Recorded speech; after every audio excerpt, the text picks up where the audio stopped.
angry, have hope, and take action. Our members in British Gas show that unions are not just out there telling their members what to do. They are created and sustained by workers coming together, supporting each other, building solidarity, and acting collectively. My utmost respect to each and every one striking British gas worker.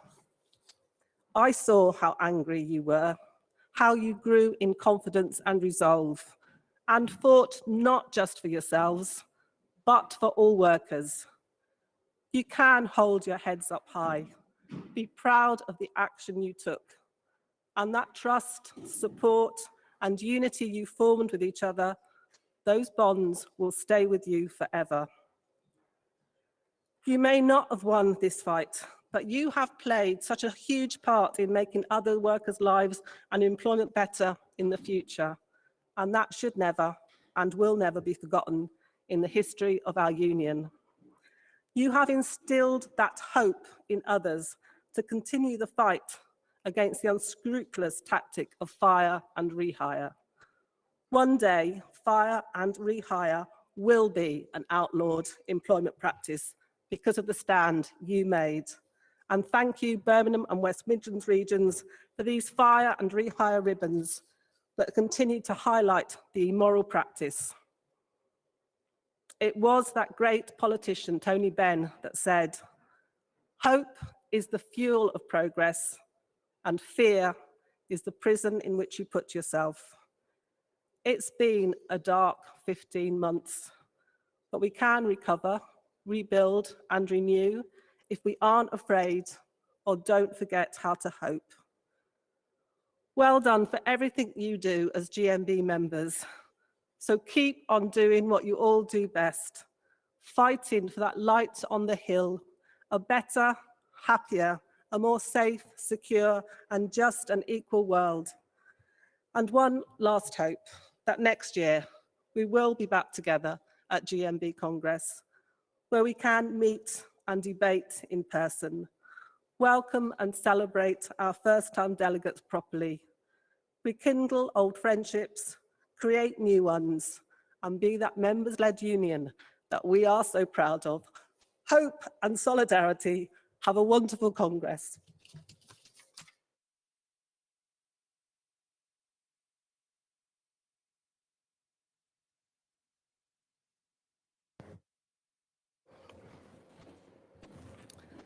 Thank you, Malcolm. We will now mark our respect for our departed GMB's colleagues. This has been a difficult time for so many. Please join me in a minute's silence to honour our GMB friends and family.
So many dear colleagues and friends, our hearts go out to their families and loved ones.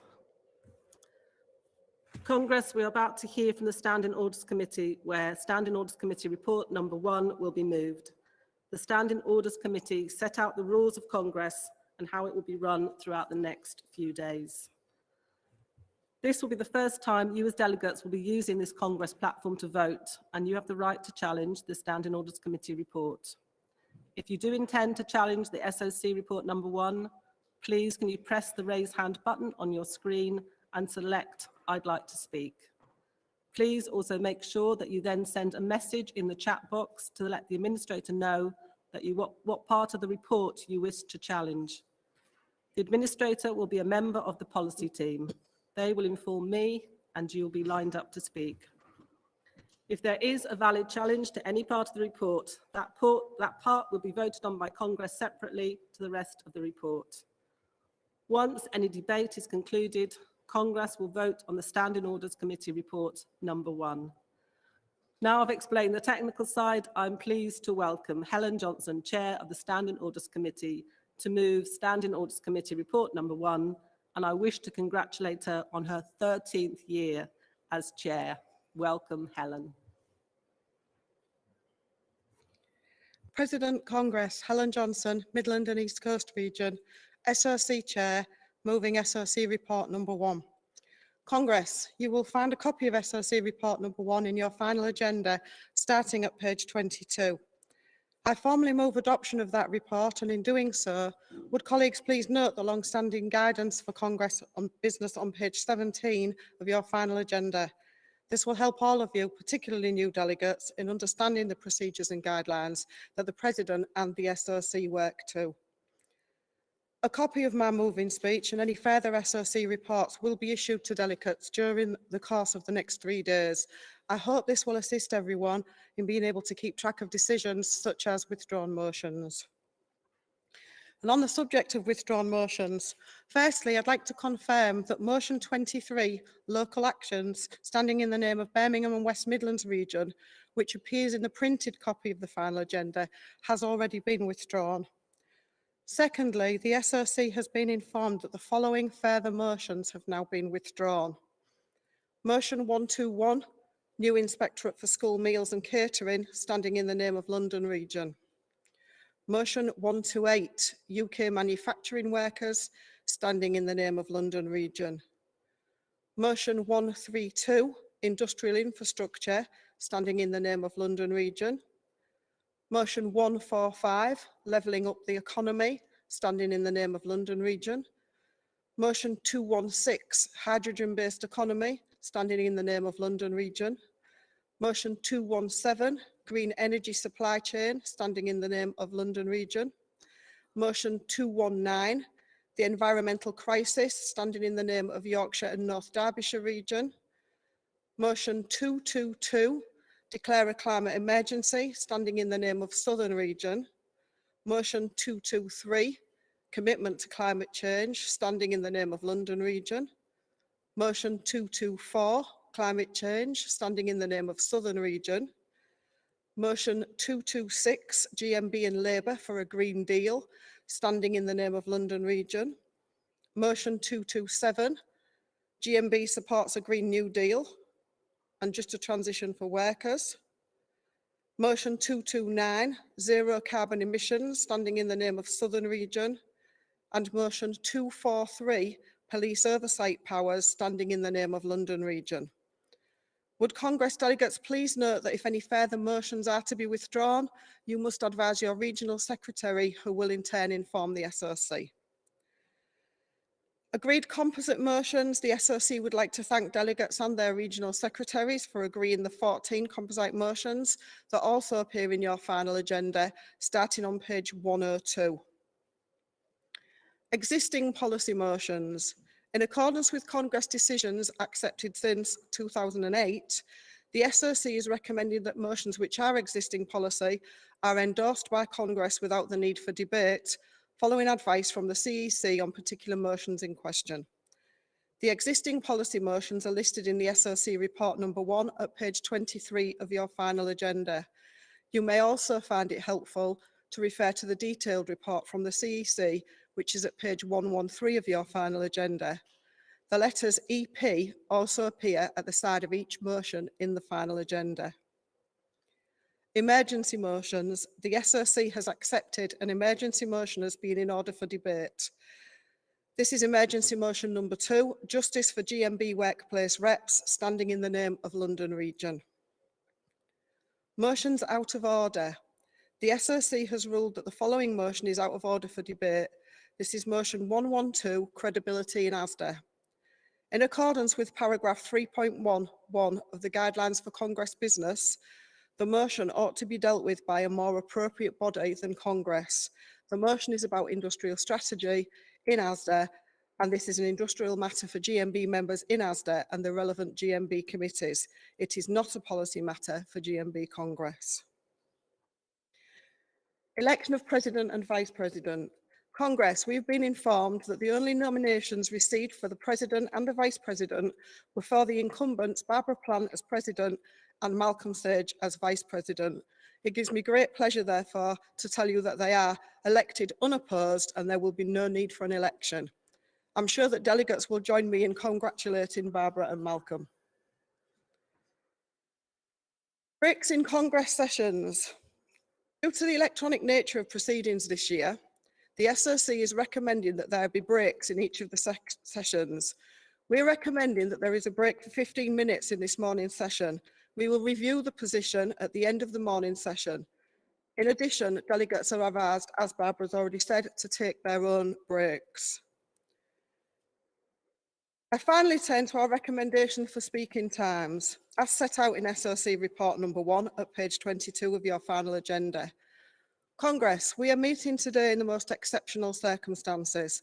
Congress 2020 was cancelled due to the pandemic, and we're meeting this year through the digital process. The SOC, of course, appreciate the issues that arise in delegates having to reduce their speeches into shorter times available, but hope that everyone will understand that we've needed to do this in order to complete Congress business within the time frame of Congress 2021. The SOC will review speaking times after each session and may propose amendments in the interest of ensuring that all business is dealt with during our 3-day timescale. President Congress, I formally move adoption of SOC report number 1. Thank you, Helen. I'm not being told there's any challenge to the Standing Orders Committee report number 1. And just before we go to a vote, I just want to say on behalf of Malcolm and myself, thanks to regions, to their regional committees, to regional councils for our re-nominations as President and Vice President. We really are quite touched by that faith in us and will be given another opportunity to serve you. That's an honour and a privilege. Thank you. So can we move to the vote on Standing Order Committee report number 1?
And that report has been carried. Thank you. Thank you, Helen. Congress, by carrying SOC report number 1, you have now adopted the rules of Congress for this year. I will do one final recap before we get stuck into the agenda. If you are a delegate, you will be eligible to speak, to move and second motions, speak, to oppose motions and to vote. You will see, just as you have, a voting box appear on your screen when the time comes to vote. Others attending, such as staff and visitors, will not be eligible to vote. They will therefore not see a voting box appear on their screens when the time comes to vote. Please make sure you follow the instructions on your screen if you are due to speak on a motion. If you are having technical difficulties, please let us know as far in advance as you possible through the chat box or phone 0141 849 6647 or 0141 849 6648. I will call motions up in groups and they will be moved and seconded where possible. If you wish to speak in opposition to a motion, please press the raise hand button and click I'd like to speak. Please remember to then send a message in the chat box to let the administrator know which motion it is you want to oppose. You will be lined up to speak in opposition after every motion in the group has been moved. The mover of a motion has the right of reply if there is opposition, and I will call those speakers at the end of a group of motions. I will then call the CEC speaker to reply at the end of the group, rather than deal with each motion individually. Where the CEC is supporting a motion, I will advise Congress, and where the CEC has any other position, the CEC speaker will give the reasons for their decision. When it comes to voting, all motions will appear on your screen to vote on. Results of those votes will also appear on your screen, but I will keep reminding you and myself all of what you need to do this week. Right, time to get started on today's business. Congress, if you could now turn to our first item of business. We are starting with Rule Amendments 265 and 273. If any delegates wishes to oppose any of these rule amendments, can you please press the raise hand button and then click I'd like to speak. Please also send a message to the admin through the chat box to let them know what rule amendment you wish to oppose, and I will call you at the end of the moving and seconding speakers. So can we have the movers and seconders for Rule Amendment 265, please? That's Susan Kelly, I believe, and Tom King. President, Congress, Susan Kelly, London Region, first-time delegate, moving Rule Amendment 265, Business of the Congress. I have always believed that the GMB is a member-led union. That was until a motion limiting union democracy was passed in 2019, changing this rule, which has made it fundamentally undemocratic. By restricting a branch to 3 general motions, we are restricting their ability to represent the often diverse views of their members. That's before we look at the restriction on rule change motions. The ability to submit only 2 rule changes per branch effectively means that many rules cannot be changed. How can they be when a single rule change may affect several rules? By default, this means that more motions are required than can be submitted under rule. We run the risk of our rulebook becoming stagnant. Our rulebook should be a living document. It shouldn't be an ancient tome stored in a glass case in a museum. It must be able to be changed. If the union centrally wants branches to submit motions which are current, relevant and not existing policy, this already is and should continue to be in the guidance sent out with the call for motions to branches. We're really pleased as a region that the CEC is supporting this rule change to bring us back to a system which has worked for so long, and more importantly, is a system that allows for full democracy. I hope you support this motion. I move. Thank you, Susan. Can we have the seconder, please, for Rule Amendment 265?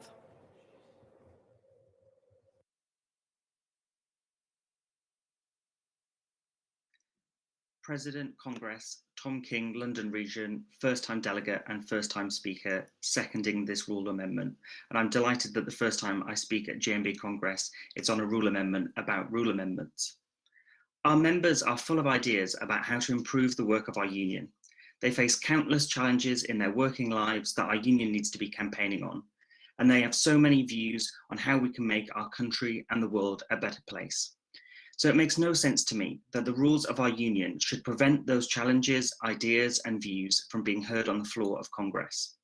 We should be encouraging branches to submit more motions and supporting them to get more members involved with the democracy of our union, not putting up arbitrary and unnecessary obstacles to that participation. The same is true of the rulebook. I've heard from so many members about how frustrating the process for the General Secretary election has been, but I doubt that that will be fixed with just 2 rule changes. We should be welcoming ideas on how to improve the rulebook of our union on this and all other areas, not putting up roadblocks to them. So please support this rule amendment to free up our branches to fully participate in our Congress. I second the rule amendment. Thank you, Tom. Can I have mover and seconder for Rule Amendment 273? Morning, President. Morning, Congress. My name is Stephen Davis, B10, Barking, London Region, first-time delegate. I'm moving Rule Amendment 273 on the arrangements and timing of Section National Conference. Congress, the last time we discussed this, we took the decision to decouple Section Conference away from GMB Congress. But in hindsight, several London Region branches believe that this has proved to be an error that needs corrected. It was reasoned that separate section conferences would widen the representation from branches in allowing more people to attend a GMB national event. However, feedback from London Region advises that other than those members already on agreed facility time, branches have found it difficult, if not impossible, to get employers to effectively agree extra time to release members to an additional conference. This effect being that section conference has resulted in a smaller pool of members being able to attend rather than a larger one. In 2019, section conference was over 2 days during school term time in November. When you add on travel time to the various venues of Cardiff, Glasgow, Belfast, these 2 days became 3 or even 4. This resulted in a restriction of members with childcare responsibilities, those with employers that would not give more facility time, members not able or prepared to take annual leave, and those whose pay is not covered by the loss of earnings allowance.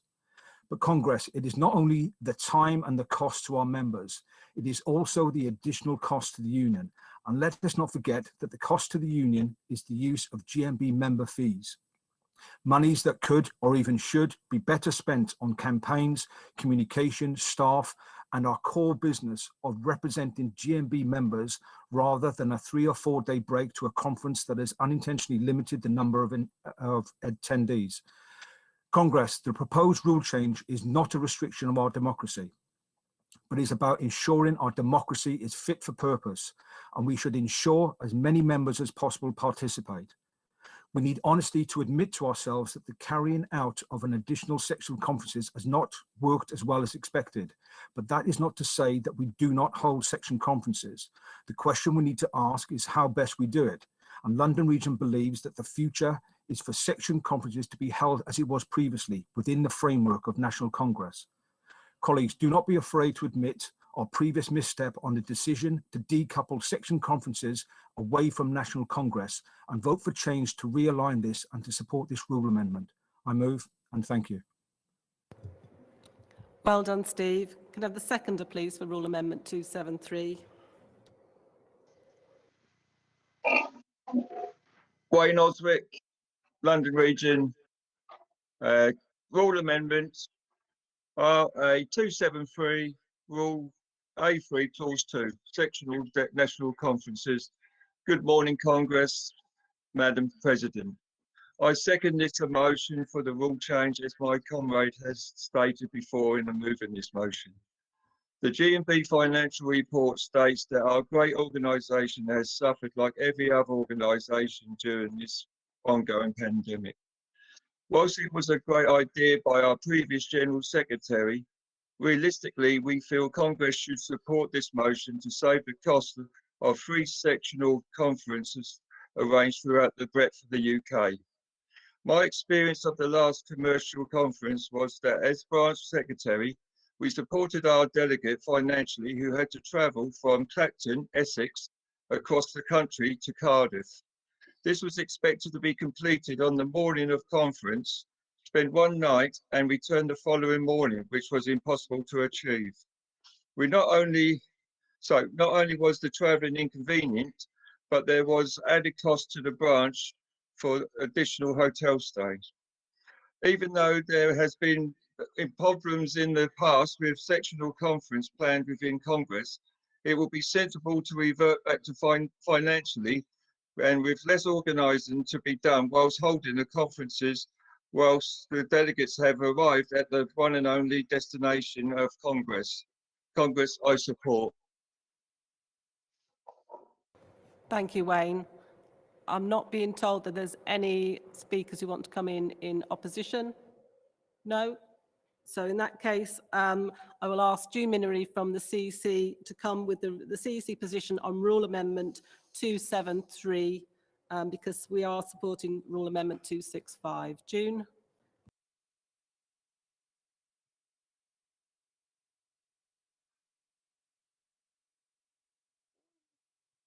President, Congress. Shit.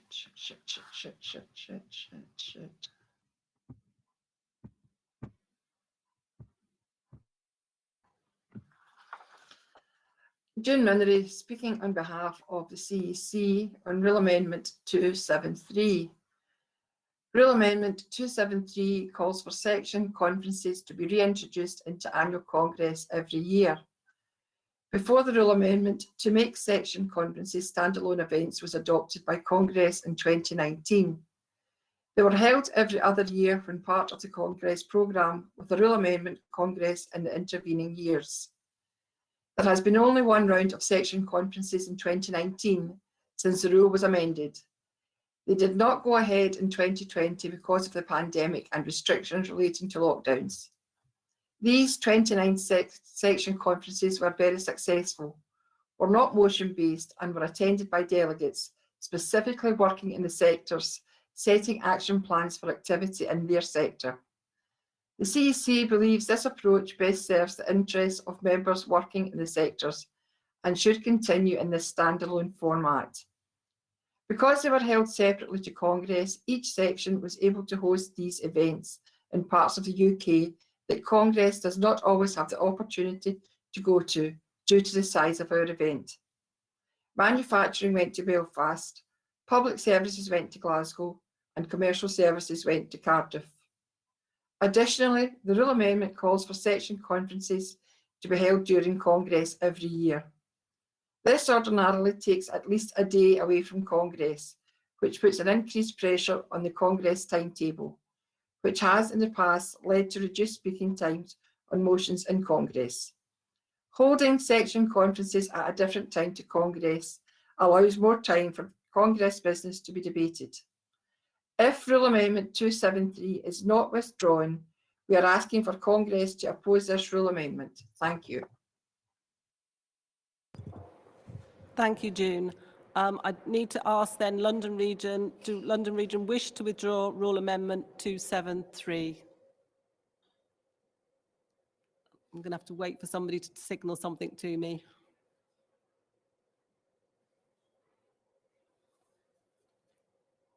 No? No, I'm getting that they're not.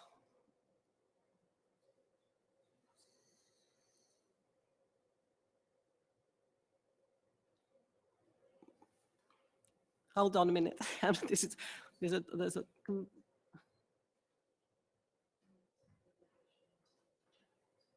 Can I ask London Region Delegation lead to use the chat box, please, to answer that question for me? Does London Region wish to withdraw Rule Amendment 273? If they could let somebody in the policy team know through the chat box, they can tell me.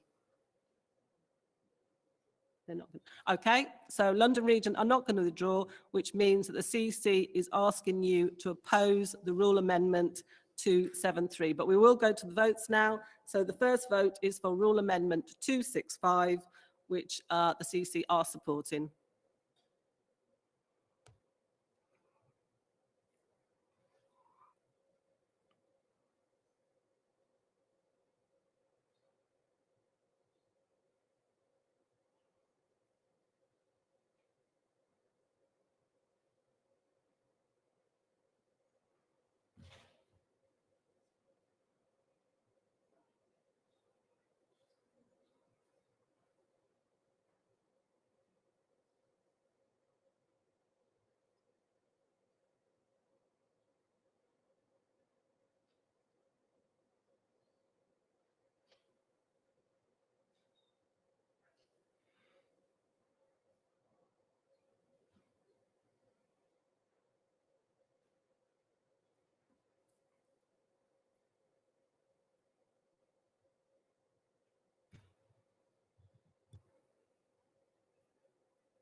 And that rule amendment has been carried. Thank you. So we can take the vote for Rule Amendment 273, which the CEC is asking you to oppose. Thank you.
And that rule amendment has been lost.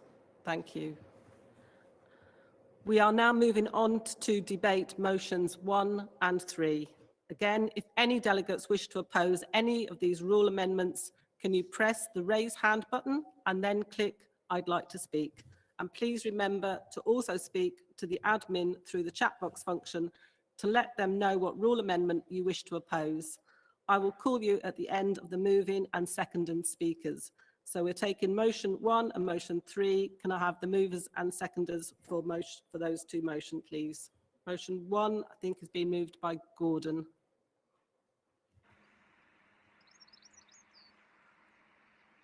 Good morning, fellow delegates. My name is Gordon Cullen from Cambridge 2 branch, London region, moving motion 1, transparency of voting at Congress. This year's digital online platform forced by the current pandemic situation should mean an accurate, transparent system of counting votes. The region and I forward that we should continue with the digital system of voting come next year's Congress, a Congress we all hope will be taking place in the physical presence of one another. A move away from an outdated system to one with less room for error and inaccuracy will make for a better transparency.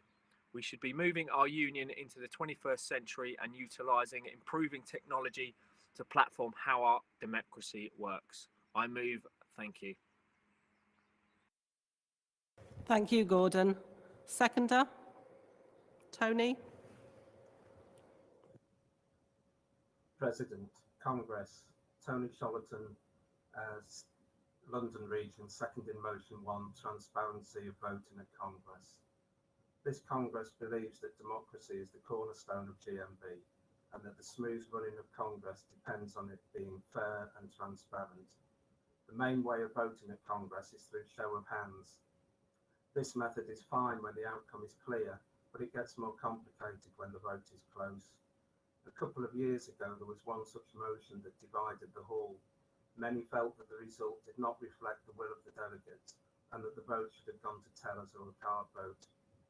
It's difficult to announce a result and then backtrack, but not doing so left a bad taste for those who felt that they had not been listened to. A change of mind would have led to either a vote by show of hands with the tellers counting or a card vote.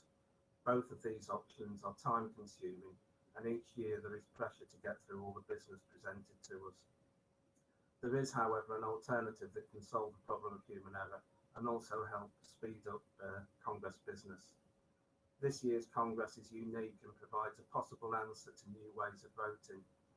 2 years ago, no one would have believed that we could carry out a virtual Congress during a pandemic and provide a system of voting that is fair and transparent and that everyone can see. Electronic voting has been tried before, and it did have issues, but modern technology is far more advanced and greater accuracy and is much quicker. This motion calls on GMB to look to the future and introduce a new voting system as soon as it can. Congress, please support this motion. I second. Thank you, Tony, and thanks to all our speakers so far for keeping so beautifully to time.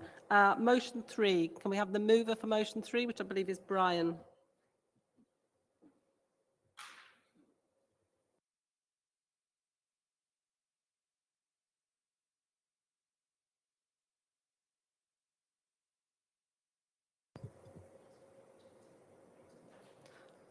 If we can't get Brian online, can I ask the region to formally move this, please?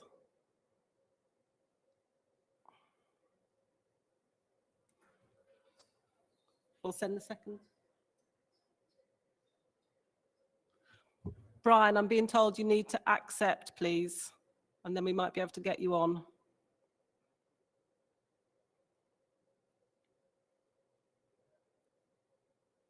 No?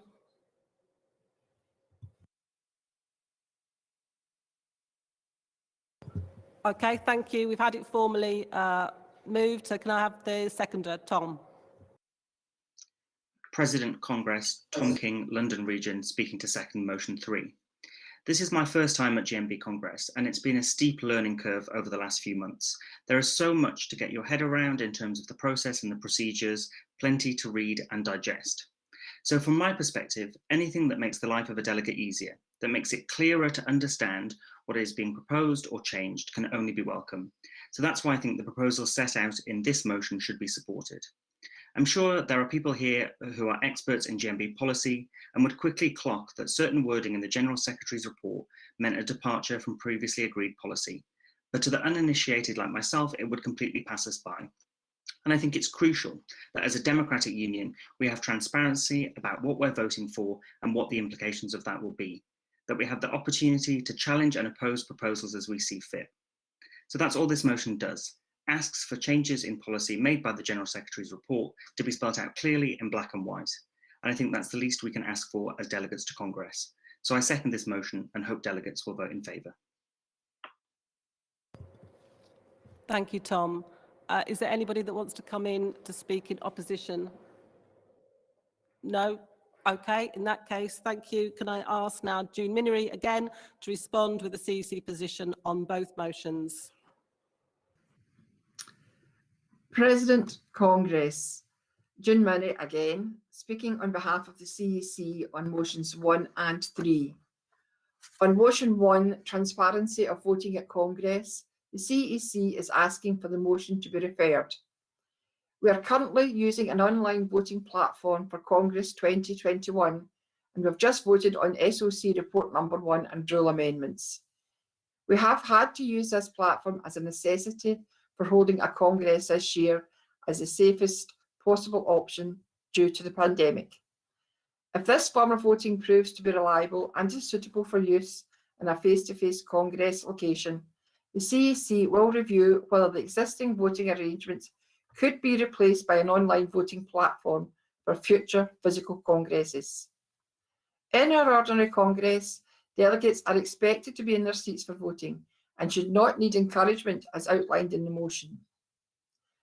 Turning to motion 3, General Secretary's report, the CEC is asking for this motion to be supported with a qualification.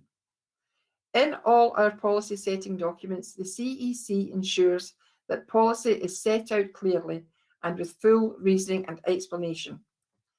We will continue to do this wherever and whenever that occurs, even if it should occur in the General Secretary report. The qualification is that the General Secretary report does not ordinarily propose new policy, as it is a report on the activity of the Union from the year between Congress. This activity ordinarily outlines campaigns, pay settlements, disputes, membership information, and communications and political activity. If there is a policy proposal or change, we will review how best to publish this information, but we will commit to making it clear in the General Secretary report. If there is no change to policy or an introduction of new policy, then there will not be a need to publish anything in the manner outlined in the motion. To sum up, the CEC is asking for motion 1 to be referred back and for motion 3 to be supported with the qualification outlined. Thank you. Thank you, June. So now I need to ask, does London Region agree to refer motion 1? Again, I'll just wait to be told via the...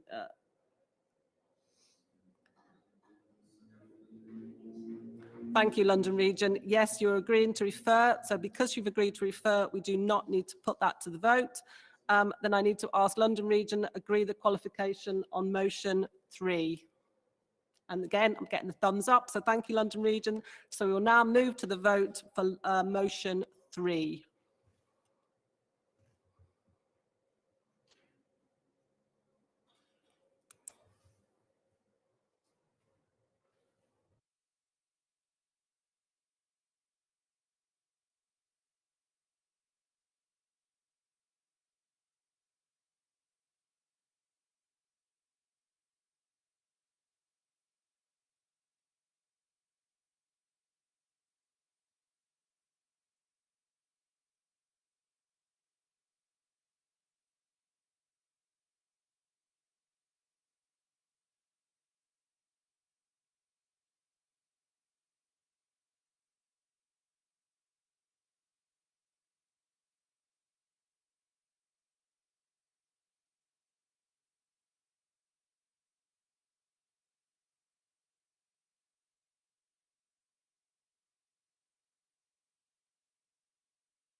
And that motion has been carried. And so far, everything's working. So I hope people are now getting the hang of it all. And fingers crossed it continues to work. We will now go on to debate Composite 1. Again, if any delegate wishes to oppose any of these motions, can you please raise the hand button, then click I'd like to speak, and send a message through the chat box to let us know what motion you are opposing. And I will call you at the end of the move-in and second-in speakers. So Composite 1, moved by Gordon.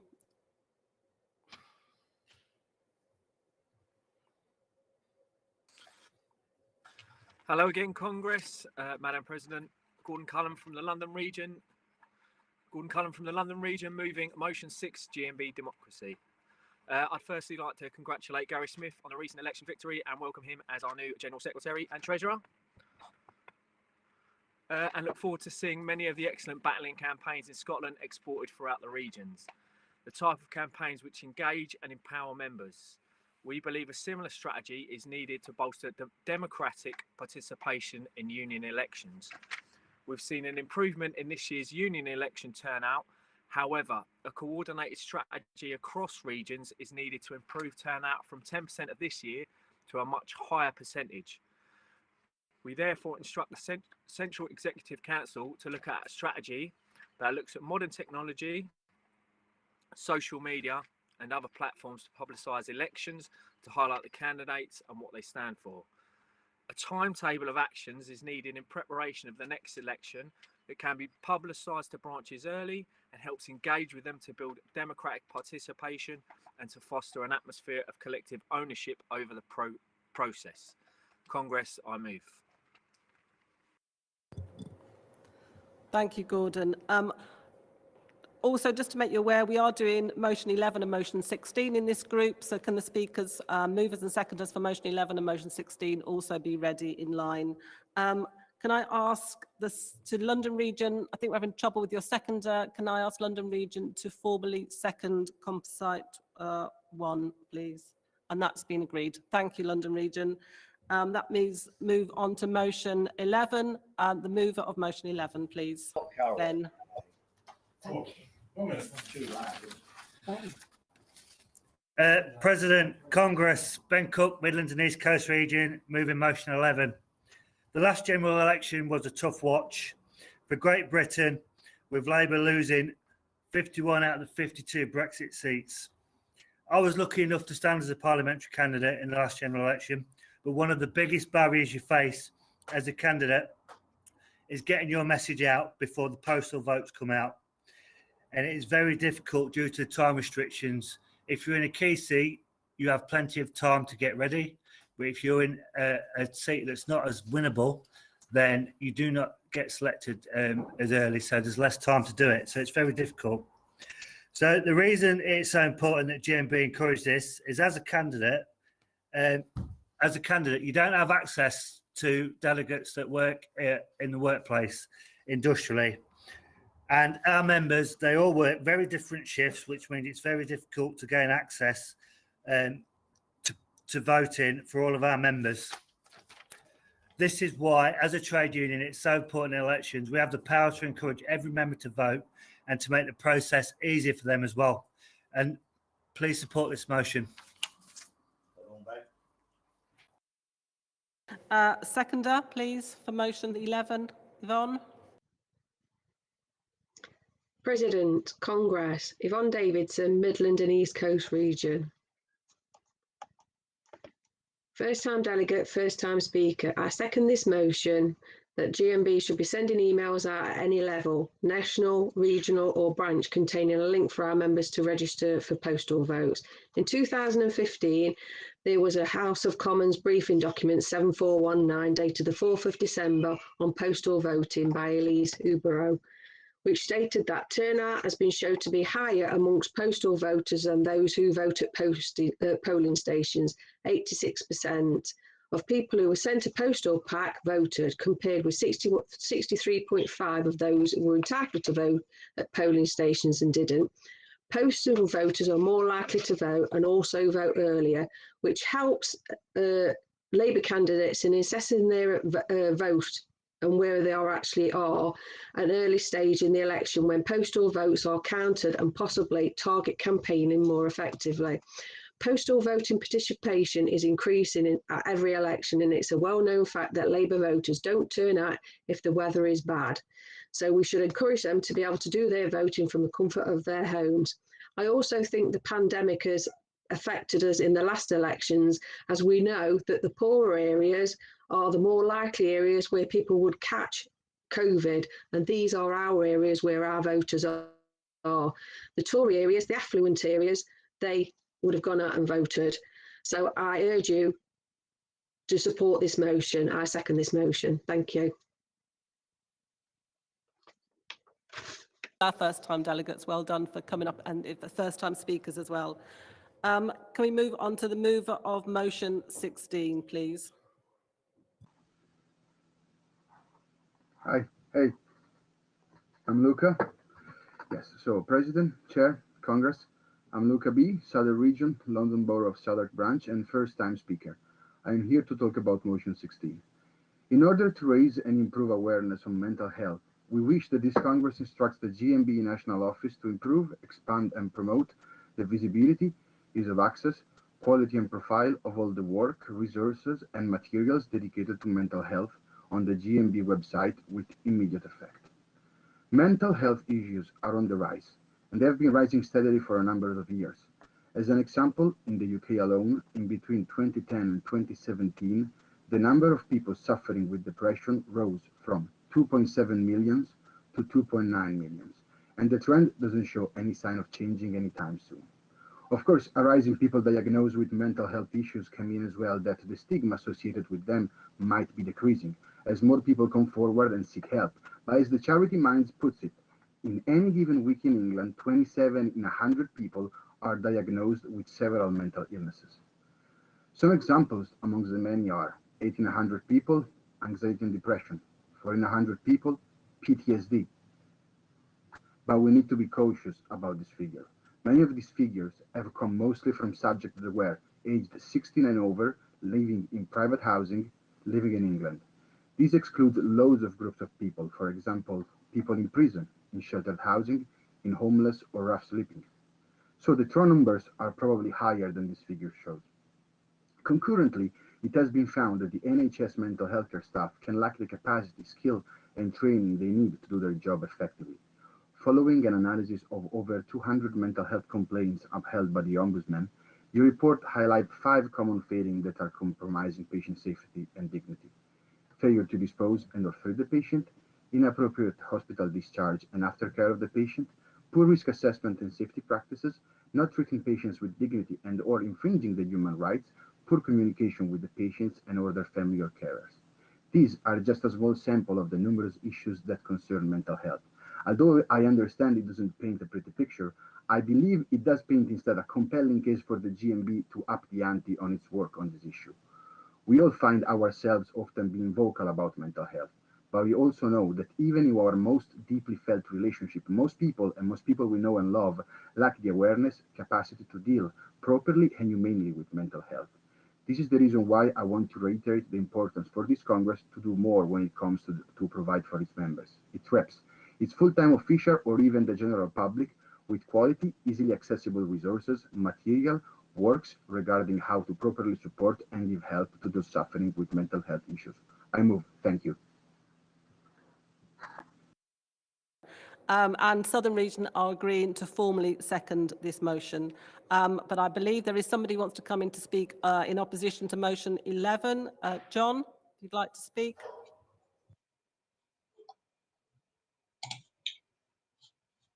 Hello, can you hear me?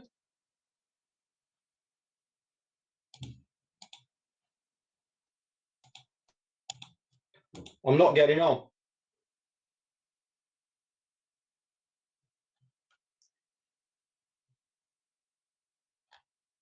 Hello, can you hear me?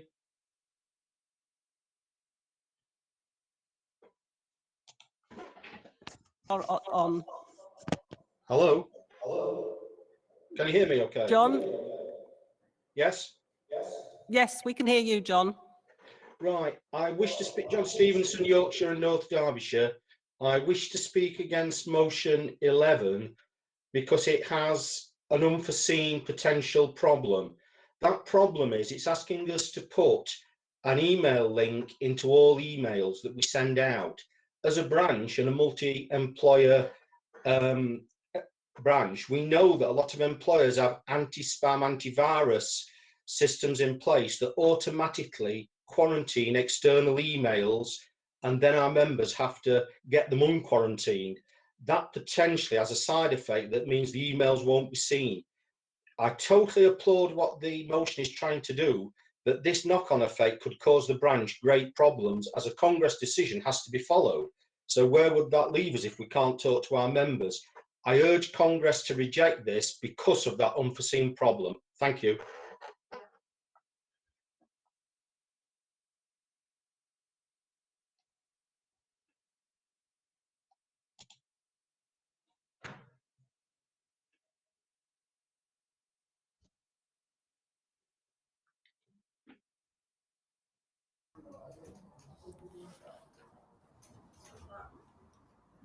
Well, President Congress, while I appreciate the sentiment of the appeal to reject the motion, many GMB activists now have a GMB activist email, which that could potentially be sent. The email could be sent to that email that are activists within the branches, and also. A lot of members, and particularly my employer, ASDA, they use their personal email and their personal telephone to register with the union. However, if this is the case, this would limit the amount of emails and telephone number that would be sent to a work email. I understand what you're saying. That employers are not going to want the Labour government because because they don't want that, do they? That's simple as because they are frightened of what the Labour government can do to employers and what it can do for its employees. But it's absolutely vital that we get the message out about postal voting so early. It's incredible because that is what's going to win elections, essentially, because of the turnout that is by postal votes.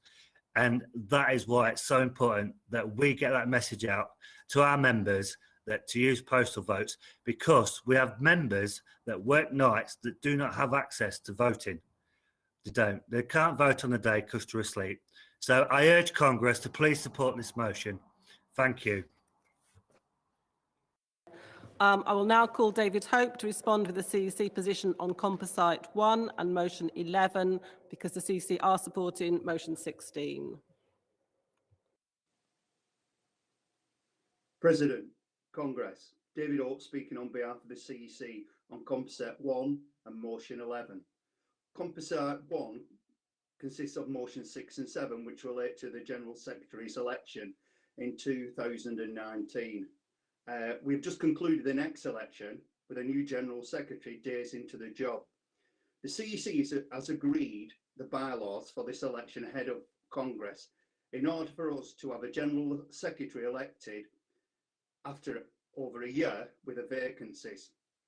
Our bylaws for this election have within them hustings, which were live streamed, recorded and loaded on the GMB website. We ensure a link in the first of the hustings was sent out to all region and branches and post holders for onward transmission to members ahead of the ballot papers dropping through the door. We hope this went some way in increasing turnout in the voting for candidates running to the General Secretary, and hoping this addressed some of the concerns in the motion in this composite. The CEC is asking for this composite to be referred so the CEC can reinstate the election review working group in order to review elections.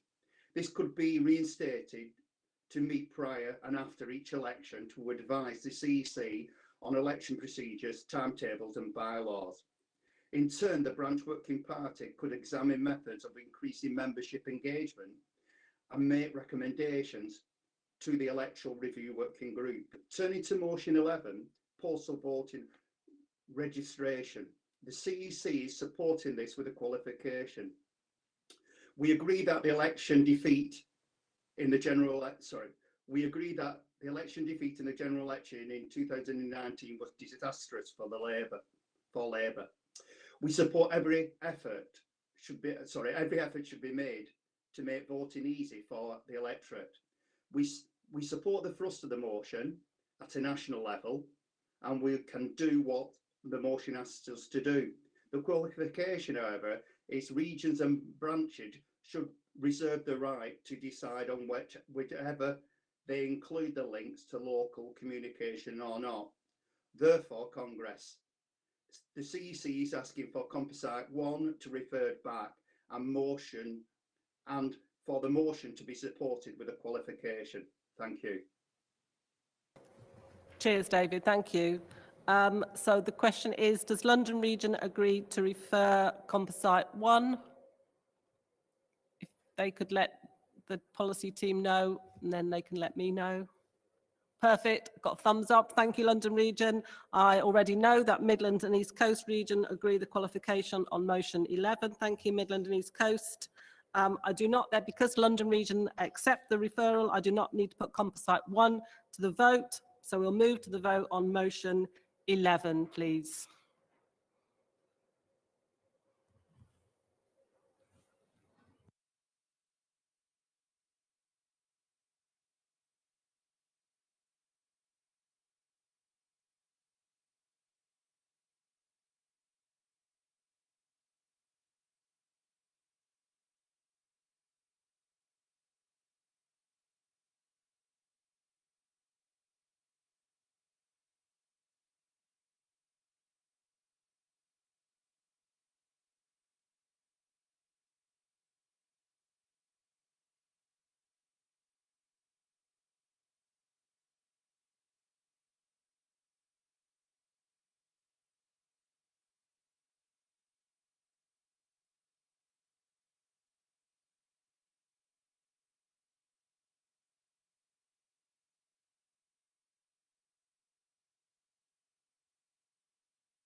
And motion 11 has been carried. Thank you. Can we go to the vote on motion 16?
And that motion has also been carried. Thank you. We are now moving on to debate Composite 2, Motion 20 and Motion 22. Again, to remind you, if any delegate wishes to oppose any of these motions, can you please press the raise hand button, select I'd like to speak, and then send a message through the chat box to let us know what motion you are opposing. I will call you at the end of the moving and seconding speakers. So can I have the mover and seconders of Composite 2, Motion 20 and Motion 22 already? Oh, Composite 2 is being moved formally and seconded formally. Thank you. That takes us on to Motion 20. The mover of Motion 20, please. Jibril.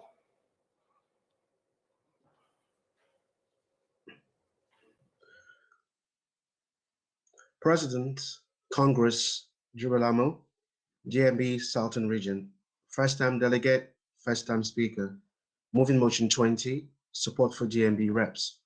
I'm here today as a voice for the thousands of GMB workplace organizers across the country, organizers who every day speak up for our members in their workplaces and communities. We all know that the workplace organizers are expected to be a confidential shoulder to cry on, a counselor, a font of all knowledge, and most of all, quick to respond with support for members when we get the call. But who and what is there to support us through our concerns? What system, what support, what confidential safe space is there when a workplace organizer struggles themselves with their mental health and well-being? The GMB needs to address this. Our reps are the union's front line of support for our members. They are nearly always the first point of call and usually the last to use their voice to ask for support themselves. But when they do, what is there? As a GMB rep, like others here today, it has taken me time to develop my voice. And now that I have that voice, I will not be silenced. Not through lack of practical educational support, not by a member of the works engagement, not by a member of the works management, not because I will shy away from the difficult issues impacting my members, but I may lose that voice through a lack of personal well-being and a lack of mental health support when needed. Congress, we ask that GMB reps have access to a third-party organization given a safe and confidential place to speak when needed, an organization giving us the chance to discuss our concerns, to support our reps' issues, to safeguard our front line. We have not had this support in the past, and that is something we cannot change, but we do have the opportunity to save a brighter, healthier GMB future. Congress, I ask that you support this motion. Brilliant. I believe Southern Region are formally seconding this motion. Yep. So that takes us on to the speaker and seconders for motion 22, Fevzi and then Brian. Fevzi.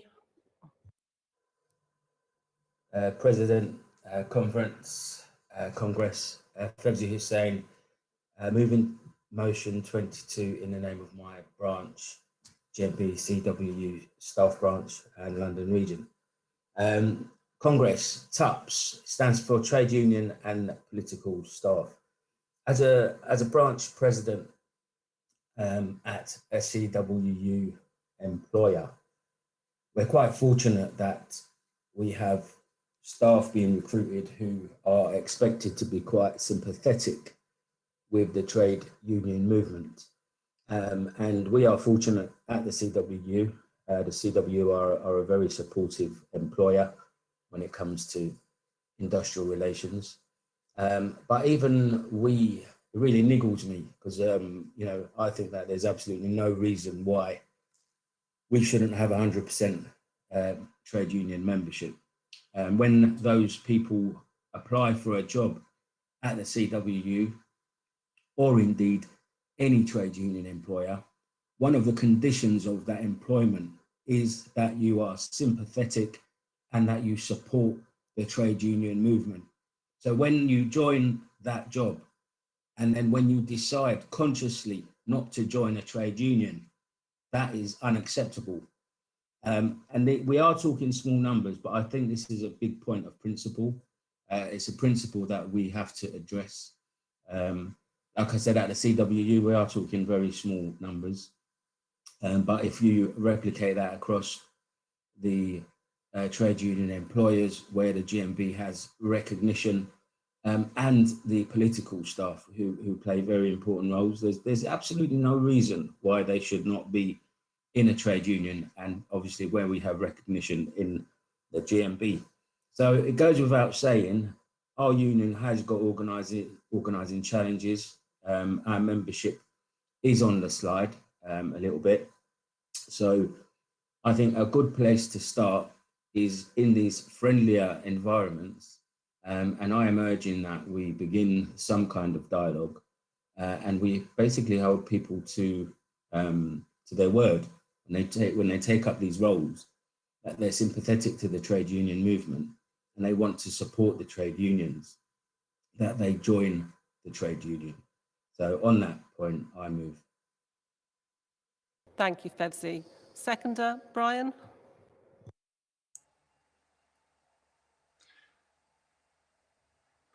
President, conference, Brian Shaw seconding the motion. Not sure why it's not come up, but maybe that's just me. And apologies for earlier in terms of not being able to get in. I didn't get the notification up to invite me in. But in terms of seconding this motion, I actually fully agree with what Fevzi was saying. I do not understand why somebody who works for a trade union would not join that the recognised trade union. And I certainly remember talking to somebody in PCS who was not a member, and he said to me he couldn't afford it. He was on significantly more money than the people he was representing, dealing with on a day-to-day basis and going into workplaces and actually asking them to join the union. And I said, well, how can you do that when you are basically saying you can't afford to do it? You're, hypocrisy, really. So I think it should be something that is compulsory in trade unions and the Labour Party by reason of employment. You should be a member of the recognised union, and that's the GMB. So on that basis, I second the motion. Thank you. Apologies for earlier. I'm not being told there's anybody who wants to speak in opposition. No? In that case, can I ask Alan Woodward to respond with the CEC position on Composite 2 and motion 20? We are supporting motion 22. Alan? President, Congress. Alan Woodward speaking on behalf of the CEC on Composite 2 and motion 20. CEC is asking for the motions included in Composite 2, branch engagement and GMB democracy, to be referred. The CEC continues to review branch activities to increase involvement, and the points in this motion should be taken into account when the branch review working party reconvenes. On motion 20, support GMB representatives, the CEC is asking this motion to be referred. GMB takes the issue of mental health very seriously, and especially the support of our reps. We are keen to find the right support at need, but that has to be ethical and affordable. In 2020, GMB put in place a Safe Place facility through the Survivors Trust, which is open to all members, including reps. To an extent, we believe that the cause of this motion have therefore been met. It is unclear which issues would not be covered by the Safe Place facility, and time should be allowed to evaluate the effectiveness and the measures that GMB instituted in 2020. Therefore, we ask that the motion be referred to allow the time to fully analyse both the level of additional service that may be required and the cost of delivering this. We will seek to report to Congress or the CEC once this process has been completed. Therefore, Congress, the CEC is asking for Composite 2 and motion 20 to be referred for the reasons I've laid out. Thank you. I've had confirmation that Southern Region accept the reference back on Composite 2. I just need them to on motion 20. Could their delegation lead let our policy team know? Does Southern Region accept the reference back on motion 20? Thank you, Southern Region. Yes, you accept that reference back. So that means because both Composite 2 and Motion 20 have accepted to refer, we do not put them to the vote. So we just need to move to the vote on Motion 22.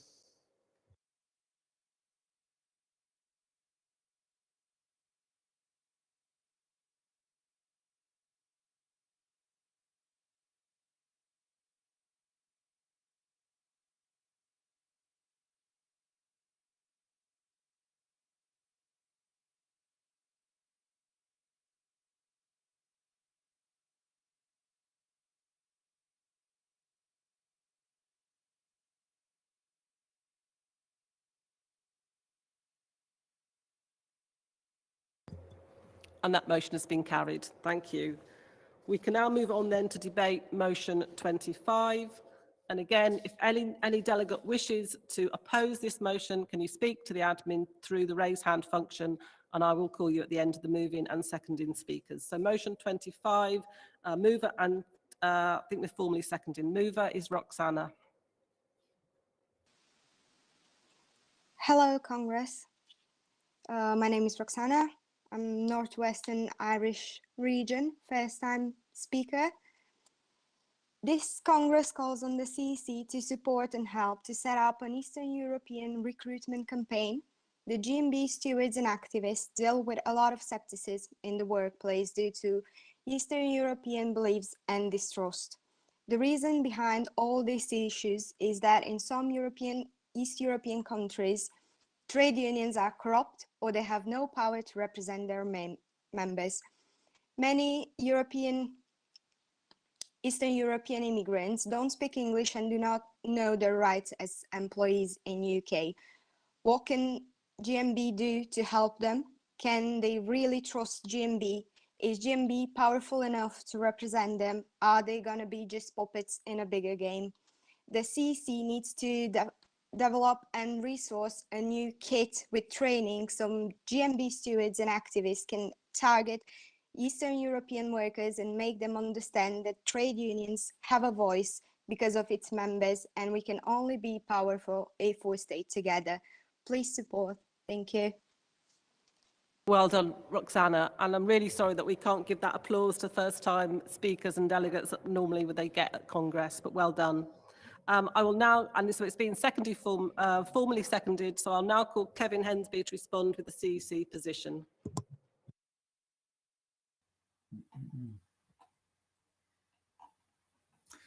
President, Congress. Kevin Hensby speaking on behalf of the CEC Motion 25, Eastern European Trust and Recruitment Campaign. The CEC supporting this motion with a qualification. GMB regions have been recruiting and supporting migrant workers from Eastern Europe, particularly from the expansion of the EU in 2004. Regions have employed migrant workers on learning projects as supports for community branches and regional organisers. GMB membership information has been produced for migrant workers aimed at explaining employment rights, and there are foreign language membership application forms available. There is also an accessibility toolbar on the GMB website, which is open to all users, including non-members, which can translate content into over 100 languages. Our qualification is that whilst we will make every effort to incorporate this agenda into future Know Your Rights materials, we will not have the resources to create the specific targeted materials called for in this motion. We also note that Eastern Europe is not a single country, but it is half a continent, including up to 20 national languages and more regional languages. So any campaign would need to be preceded by detailed mapping. Therefore, Congress, we hope that this motion can be adopted with the qualification I've outlined. Thank you. To ask the question, does Northwestern Irish Region accept the qualification on motion 25? I'm looking to my right for a thumbs up. If Northwestern Irish Region delegation lead could just let us know. And I've got the thumbs up. Thank you, Northwestern Irish Region. So that means we can move to the vote on motion 25.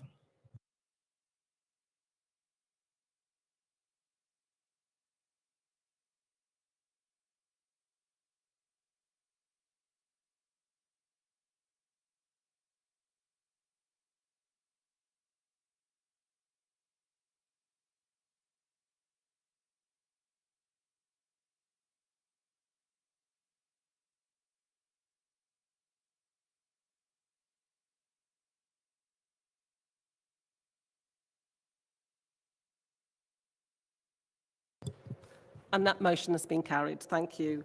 We're now moving on to 3 motions that will take us into the break. Motions 40, 41 and 42. Again, if any delegates wish to oppose any of these motions, can you press the raise hand function, click on I'd like to speak, and also send a message through the chat box to let us know what motion you are opposing, and I will call you at the end of the moving and seconding speakers. So can I have the movers and seconders of motion 40, 41, 42? I can see they're already lined up. So mover 40, Debashes.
I'm going to invite the delegation to formally move that motion because we seem to have technical problems with their 2 speakers.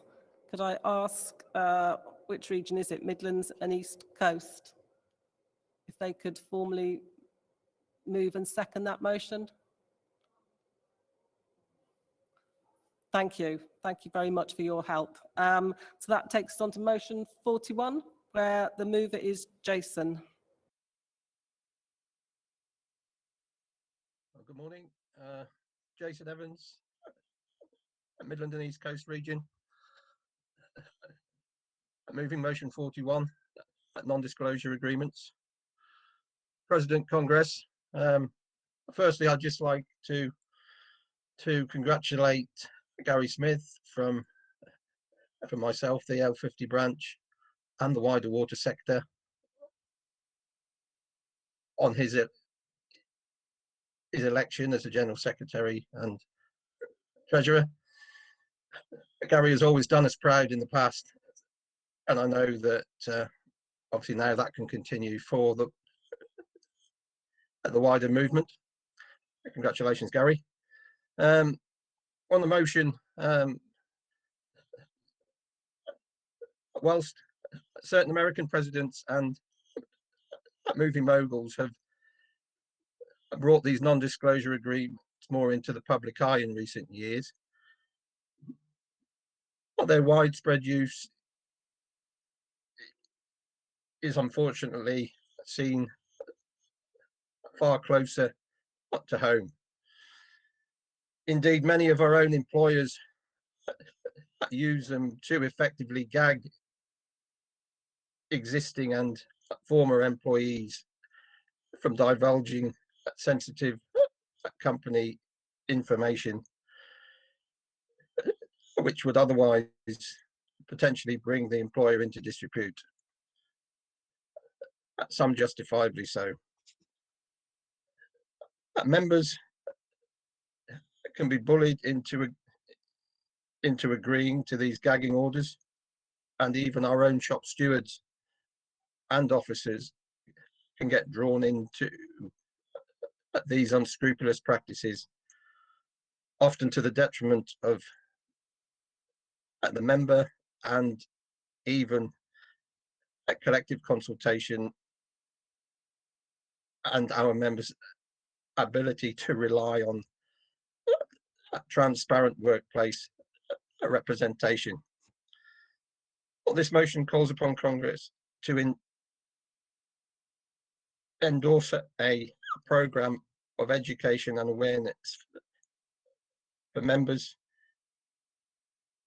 stewards and officers alike, to ensure that individuals and our movement as a whole are not undermined and tarnished by inappropriate use of these non-disclosure agreements. I move. For motion 41, please. Ian.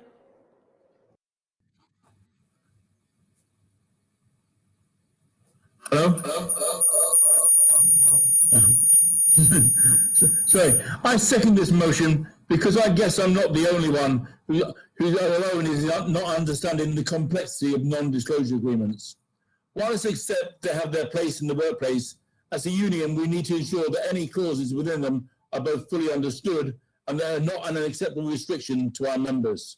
So to this end, a training program to give our reps a greater understanding of non-disclosure agreements would benefit us all. I second. Thank you, Ian. Motion 42, mover and seconder. Gina is moving, I believe.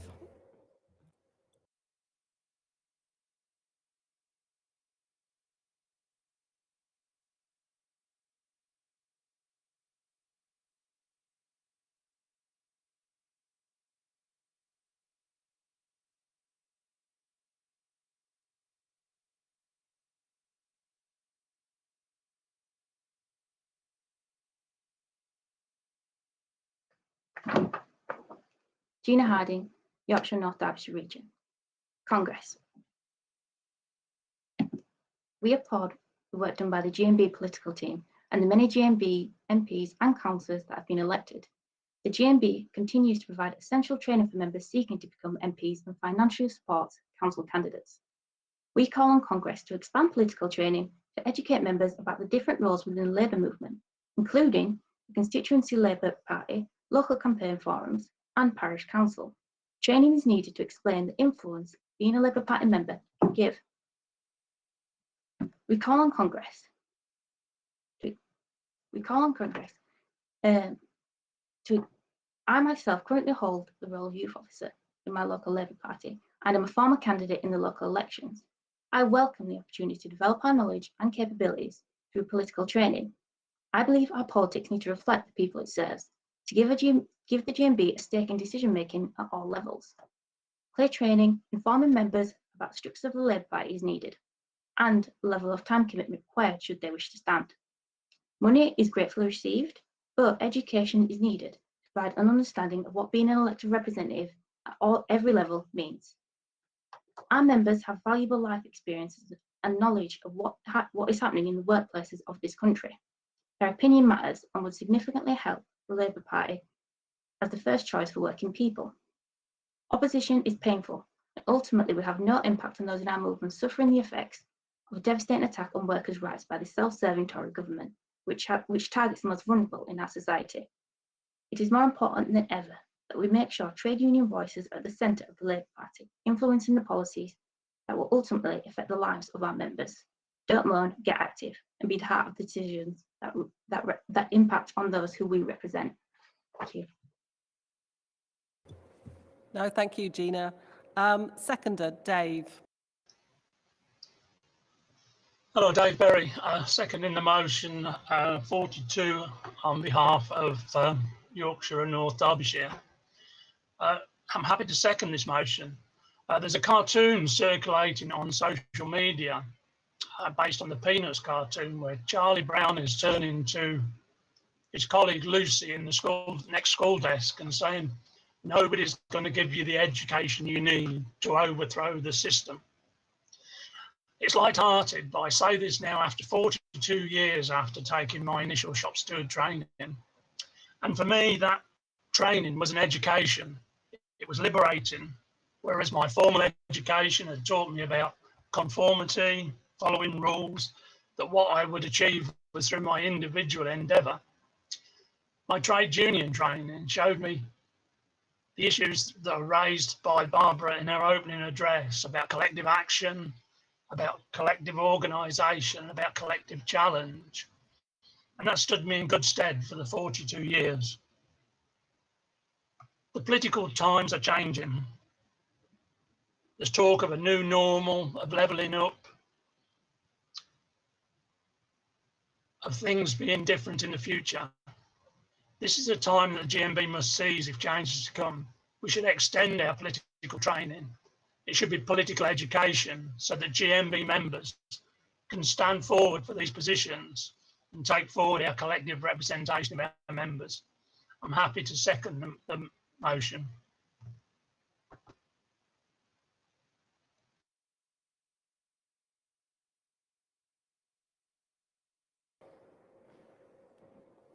Thank you, Dave. There is no CEC speaker because the CEC is supporting motion 40, 41 and 42. So we can move straight to the vote. Motion 40.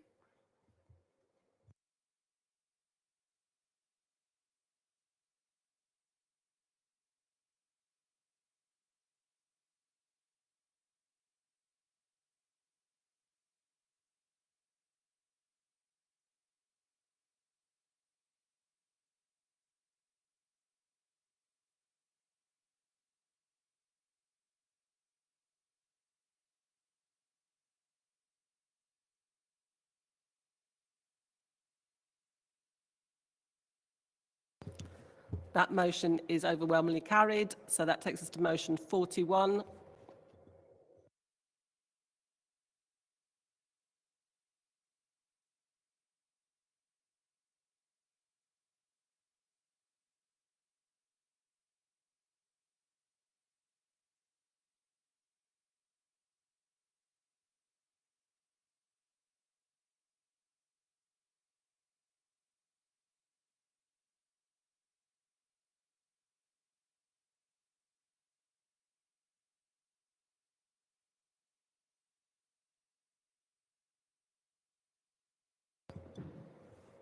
And that is also carried. Thank you. And last vote, motion 42.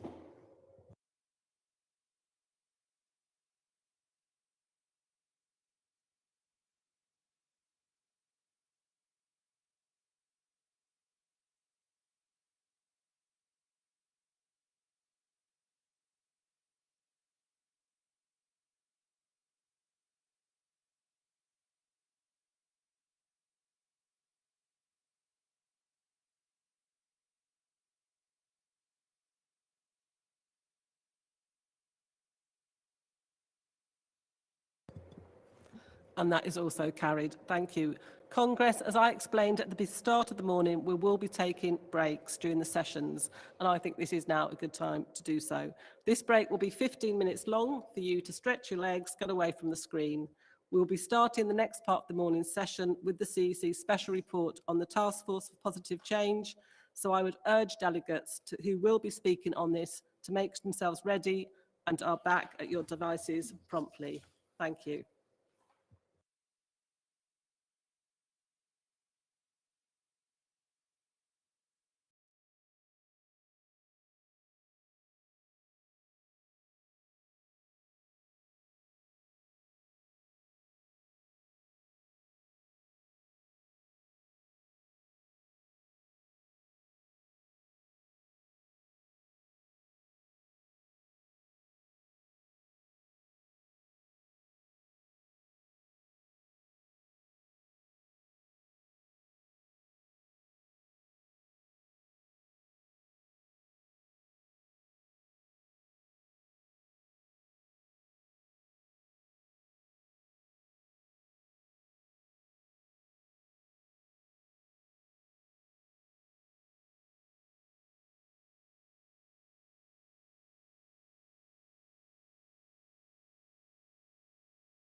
It's the reason we exist, to make working people's lives better, call out injustice, tackle inequality, and to make marginalised voices heard.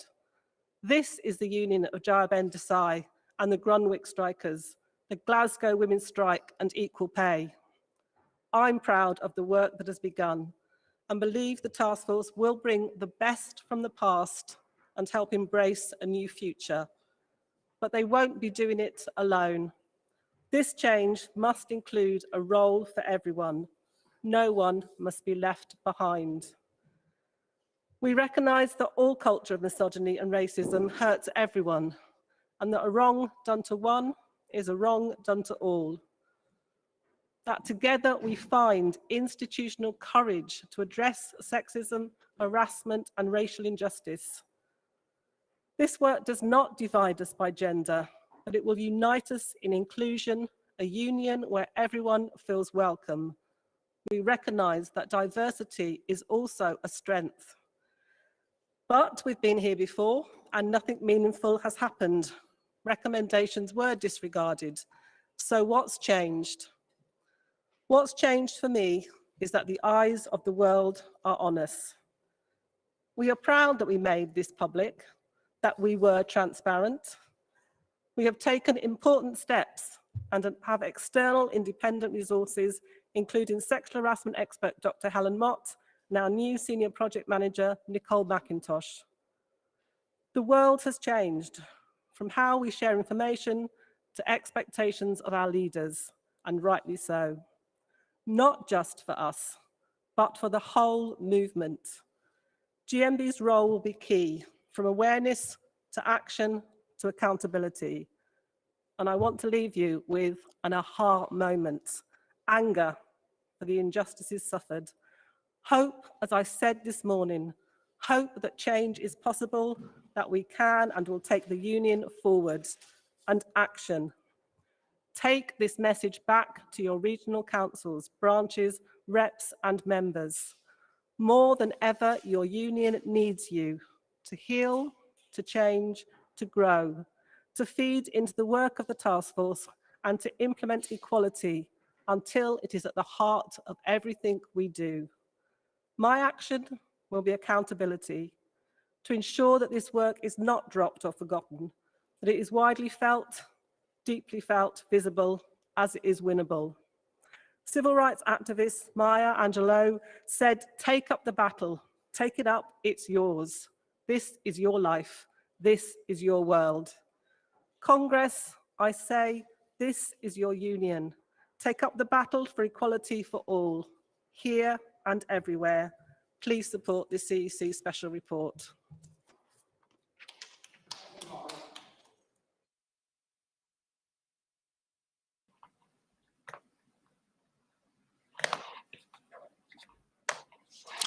Vice President, Congress, Robbie Scott, London Region. I'm a member of the CEC Task Force's Race Equality Working Party, and I'm proud to be seconding this special report. Congress, this last year has been a difficult time for our union. GMB does so much good. Every day our reps are fighting for and winning decent treatment and equality in the workplace. But we've had to ask ourselves whether our union's own culture, actions and structures reflected those values. The opening sentence of the Monaghan report came as a shock to many.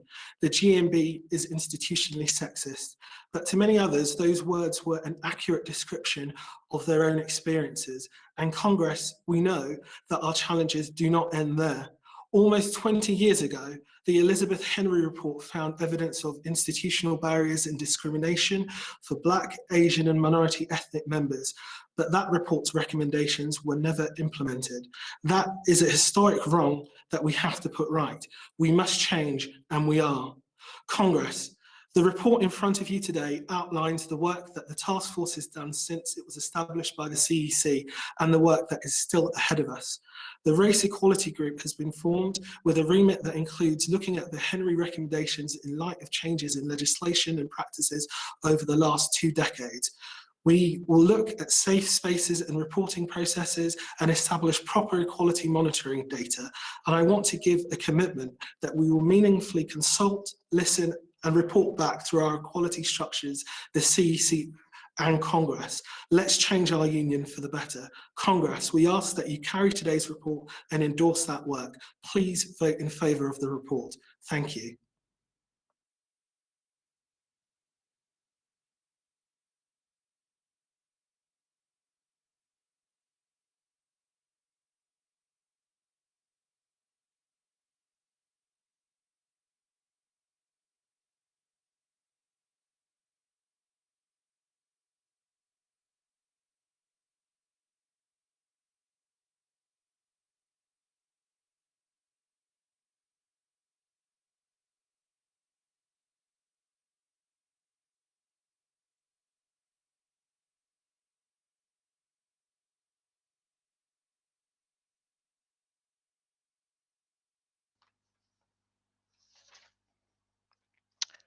President, Congress, Omotayo Obadino, London Region, speaking in support of adopting the CEC Special Report, Task Force for Positive Change. I wish to pay tribute to the President in how you handled the issue that led to the report and to the Task Force for the work so far. London Region welcomes the report and the works of the Task Force to date. As the first steps in recognizing that the Monahan report was painful reading for many of our activists and members and reality for all too many as well. The conclusion that this union is institutionally sexist, along with recommendations, means that there needs to be fundamental changes in the culture of the union, alongside how we update. No region, section, or branch can be accepted for that change. As the CEC report says, recognition in itself is not enough. What is needed is what the report describes as meaningful and lasting change in GMB. Change Congress is something to celebrate and welcome, not something to be wary of or afraid of. We all apologize. We all recognize that the GMB fell well short of the values we campaign for and promote as a union for the benefit of our members. It's all well and good having progressive policies around equalities, but if we do not live up to them as an organization, then we fail and we continue to fail. Equality is not an add-on or something for others. It has to be a cornerstone of our union. Properly founded and resourced, all too often we undervalue the role of our regional equality forums and self-organized groups, bringing members into the union and turning them into activists. London has a proud record in doing this, but that has not delivered the institutional change required. Each and every one of us needs to make it our mission to deliver that change and not shy away from the hard decisions we need to make. Otherwise, we will be back here in a few years' time. The task force has a huge task to deliver that institutional change and some vested interest will feel threatened. We need the courage to have those difficult discussions to deliver that change. Cultural change across our union takes time, and the limited progress made to date is welcome. But let us not forget there is much left to do, and we must not fail those that have been bullied, faced sexual harassment, suffered racism, or any other form of discrimination in the union. To do so would not only fail those brave members and staff that came forward to share their experience, but also it would also fail our values and beliefs as trade unionists. London stands ready to be part of that change to the culture of the union and turning equality into a living reality in the union. Thank you. Midland.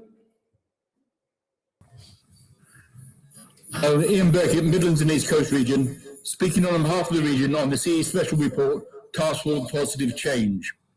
Our region unanimously supports this report as we fully accept the Monahan report, as well as accepting that the recommendations of the Henry report need to be reassessed in light of modernised legislation. In accepting this, we also have some concerns about some of the task force priorities and the subsequent cost implication. The Monaghan report lists 27 recommendations and the Henry report 9. So we question whether the task force have prioritised the right ones. As a region, we also recognise that this is essential for the future of our union. And so our region will support this report with a request to look again at some of your chosen priorities.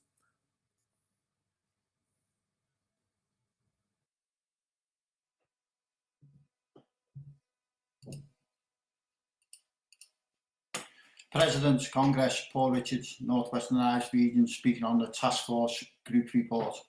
Congress, because of what Malcolm has just laid out, which was very positive to hear, I've just had to turn my speech up. The reason being, he's addressed our concerns. So on that basis, we are happy to accept the report. And just to finish on, all of us at the North Western Irish Region want to congratulate you, Gary, on the election of becoming our new General Secretary. And we look forward to working with you, Barbara and Malcolm. Thank you.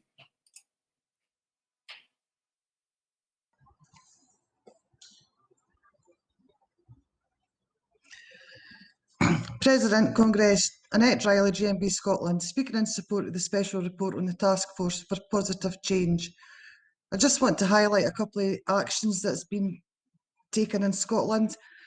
We've taken steps to set up a working party looking into branches and their makeup, specifically gender, makeup of officials, and how we can encourage more women to become active within their branches, in conjunction with the recommendations for the Monaghan report, and have created a women's campaigning unit dealing with issues like equal pay and established a Fight for 15 campaign for social care workers with the aim of establishing £15 an hour.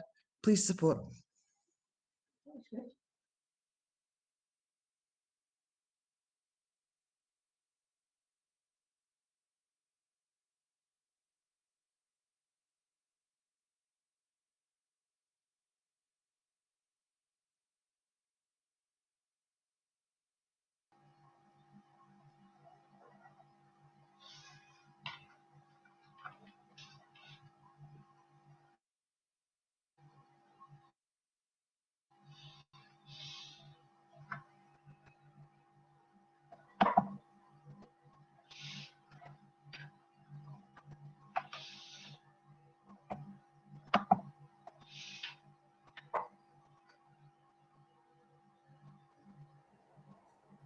Move on then to Yorkshire. Gina Harding, Yorkshire North Derbyshire Region. Sexism, racism and inequality. These are issues we must not tackle half-heartedly. In August 2020, Karen Monaghan found a culture of institutional sexism in the GMB. This report highlights the immediate implementation of the 27 recommendations adopted by the CEC, which the task force was set up to action. We welcome the immediate action taken. As a young, LGBT woman member, I can testify how transformational this work will be. My GMB family in Yorkshire North Derbyshire have always been there for me, through the good times and the bad, encouraging always and caring when I needed it most. When I joined the GMB, I was given opportunities that I could only have dreamed of. It gave me the confidence and a safe place to be me. I first became involved in the GMB Young Members Network, where I had the opportunity to be a delegate for the National Young Members, where I could organise and campaign on important issues impacting young workers. This experience allowed me to learn more about the trade union movement and the importance of being in the union as a young person. Therefore, I believe it is vital that GMB works to become more inclusive to welcoming new workers. Now, 4 years on, I'm the Black Officer for my BO5 branch, Regional Young Members Co-Executive Officer, Batley and Spen Labour Party Youth Officer, Burslem Berkshire Branch Secretary, and I've stood for council in the local elections. This did not happen by accident. It was through the reach of my GMB family encouraging me to go for it and doing everything they could to help me achieve. In recent years, we've been injured and traumatised by discrimination in our union and beyond. I realise that my positive experience is not obviously everyone's experience, but if we commit to the speedy implementation of the 27 recommendations in the Monaghan report, then hopefully the experience, the difference my union has made in my life will be the same for all in our union. And finally, as trade unionists, we know that collective change is possible. We support the special report. Thank you. Thank you. Try Birmingham again, Sarah.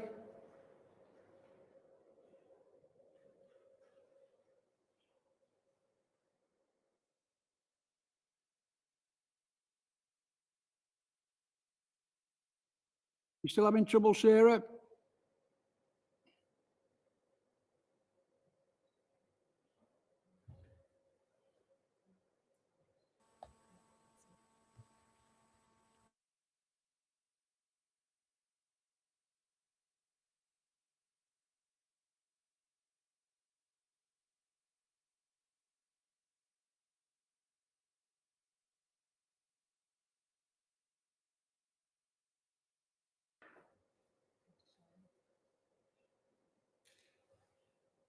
Try Sharon.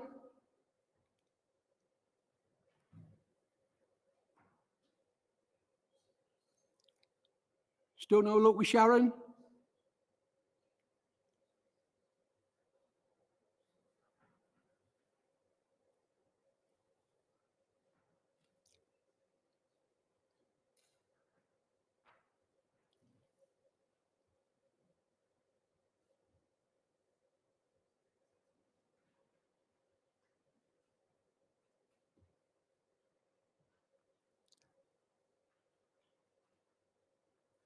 No, nobody coming in?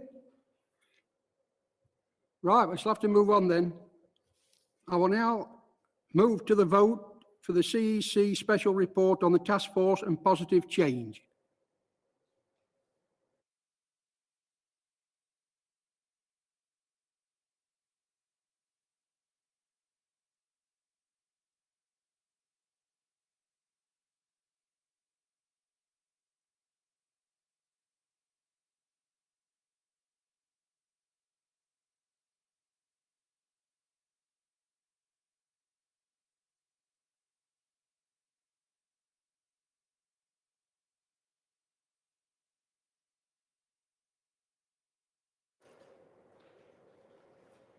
That's carried. Thank you very much.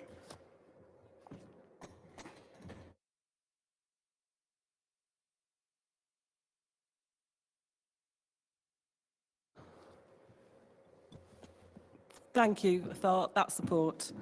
We now move on to debate motions 43, Composite 3, motions 46, 47 and 173. Again, just to remind any delegates wishing to oppose any of these motions, can you press the raise hand function, select that you would like to speak, and then send a message through the chat box to let us know what motion it is you're opposing. I will call you at the end of the moving and seconding speakers. So motion 43, mover Cadden. President, Congress, Caden Vale, Wales and South West Region, move in motion 43. Congress, we all need a safe place to pee. As a non-binary person, I often have to make a choice of using a toilet where I don't always feel safe or welcome. This can be hard to tackle and navigate daily.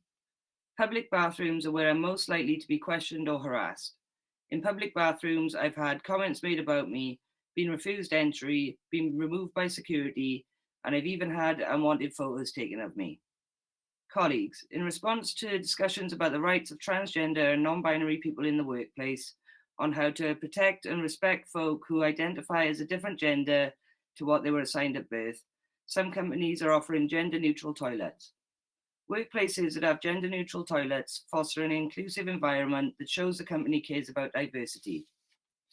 So Congress, why as an equal and diverse organisation who stands up for trans and non-binary people's rights, does the GMB not have a clear policy on gender-neutral toilets within our own offices?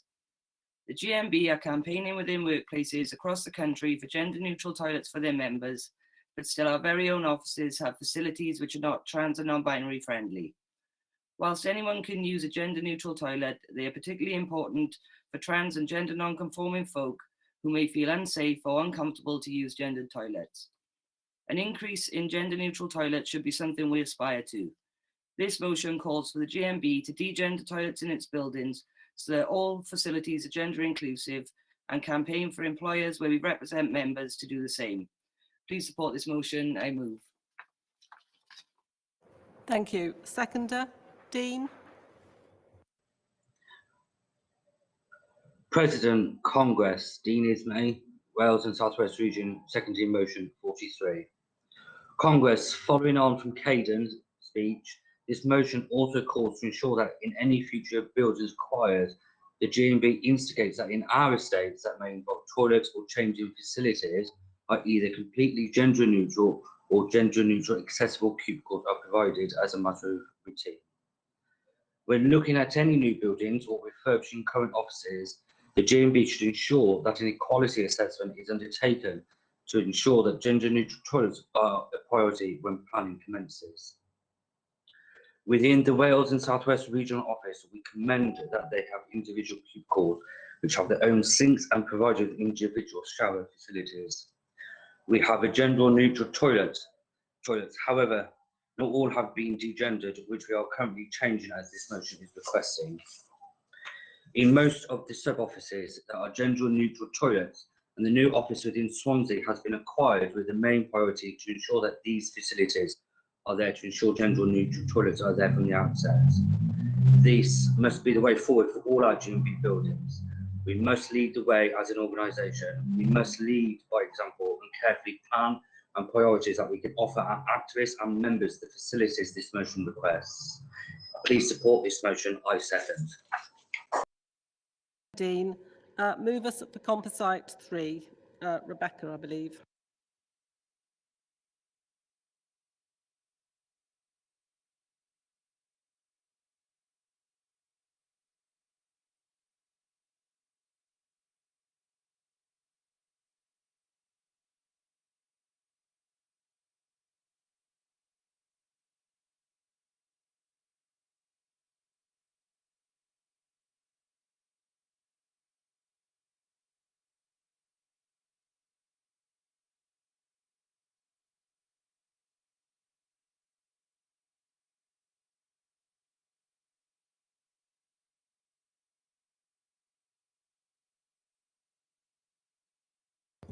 Sorry, we couldn't hear Rebecca, and I don't think she can hear me to tell her to unmute. But Rebecca, maybe Fevzi could move, and then maybe we could get Rebecca back in.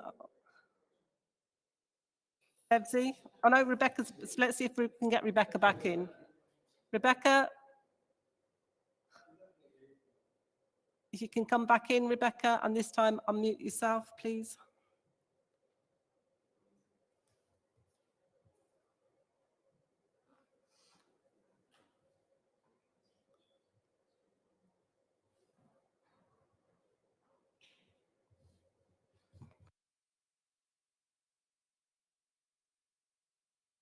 Okay, I think there is a technical issue with Rebecca's end. So, Fevzi, could you move and then?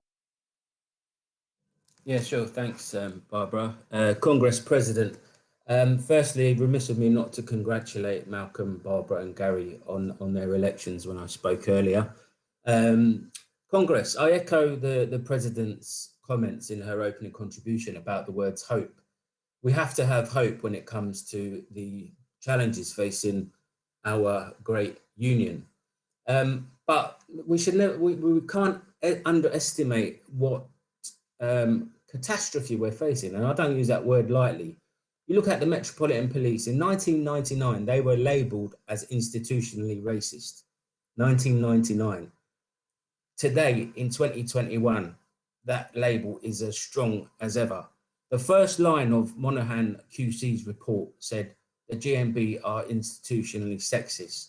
Now, I'm deeply concerned that unless we up our game, we are going to have that same stink follow us around for even longer. So, you know, we really have to step up. Actions speak louder than words. And I have to say for Black workers and Black representatives in the GMB, you know, collectively, we are demanding action. I'm proud to be a founder member of the GMB National Race Leads Network. Now, we rightly refer to people like Geraldine Desai from the Grunwick dispute and our brilliant Scottish women who led the equal pay claim. These are fundamentally important cases. And yet when we look at our structures do not represent the membership that we serve. That is the bottom line. We have to address the lack of proportionality in our union. We can't go on as the structures are. You know, there's a single demographic which has too much influence. So we do have to reach out and make sure that the union structures are reflective of the membership that we serve. We had the Monaghan report, which has been referred to, the Dr. Elizabeth Henry report, which is some 20 years old. It's almost like Groundhog Day. The language is strikingly similar, and we can't go on with the landscape as it is. And on that basis, I was supporting Composite 3, but on the basis that the mover couldn't connect, I'm happy to move Composite 3. Thank you. We do have Sharia now to speak, as it is a composite, so the other region that that's been composited with, I think that's Birmingham. Sharia, do you want to come in?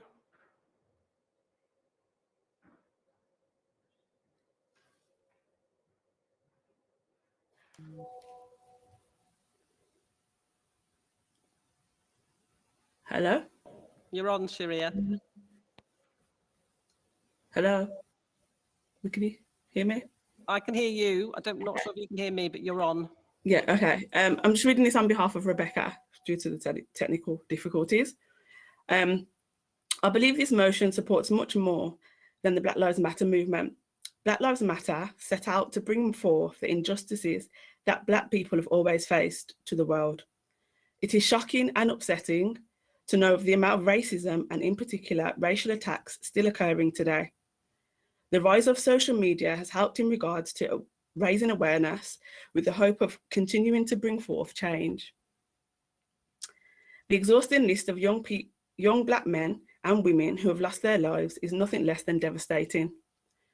From Stephen Lawrence, Damilola Taylor, Mark Duggan, Kingsley Borough, and Breonna Taylor, and more recently, George Floyd.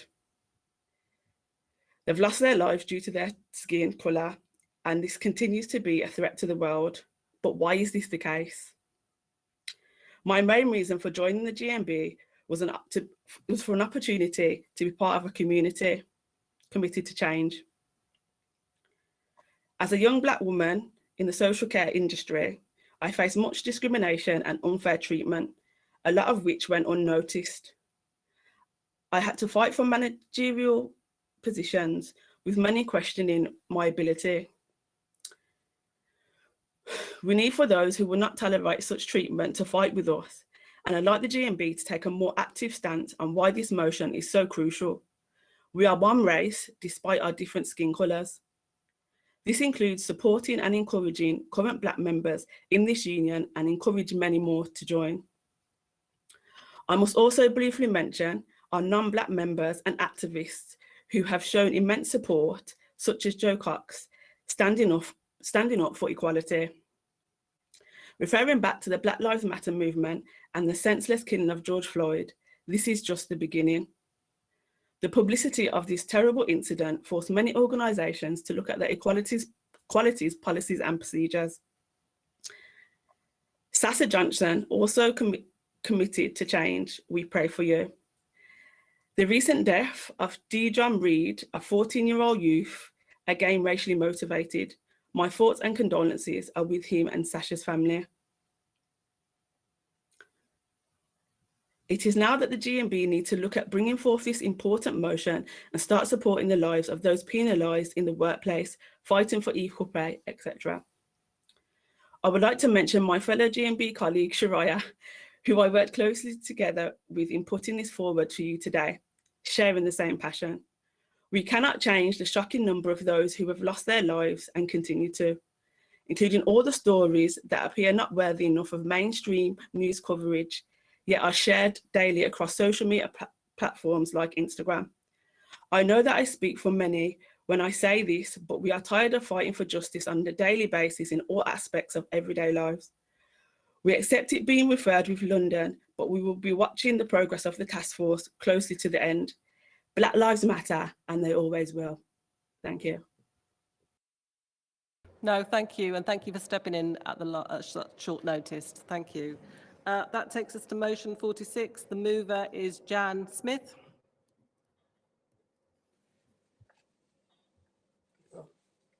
Right.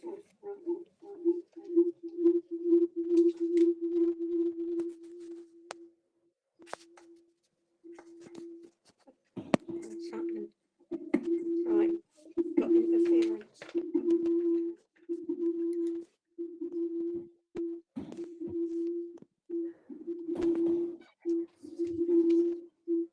Okay, could we move to the second speaker, please, which is Heather Hamlin?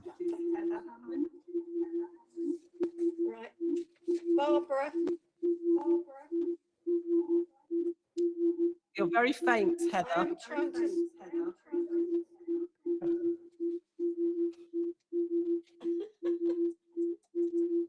We are trying to speak. I know, you're just very faint. We can't see you, but we can just about hear you. Right. Can I move it then? Go on. Yeah, if you move it, Jan. Okay. President Congress, welcome to Gary, the new General Secretary. Jan Smith, London Region, move in motion 46 on equality across GMB structures. Congress, our motions start with extracts from our rulebook, which guides our core aims and principles. You won't be surprised to hear that it states we need to promote equal opportunities across all our structures.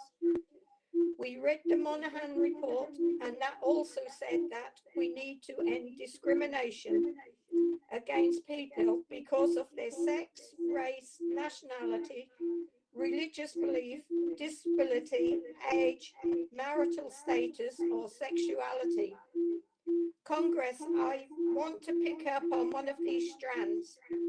We know that age is a protracted characteristic in the Equality Act, and we would expect that our union has fair representatives of both ends of the age spectrum in all our structures.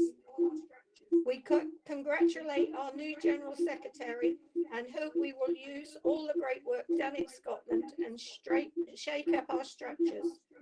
We need to rebuild and renew the GMB. This means that the union needs to hear from our young members as well as our older, retired members. We need to ensure that all our committees include representatives on age, not just young members, as both have equal opportunities to make. Congress. At the General Jan, can you wind up, please? Yeah. The retired have wisdom, wealth, talent, bucketfuls of experience, underutilized needs to engage, get them in hubs. You have all heard this, now we need to bring it into play. We are pleased that the CEC wish to refer this motion as all our structures may be reviewed in relation to the task force recommendations. We welcome a review of the Jan, can you wind up, please? Can you move the motion? Yeah, so Congress, I move this motion. Please support. Thank you, Jan. I think London is formally seconding the motion. Is that, yeah? Okay, thank you. That takes us on to motion 47. The mover is Carl Baird.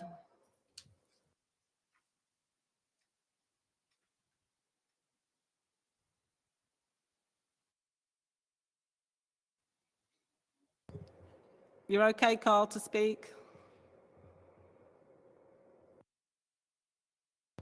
No. Can you unmute yourself, Carl, please? Good afternoon, President. Good afternoon, Congress. Carl Byrne, Midland and East Coast Region. First time speaker, first time delegate. Moving motion 47, Regional Equalities Fund. This Congress calls for each region to have a dedicated fund to provide materials for the purposes of equalities promotions during specific celebration or memorial events. This would enable the GMB to actively support celebratory and memorial events across all regions. This would increase engagement and provide an opportunity to recruit new members from minority groups. I move. Thank you. Well done as first time speaker. Seconder, Declan.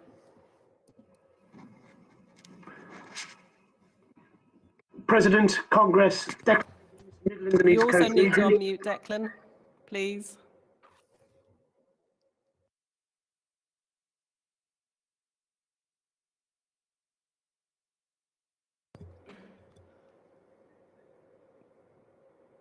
You're on, Declan. As long as you've unmuted yourself, you are on. No. We can't hear you, Declan. I don't know if you can hear me, but we can't hear you. No. I don't know what's happening this afternoon. It was all going so smoothly this morning. Can the I think London region might have to formally second this as well. Sorry, Declan. I'm really sorry.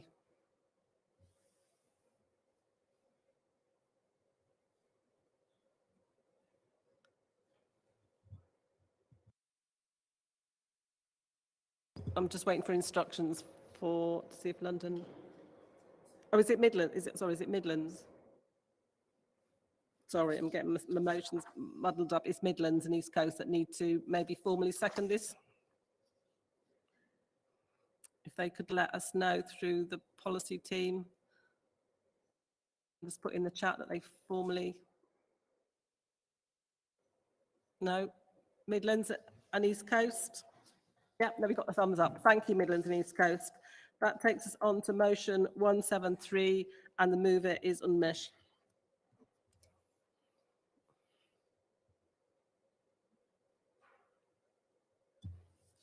So, are they not?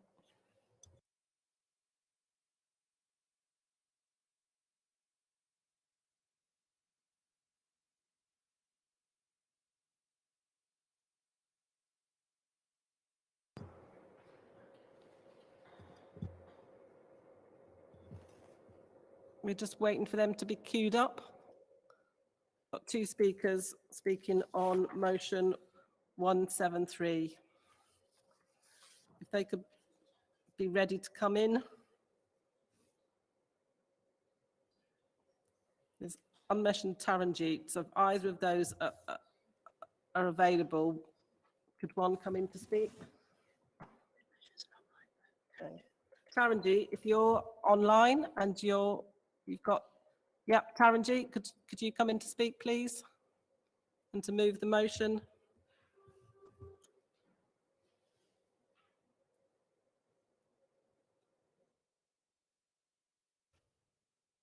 Taranjeet, yep, brilliant. You're on. Yeah, brilliant. Thank you. Can you all hear me? Fantastic. Taranjeet Chana, London region.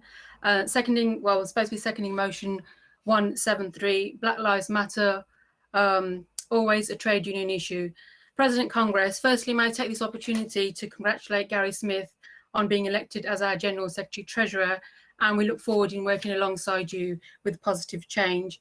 And also a big thank you to Rahana and Giovanna, who also stood as well, and for just being you.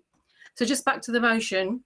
Congress, on page 4 of the CC Special Report Task Force for Positive Change, the forward by our President cites recommendation 27 of the Monahan Report, which states employees and members from other protected groups, including Black and ethnic minority groups that are underrepresented in the structure of the GMB, should be encouraged to participate in its activities, including at officer level, and be supported when they do so. Positive action should be taken where appropriate to facilitate this. And Congress, on page 6 of the task force report itself, the CEC commits itself to examine and refresh the recommendations and findings of the Elizabeth Henry report of 2002, which were not fully implemented and are incorporated in the project plan and will be used by the task force and the race subgroup to drive those changes. Congress, this is encouraging. And we hope that the additional recommendations in this motion 173 and the one that we've heard earlier on 45 are considered meaningfully. We are confident that the CEC will amplify the voices of Black, minority, ethnic workers, and that our newly elected General Secretary and Treasurer Gary Smith will ensure that race is always on the agenda. Because Congress, Black Lives Matter in the workplace and society is always a trade union issue. So I second and please support this motion. Black Lives Matter. No justice, no peace. Thank you. Taranjeet. Do we need to go to any opposition for those motions? No? In that case, I will now call Colin Gunter from the CEC to respond to these motions.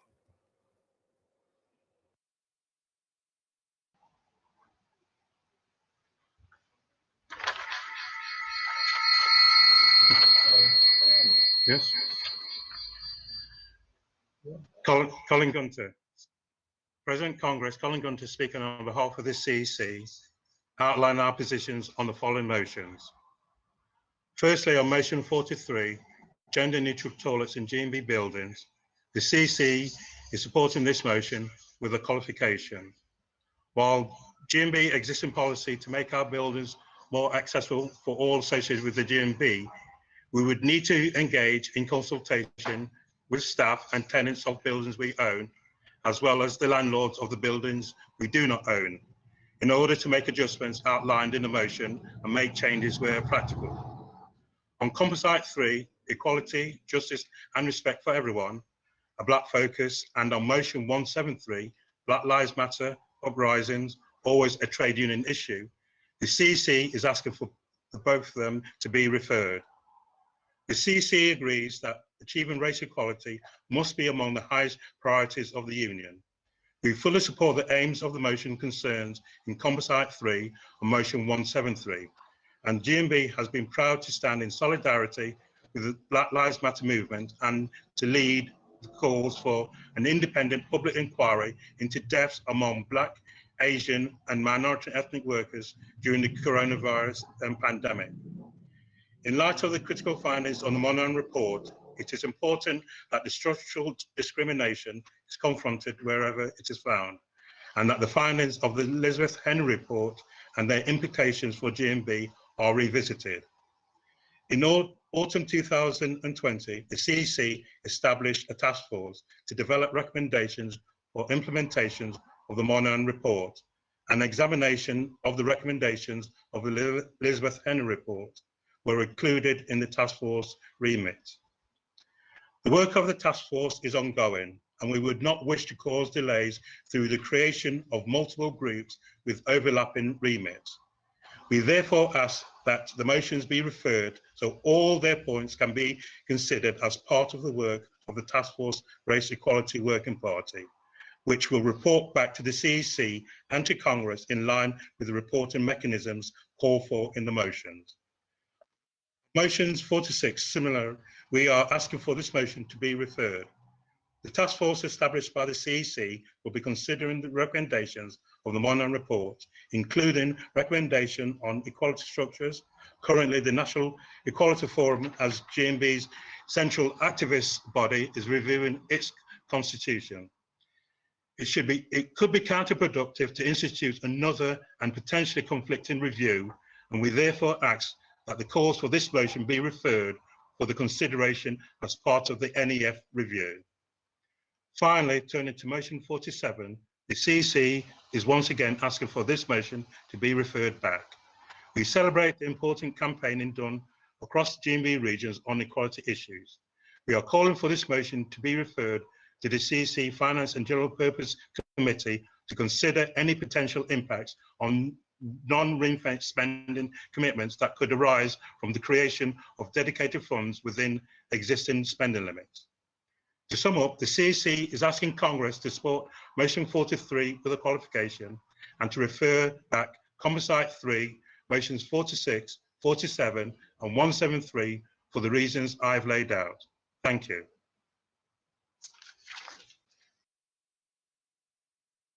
So I need to ask, does Wales and South West Region accept the qualification on motion 43? If you could write it in the chat maybe so our policy team can see that that's been accepted.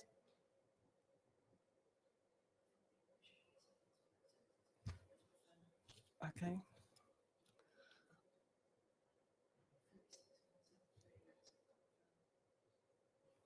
Is 43 being accepted for the qualification, Wales and South West?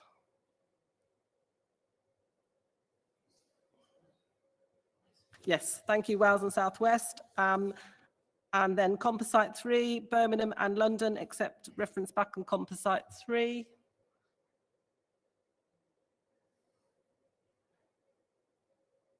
Sorry, it just takes a bit of time. Yes, that's good, thumbs up. The Midland and East Coast region accept reference back on 47. I think that's already been told to me. And does London region accept reference back on motions 46 and 173? Brilliant. Thumbs up all round. That means we only move to the vote on motion 43. Thank you. Motion 43 vote.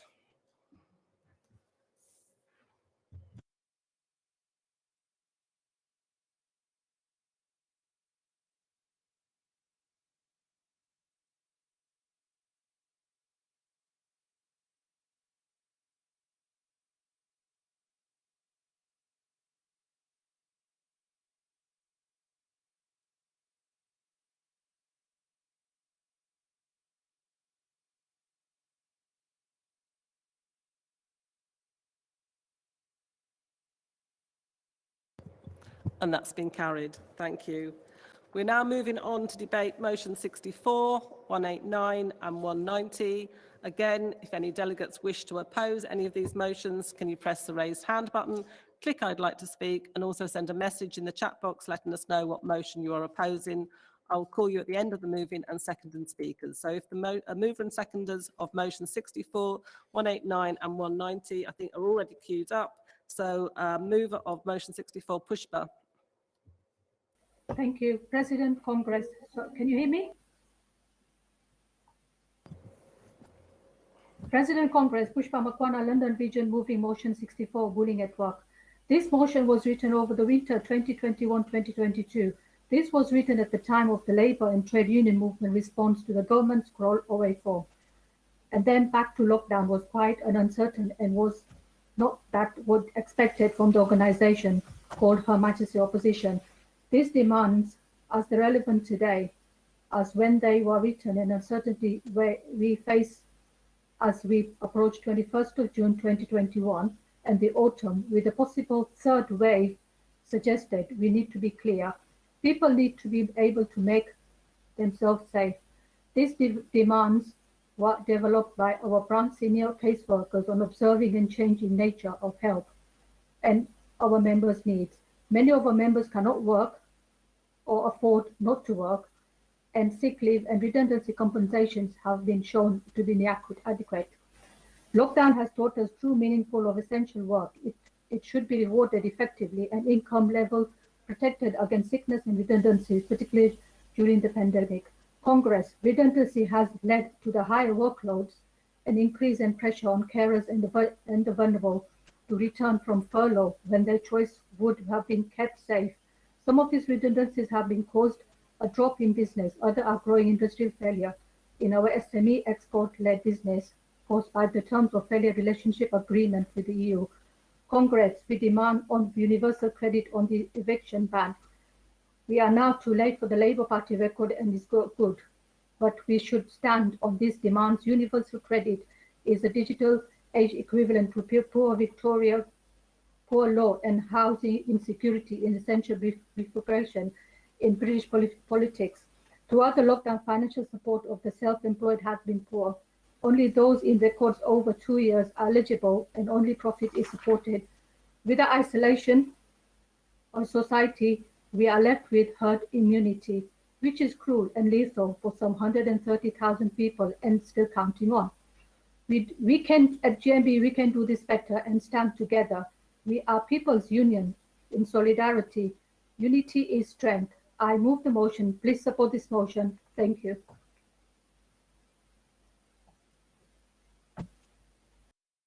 Your seconder, will you agree to formally second? If you could just let us know, please.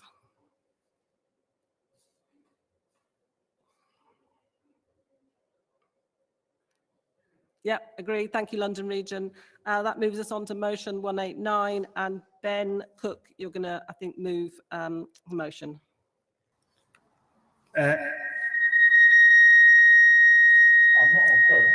Ben Cook, Midlands and East Coast Region, moving motion 189. I've been a victim of domestic abuse in the past, and when it happens to you, you feel alone in the first instance. You feel it's all in your head, and that nobody will believe you. It wasn't until I went to the police that I was signposted in the right direction, and this is where I started to get the help that I needed. But this was a process I had to go through alone. But it did give me the tools I needed to help me start to at least heal. but it was through GMB where I found a safe space to discuss the barriers that I faced. It was not only my region, but the activists and officers all across the UK and the equality structures that supported me. And I'll never forget the support that those people have given me. That is why it's so incredibly important, alongside our domestic abuse charter, that we encourage members to speak up and signpost them to the help that is available to them in whatever region they live in. And our members will see that you are not alone. Congress, I move the motion. Thank you. And can I ask if the region are formally seconding that motion?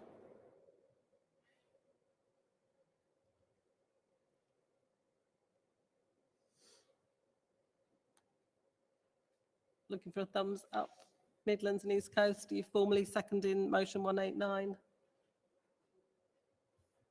Yep, thank you very much, Midlands. Motion 190, mover is Les. President, Congress. President, Congress. Les Timby, Northern Region, moving motion 190, social media, harassment and bullying. Congress, the levels of bullying online are just getting more and more extreme. The GMB has had a zero tolerance statement for 7 years, and it should leave no doubt as to what we think of people bullying others online.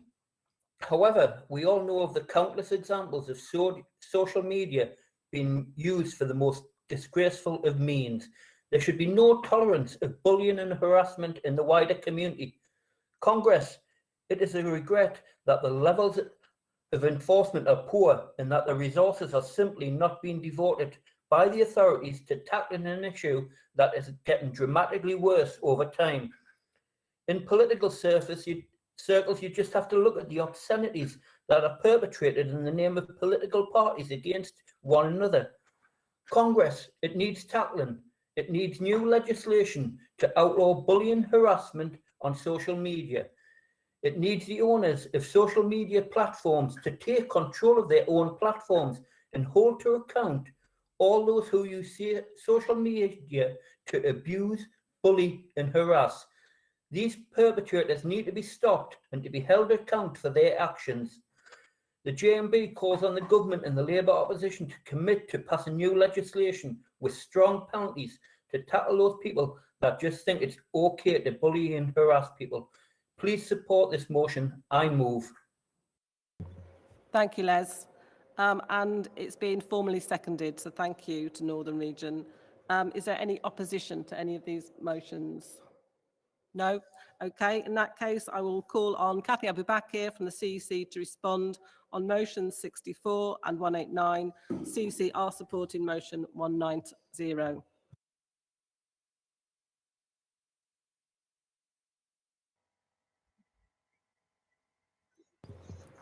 You're on, Kathy. Right. President, Congress. Kathy Abubakir speaking on behalf of the CEC on motion 64 and 189. On motion 64, bullying at work, the CEC is asking for this motion to be referred back.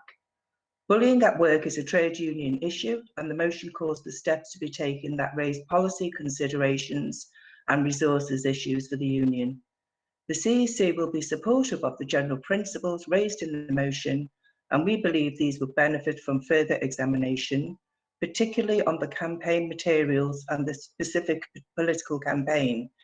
These specific asks may not be as effective as the motion wishes. On motion 189, you are not alone. The CEC is asking that the motion is supported with a qualification. The motion highlights an important issue within domestic abuse where people can feel isolated and alone. This campaign highlights the compassion our members have for those who suffer from domestic abuse. We are supporting this motion with the qualification that we look to incorporate this terminology and some of the campaign requests into our established domestic abuse campaign and policy work rather than establish a new campaign. Therefore, Congress, to confirm, the CEC is asking motion 64 to be referred and is asking for Congress to support motion 189 with the qualification I have outlined. Thank you. And thank you to the regions that have let us know in good time that London Region agreed to refer motion 64 and Midlands accept the qualification on motion 189. Because London Region do accept the reference back, I don't need to put that to the vote. So I will take the vote on motion 189.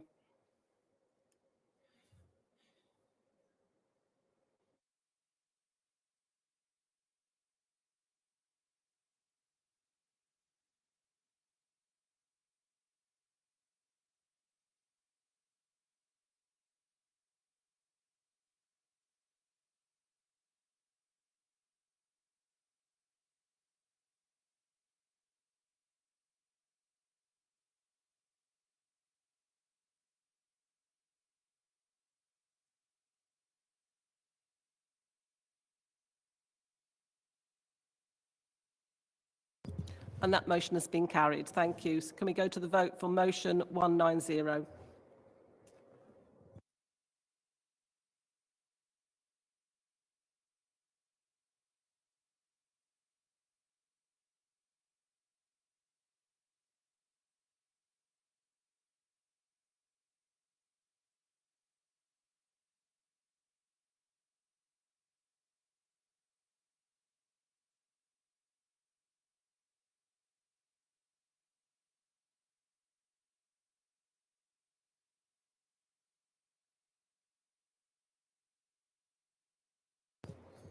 Thank you. That motion's been carried. We're now moving on to debate motions 48, 49, composite 4 and motion 53. Again, just to remind anybody wishes to oppose, raise your hand, click I'd like to speak, send a message to the chat box and let us know what motion you're opposing and I'll call you at the end. So can I have the movers and seconders of motion 48, 49, composite 4, motion 53. So 48 is, the mover is Mervyn. President, Congress. Mervyn Edwards, Birmingham and West Midlands Region, moving motion 48, Equality Act. Congress, everyone deserves to be treated fairly at work. We all deserve dignity and respect. The Equality Act of 2010 means you cannot be discriminated against based on several protected characteristics. Yet there are still employers who continue to ignore this fact. In many workplaces, perhaps especially retail, the Equality Act is disregarded and discrimination is a rampant issue. Sadly, George Orwell's 1940s dictum, all animals are equal, but some animals are more equal than others, is egregiously evident nowadays, as it was then. Many employees are unaware of their rights at work and do not realize that their employer is actually breaking the law when they treat workers differently because of more protected characteristics. We all know that the best way to handle bad employers and what is becoming in some workplaces the normalization of bad practice is together as a union. Congress, more needs to be done to protect our members and strengthen our rights at work. And if GMB doesn't do this, who's going to? We're calling for a campaign to raise awareness of the Equality Acts and the legal rights and protections our members and all workers have. Please support this motion. Could I ask if Birmingham will formally second that motion, because we're having difficulty getting hold of your seconder, Lisa. Can you let us know, please? Yep, no, that's a thumbs up. Thank you to that, Birmingham. Mover of motion 49, Susan. Thank you, President. Thank you, President Congress, Susan Kelly, London Region, moving motion 49, access to employment for those with a disability. Congress, did you know that on the equality monitoring forms we all filled out, more people ticked choose not to say or did not answer on the disability section of these forms than ticked that they had a disability? I'm not surprised, because disability, whether it's visible or invisible, still carries a stigma, even though the government no longer require us to register. Let us be clear. This motion is not calling on the GMB to ask that we go back to an antiquated system of registration that strikes fear into so many hearts, including my own.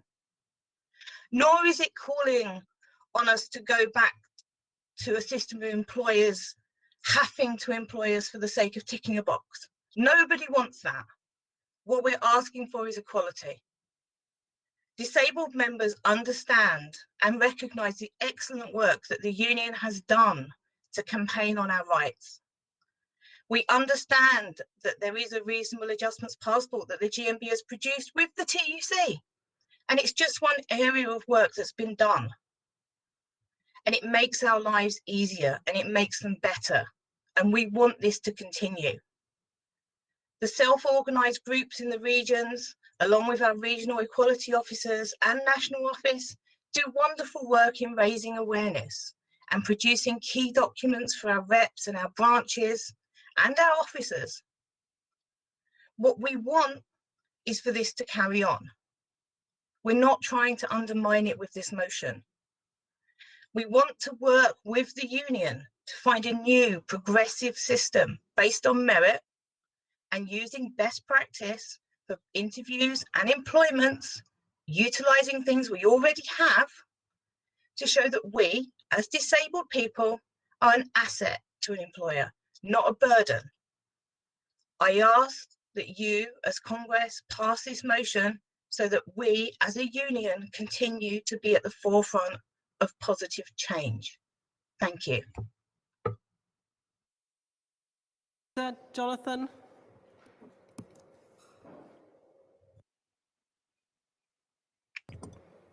President You're on, Congress. Jonathan. You need to unmute, I think. Not Can you unmute. unmute yourself, Jonathan, please?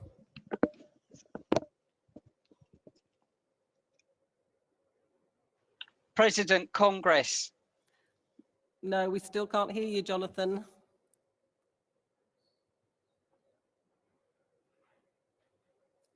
No, I don't know what's going on. No, we can't hear you, Jonathan. We can see you perfectly, but can't hear you. No. No, I'm afraid, Jonathan, we can't hear you.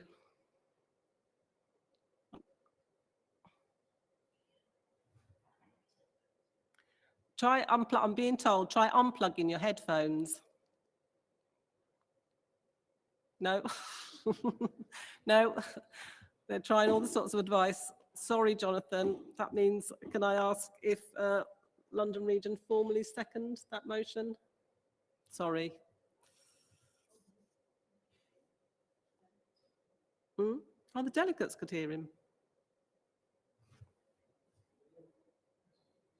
Oh, that's odd, because the delegates could hear him. Okay, thank you, London. I'm sorry, Jonathan, I apologise. We couldn't hear you. I couldn't hear you, but thank you for being ready to speak. Composite 4, mover is Michael. President Congress, Michael Needham, GMB Scotland, first time speaker. I'd like to also congratulate my colleague from before, Gary Smith, and his appointment as General Secretary. Did a great job in Scotland, and I'm sure will do the same. Disabled Confident Employer Scheme. In November 2016, the two-tick employer scheme that supported disabled employees changed to the Disabled Confident Scheme. The new scheme is more complex and has different levels, and the level the employer is on will have an impact of the level of support to different employees. There are time limits to demonstrate that companies are meeting the required level of compliance at the higher two levels, but the basic level 1, there's no time limits. Employers may look good to be part of such a scheme, but some employers on the entry level have done little in the way of offering things like guaranteed interviews. These employers are demonstrating little more than lip service. This Congress will be aware of the rocky road ahead due to the COVID recovery and with us no longer being part of the EU. Disabled employees have had a tougher 15 months in many ways. There have been a higher proportion of disabled employees either on furlough or losing their jobs, and that is according to the Office of National Statistics. It's critical that disabled people are not forgotten about and left behind as we get through the next few difficult years. I would ask Congress to consider the situation that a guaranteed interview is not guaranteed. Candidates understandably need to meet the minimum criteria for the job role, but employers, even on level 2 or 3, the higher 2 levels, can still reject interviewing suitable disabled candidates using excuses such as there have been too many candidates or the fact that non-compliance cannot be legally challenged. This Congress believes an employer should be part of the scheme and follow it fully or not be part of the scheme. This Congress wants to lobby for a time limit on level 1 of this scheme and for employers who are part of the scheme to fully comply with the commitments and responsibilities of this scheme. Congress, I move. Thank you, Michael. Just to say, we've had a lot of messages about the sound on Jonathan's speech earlier. We're working on it. We couldn't hear it in this room, so I do apologise to Jonathan again. The seconder, Trudy, motion 53, please. Good afternoon, Madam President and Congress. Trudy Chew, London Region, seconding Composite 4. I'm a first-time Congress delegate and speaker. Government statistics tell us that 20% of working age adults are disabled. That's 8.4 million people, 1 in 5 of the population. 4.4 million of these people are in employment. That's only 52% of all the disabled working age people. 400,000 are unemployed. Disability could strike me, you, our families and friends anytime. We must ensure that employers support and value disabled employees who want to work and have much to give. Disability confident must not be something employers pay lip service to. Employees should be part of this scheme and it should be extended and improved. We wish to lobby for a time limit on level 1 of the scheme for those who already take part in it and to ensure that they fully comply with all the commitments of the scheme and responsibilities. Congress, I second.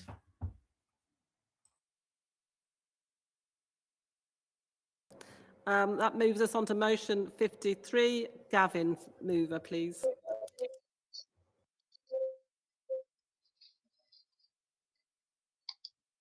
Hiya guys, can you hear me? There's a lot of feedback on your, I don't know what that means.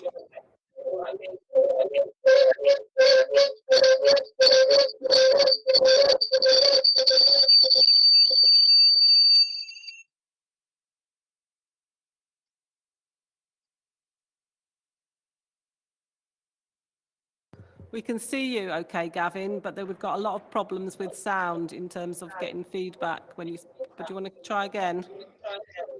Yeah, is it okay now?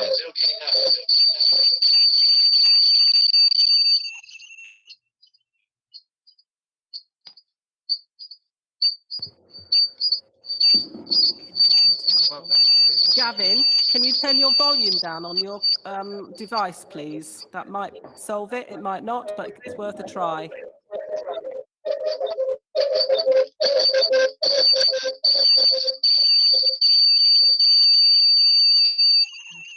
And turn off any other devices that you've got, so that just one device and the sound not turned up too high, please. Maybe Yeah, fingers crossed.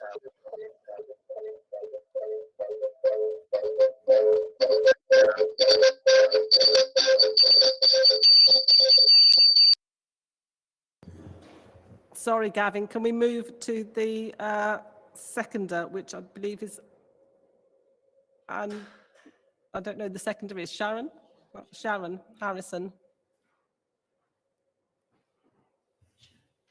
Yeah, Sharon, if you're there, could you come in and move the motion, please?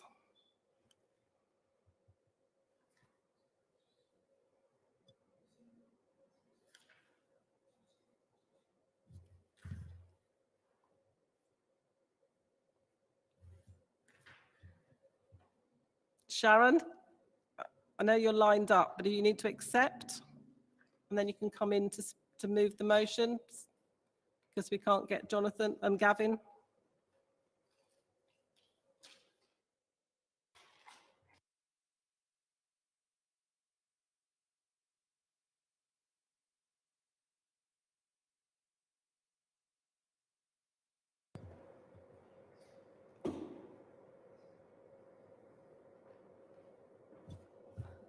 Sharon, I don't know if you're there, but I think you're there in the queue.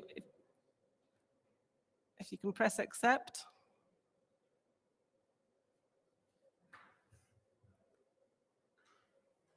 No?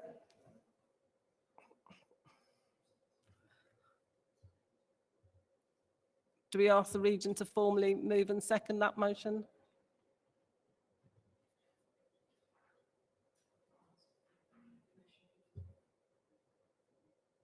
Yeah. If London, is it Wales and South West? Motion 53. We're obviously having difficulty with your two speakers, mover and seconder. Could you let policy team know that you are happy to move them formally and second them formally, and then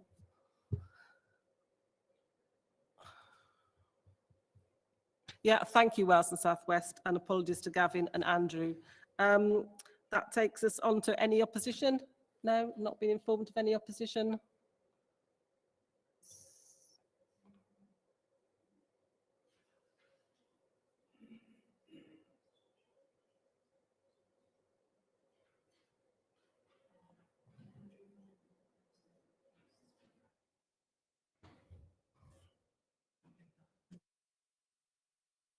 Andrew Viner, if you've said you've raised your hand and said you want to chat, can you just let us know what it is you want to speak on?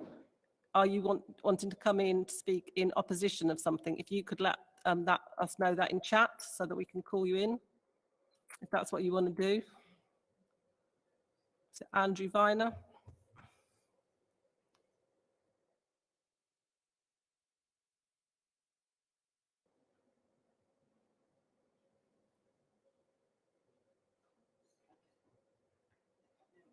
Okay, I've been told there's no opposition, so that takes me, I will call Rachel Hookway from the CEC to respond on all these motions. Thank you, Rachel.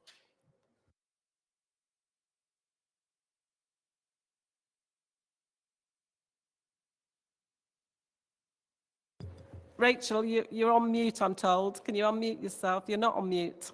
I don't know what's happening this afternoon.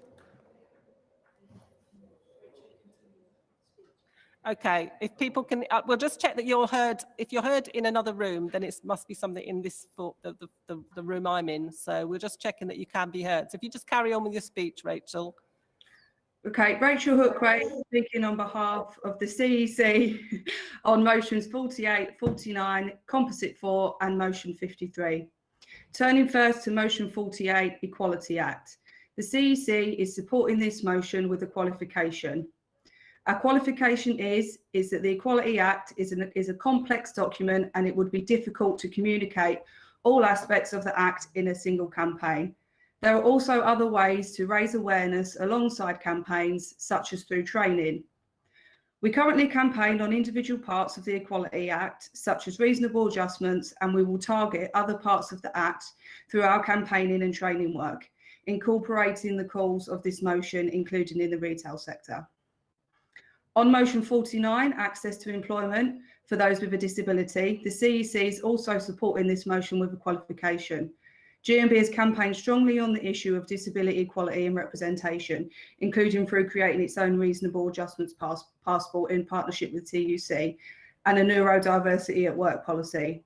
Our qualification is that we wish to take forward this work through the GMB supported Employment Activists Committee and the Union's Disabled Workers Strand Lead Group to explore potential modern quota systems building on what we know about the best guaranteed interview schemes without seeking to recreate the pre-1995 Disability Discrimination Act system of quotas and registers, which too many disabled workers found ineffectual, demeaning and or stigmatising.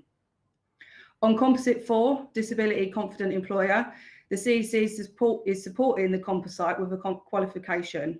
Our qualification is that we do not have the resources to develop and deliver standalone training on disability confident. However, we can work to integrate the points made in this composite into existing equalities training and make additional briefing resources available. GMB already signposts services as part of its disability awareness materials. Finally, on motion 53, multiple disabilities in the workplace, we are asking again that this motion be supported with a qualification. We fully support the aims and contents of this motion. Our only qualification is that the motion calls for GMB to ensure that disabled members have all their disabilities recognised. It must be the decision of disabled workers what disabilities, if any, they choose to disclose to employers. Therefore, Congress, we are asking that motions 48, 49, Composite 4 and 53 all be supported with the qualifications I've outlined. Thank you. Brilliant, Rachel. Got to hear you in the end. So just checking, Birmingham Region accept qualification on 48? Yes, thumbs up. Does London Region accept the qualification on motion 49? And obviously Scotland and London composite 4, Wales and South West motion 53. So London, yes, on motion 49. If those regions could let us know. Scotland, yes, thank you. London on composite 4 and Wales and South West on motion 53. 53, thank you, Wales and South West. And yeah, brilliant. Okay, so we can move straight to the vote. Motion 48.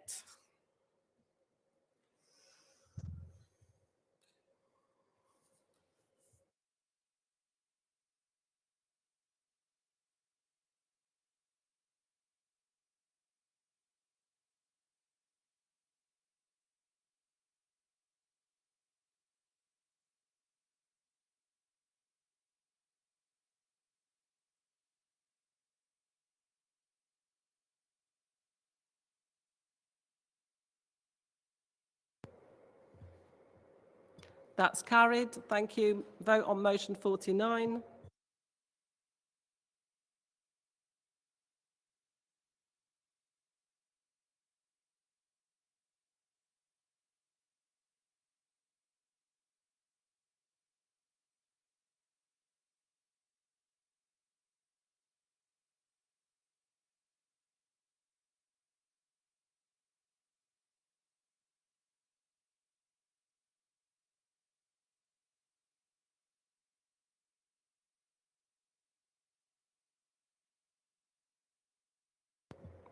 That's carried. Composite 4, vote.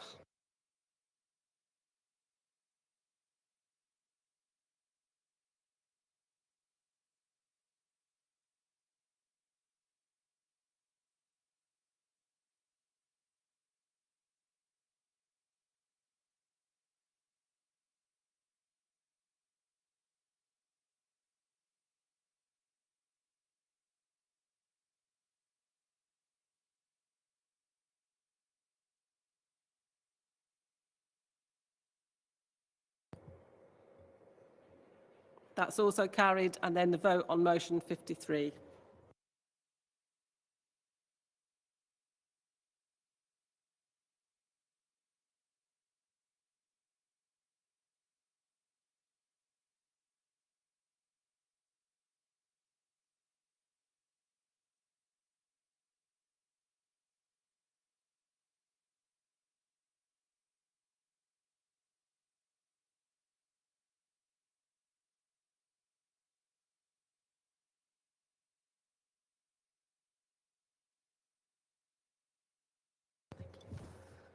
And that's also carried. I understand that Taranjeet, you want to raise a point of order. If you could put in the chat exactly what it is, just so that we can make sure it is a point of order.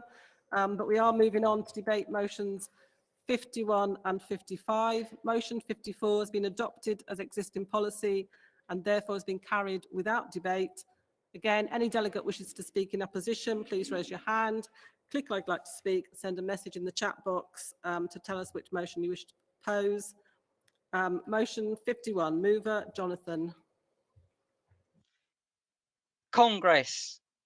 Madam President, can you hear? If you can't hear me, I will just carry on regardless. I'm moving the motion on disability pay gap. And I was going to point out in the previous motion that I'm a member of Ability So Susan, and so he's Stephen, who you'll hear from hopefully in a moment. When I originally penned this motion, I was responding to the 2019 published research by the TUC, which looks at two areas of employment. One is the disability pay gap, which is the difference between the median hourly pay of disabled and non-disabled people, and the disability employment gap, which is the difference between the employment rates of disabled and non-disabled people. This is an annual survey, and I've highlighted in the motion 4 headlines, which are a shocking indictment of life in Britain under the Conservatives. Last November's report highlighted the disability employment gap had narrowed overall than in the previous year, from which I wrote the motion. However, the report warned the last 2 quarters statistics had shown the gap was widening. The disability pay gap between 2019 and 2020 has increased even more. In 2019, the average pay gap was £3,000 between a non-disabled and disabled worker, and that's a weekly pay gap. In a year, the gap had risen to 3,822 based on a 35-hour week. Quite a shocking statistic. I said in the motion, this will only get worse with the Conservative government, and in a year, it has been proved. The latest 2020 report highlights the fact that people with disabilities are far more proportionate to being part-time or zero-hour jobs than non-disabled workers, and those jobs are more likely to be paid proportionally less than full-time equivalents. Workers with disabilities are more likely to be paid in lower paid sectors proportionally than non-disabled workers. In Congress, to prioritise our campaigning, our motion, we ask that you prioritise for a level playing field for disadvantaged groups. We should adopt the TC's recommendations from its 2019 report that includes campaigning for employers to publish their data on their own organisation's pay gap. We urge the CC to work with self-organised groups in the GMB and others outside the GMB, and of course within the Labour Party. These figures are shocking, and we need to do more to protect those who are perfectly capable but have been discriminated despite there supposedly being an Equality Act there to protect us. We cannot continue in the 21st century with a society where the most vulnerable can't afford to pay for children's clothes, for food or heating, where benefit cuts disproportionately hit those with the greatest needs, and government policies based on greed, not need. Congress, therefore, should be no disadvantage in our society. Everyone can contribute, and there is no excuse for unequal pay or treatment. Please support this motion and campaign together to eliminate this disgraceful pay gap. Thank you. I move. Thank you, Jonathan. I'm glad you could get on the end to come in on one of the motions. Seconder, Stephen. Thank you. Yes, good afternoon. I hope you can actually hear me this afternoon, but I shall carry on anyway. Firstly, it's wonderful that we're at Congress now today, and that we're able to have it this year. And I'm delighted to be able to second this motion, and I'm from the London region, and I'm seconding this motion on the disability pay gap, and strongly agree with the details and the arguments presented by Jonathan a few moments ago. Without relying on all the statistical data that Jonathan had available and has been referring to, I know from my own dealings and with representing the workers and our GMB members on a day-to-day basis, how badly affected our disabled members are by the ongoing effects of the COVID-19 pandemic. I witness on a regular basis how our disabled members now face capability procedures for aspects of work which previously were left unchallenged and were totally accepted. In other cases, there are workers paid for who have been paid in the past and paid on the minimum wage, which is disgusting at the best of times, and are now recommended, and companies are now trying to reduce their hours significantly, therefore reducing their ability to live independently and their independence, and so not just creating a big financial burden to them, but also to their families, and unfortunately for some of them putting them back in the bank of mum and dad again. Sickness absence due to their disabilities, which was previously tolerated, now becomes a likely cause of dismissals. The reasons given for these measures are many and flimsy and unacceptable, but they all add up to disadvantaging our disabled members even further, which is totally and utterly unacceptable. We must stand up to discrimination in all its formats and in all its forms.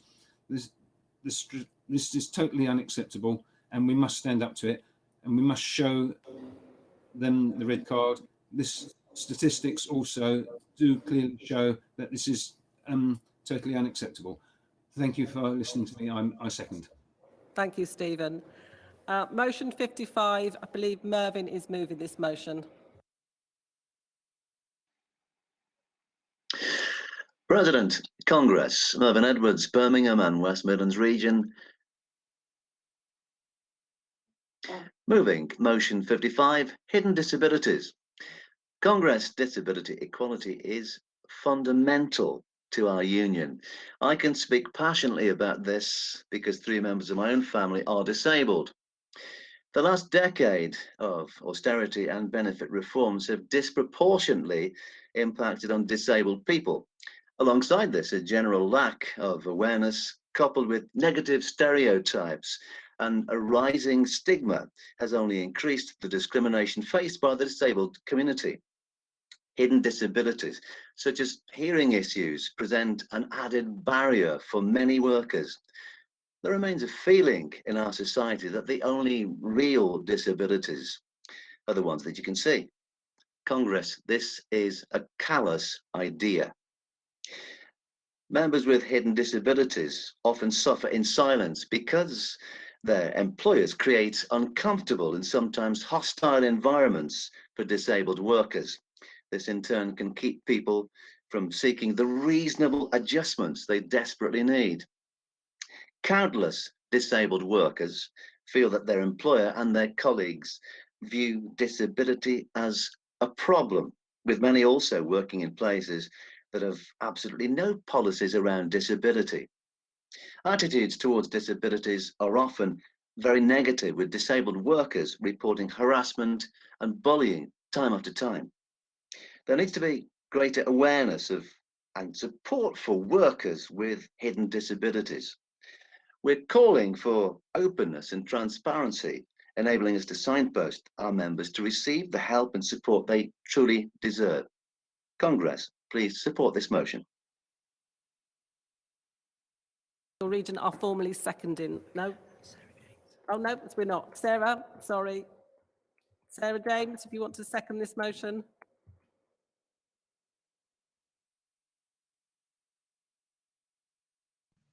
Hi, Congress. Apologies for my IT issues earlier on. Sarah, we can't. Can you unmute? You might.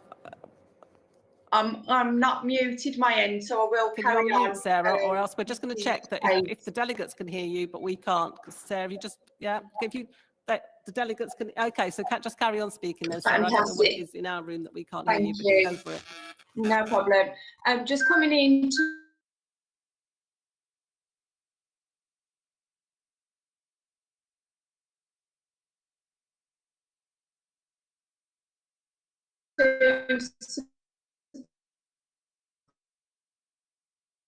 support. That was unfortunate, Sarah, because the delegates could hear you, but then you froze. So I don't know whether we're going to try again. We're going to just try it one more time. Sarah, you're in the in the queue waiting.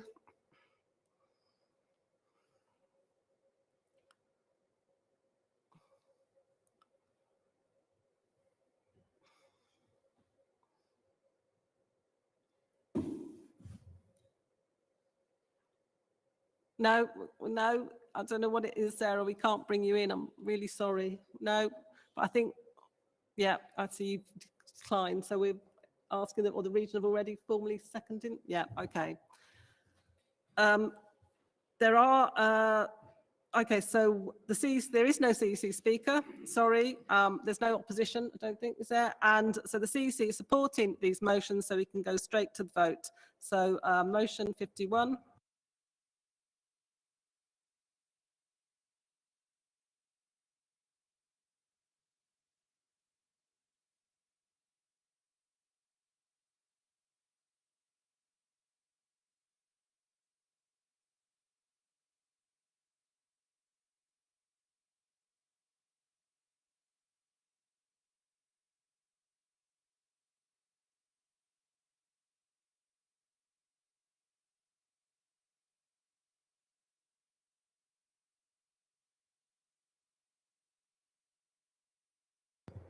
That's carried. Motion 55.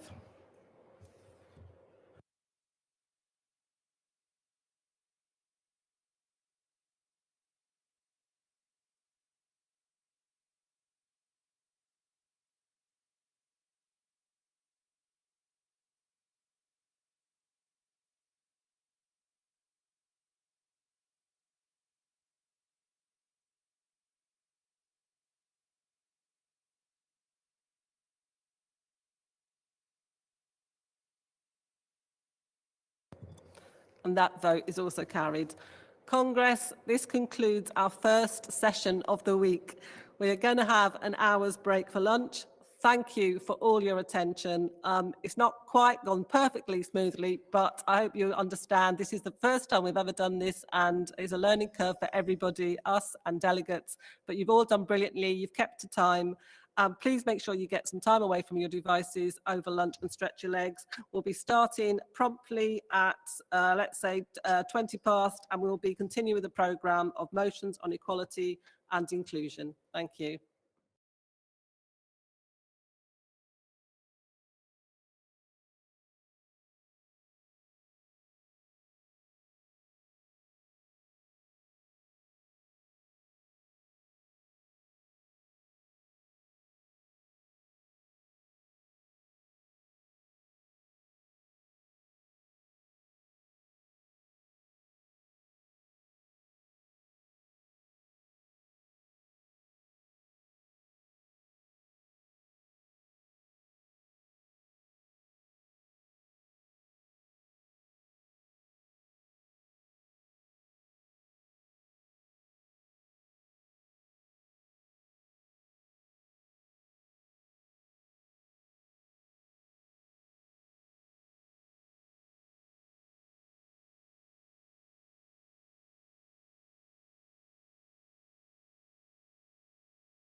to contact the IT help desk by emailing congress@gmb.org.uk or by calling 0141 849 6647 or 0141 849 6648.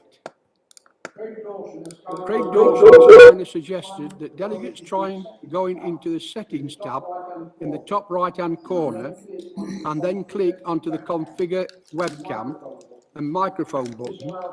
This allows delegates to select their primary microphone or camera, which can sometimes be the issue. Should also switch off other devices in the room if they can.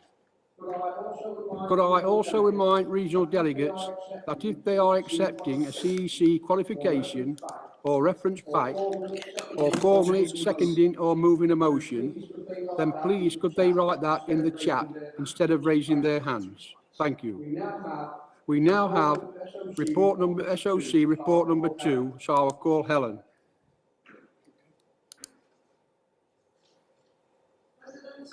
President Congress, Helen Johnson, Midland and East Coast Region, SOC Chair, moving SOC report number 2.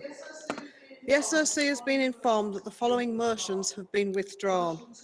Motion 220, climate change, standing in the name of Midland and East Coast Region, and motion 221, climate change crisis, also standing in the name of Midland and East Coast Region. President Congress, I formally move adoption of SOC report number 2. Thank you, Helen. All agree with that report? Thank you. Right, we now move to employment policy, inequality and inclusion. President Congress, if you could now turn to our first item of business for the afternoon.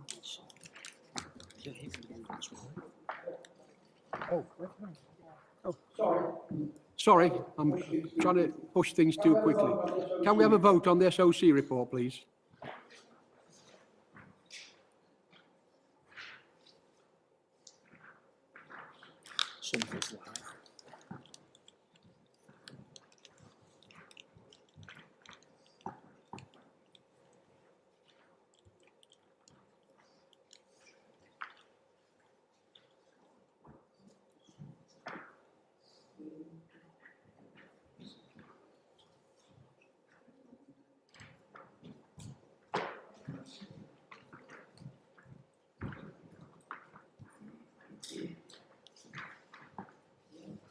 Can you hear it? It's a microphone on. It's nothing wrong with it. It's the president's mic. Congress, if you could now turn to our first item of business for the afternoon. We are starting with motions 56, 57 and 60.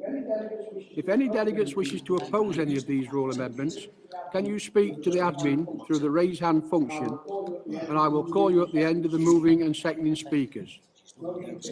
Motion 56, mover Martha.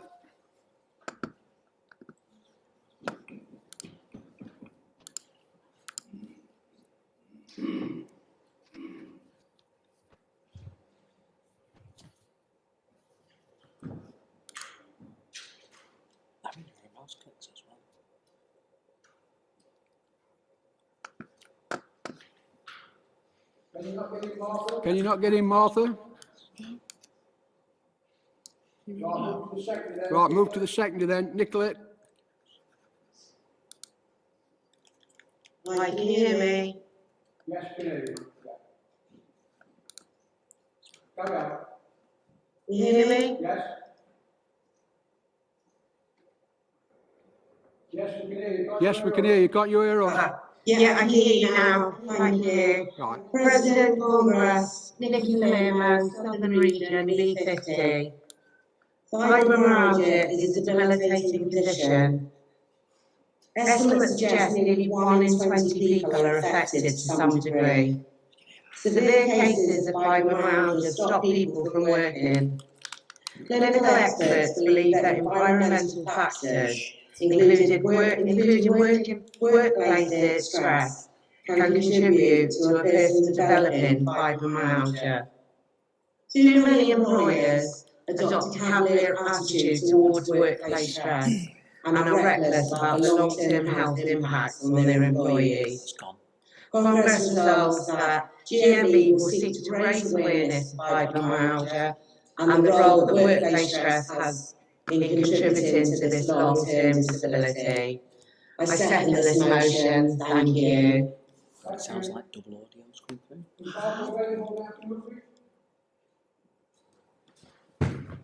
No, thank you for the order.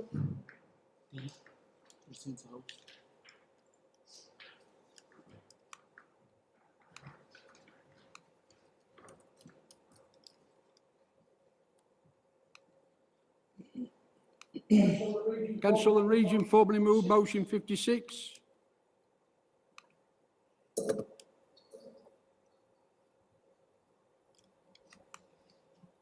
If you don't move it, it falls.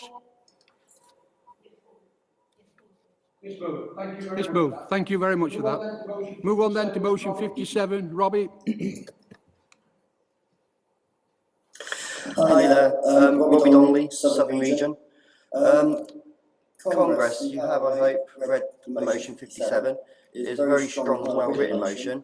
For my part, I will say disability inclusiveness is constantly changing and evolving. That is a natural occurrence as our understanding and access improves. We do not have to accept the bare basic compliance with the Equality Act that many employers think is sufficient. Compliance with the law is the lowest bar. We can aim higher. Disabled people have been disproportionately affected by COVID, yet there has been some benefits. A decade ago, requesting somebody could work from home or carry out an interview solely via telephone would have been met with great opposition from many managers. However, we have now all seen what many already had a gut feeling about, that this is an option that was achievable, thus opening up doors that were previously closed to some disabled people held back by transport links and difficulty in getting to the workplace location. This shows that we, GMB, have to be constantly reflecting, learning and improving on our practice. We have to be progressive and look at the deeper questions of the relationship and representation of disabled people within the workplace. We need to not just adapt to change, but to create it. Disability inclusion is part of a wider movement for inclusive development that strives for the active participation and representation of all people, regardless of their age, gender, disability, ethnicity, race, class, religion, sexuality, or any other characteristics. Disability inclusiveness development is part of this social justice movement that challenges unjust systems and exclusive policies, relations and practice. Simply talking about disability inclusion is not sufficient. It demands action for change. We hope GMB will support this motion and create a toolkit that will provide members and reps with some practical ideas to support us all to contribute to this change process. This toolkit can be a vehicle for raising awareness that every disabled person is unique in their strengths and the challenges that they face within the workplace and within society. It will give people the tools so that they can understand diversity and enabling employers to move to a more person-centred approach. We want our GMB members not just to be helped inside of work, but to be helped to get work. I move this motion. Thank you. Is it formally seconded? Formally seconded. Thank you. Thank you. Now move on to motion 60. Called it. Hello there, everyone. I hope you can hear me. Kuldip Sahota from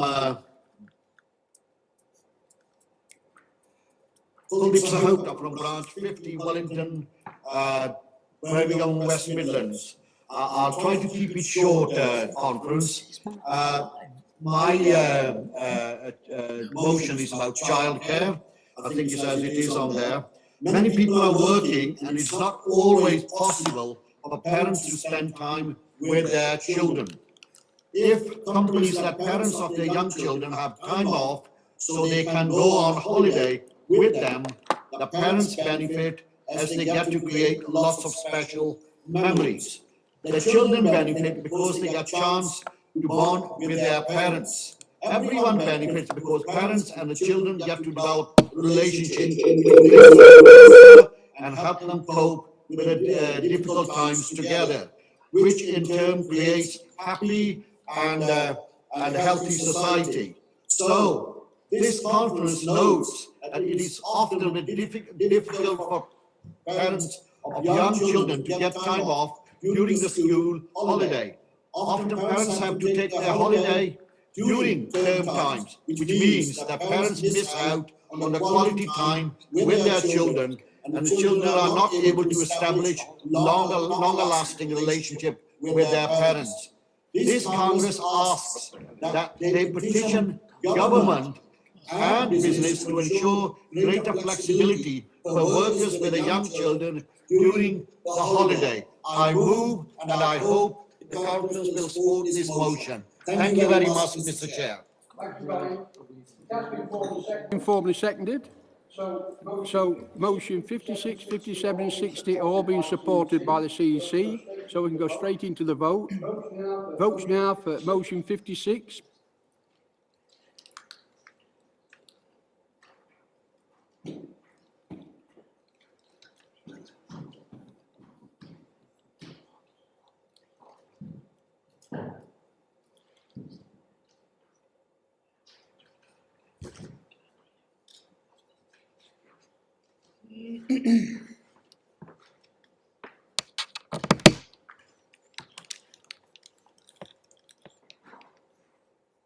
That's carried. It's carried. Thank you. 57.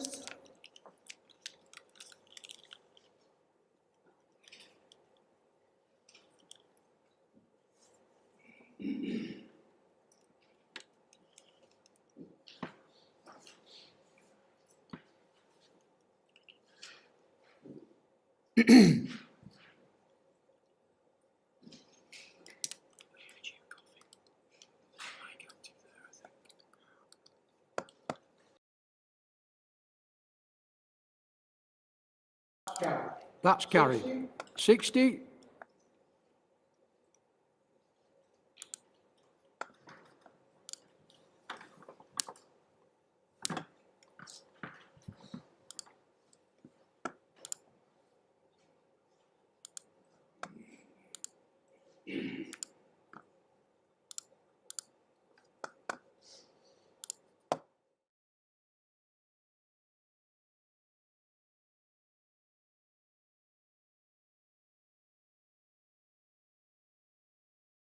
And that's carried.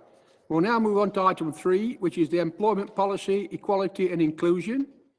We will now be debating motions 58, 59 and 62. Motions 61 and 63 were carried as existing policies. If any delegate wishes to oppose any of these motions, can you speak to the admin through the raise hand function? And I will call you at the end of the moving and seconding speakers. Can we have motion 58 mover, Patrick? Afternoon, Congress. Patrick Timpson, Northwest and Irish region, and I'm moving motion 58 on vulnerable workers. Congress, we must recognise that universal credit and disability assessments are forcing more and more of the most vulnerable people into workplaces that are often ill-equipped to provide essential support for these individuals in order for them to succeed. This creates even more pressure for them, leading to stress, anxiety, and of course, ultimately, unemployment. We call on the GMB to draw up a comprehensive policy in exactly the same way as the Daphne Project for tackling domestic violence and the Dying to Work policy to support terminally ill workers into employment, to provide the framework for all employers to sign up to ensure support and protection for this most vulnerable group of workers. Thank you, and I move this motion. Thank you, Patrick. Motion 59 has been formally moved and formally seconded. So we'll have motion 62. Jake?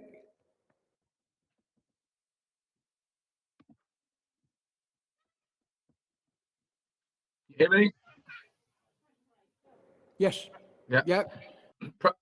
President, Congress, Jake McLean, Wales and South West region, moving motion 62, women seafarers. Congress, earlier this year at the TUC Women's Conference, a motion was passed calling for an increase in the number of women in traditionally male-dominated maritime industries. The motion welcomed the newly formed Women in Maritime Network and Diversity in Maritime Task Force, which supports female seafarers and other underrepresented groups, stating that this network will connect female maritime professionals and maritime companies both at sea and ashore, to work together on initiatives, including a diversity charter, women speakers for panels and women for interview panels. The motion was brought by our sister unions, Nautilus International and the RMT Union. Congress, we in the GMB should actively support the TUC and our sister unions to provide safe spaces and support networks for women seafarers, discuss how to encourage more women into the maritime sector and increase the number of women in traditionally male-dominated industries more widely. GMB, the Union for Shipbuilders, should get on board with Nautilus's Fair Access campaign, which argues for equal opportunities for training and career progression at sea. Our unions could work together, develop good practice across different parts of the sector. Congress, as a proud shipbuilder myself from the Appledore Yard in North Devon, we know the challenges we must meet of shaping a more diverse and inclusive future in our industry, and the responsibilities on our union in this regard. As the International Maritime Organization has said, we need to highlight the important contribution of women all over the world to the maritime sector and focus on gender equality. President, we send solidarity from our shipbuilders in the GMB to our sister unions across the maritime sector in the fight for equality for women seafarers. Please support this motion. I move. Lorraine.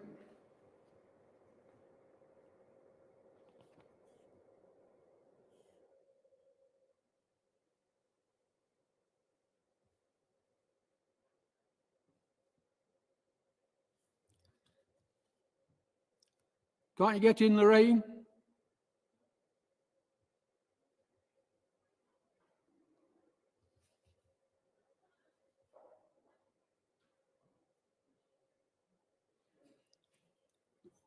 Does Wales and South West formally second that motion? Thank you for that. I will now call Gwyneth Brinkworth of the CEC to respond to these motions.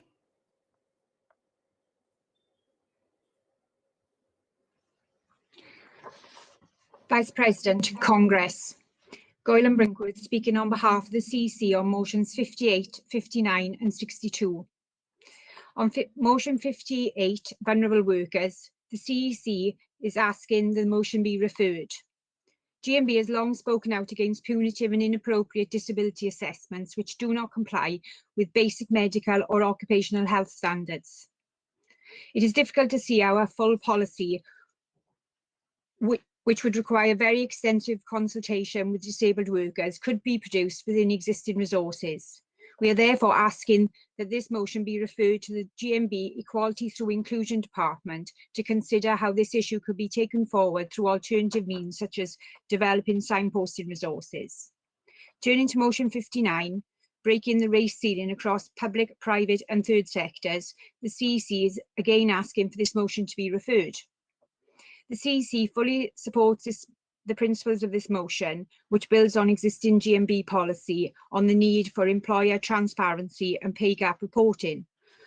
While progress on all motions will be reported in the normal way, we note the establishing the national picture for private sector employers who are not subject to the Freedom of Information Act and who are not presently required to report on this information in corporate filings, and it may not be possible to present a complete picture in time for Congress 2022. We also believe that the GMB National Race Network, the National Equality Forum and the National Equality Through Inclusion Department would be best placed to progress this work. We ask that the motion be referred for further work and examination to establish a timescale for delivering the research work called for in this motion within current resources. Finally, on motion 62, women seafarers, the CEC is asking Congress to support this motion with a qualification. Gender inequality is an important gender inequality in industry is an important issue. Our qualification is that we respect the industrial demarcation boundaries, and we will look to support campaigns run by our sister unions, RMT and Nautilus on this matter. Therefore, Congress, to sum up, the CEC is asking for motions 58 and 59 to be referred, and for Congress to support motion 62 with a qualification for the reasons I have laid out. Thank you. and Irish accept the refer back on motion 58?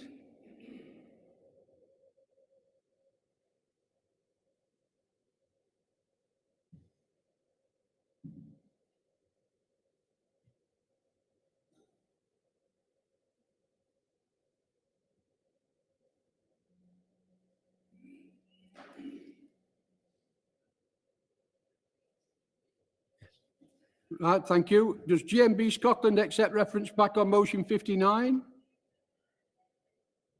Thank you. And does Wales and South West accept the qualification on motion 62? Thank you. Motion 58 and 59 accept reference back, so there's no need to take a vote on that. So we'll take a vote now on motion 62.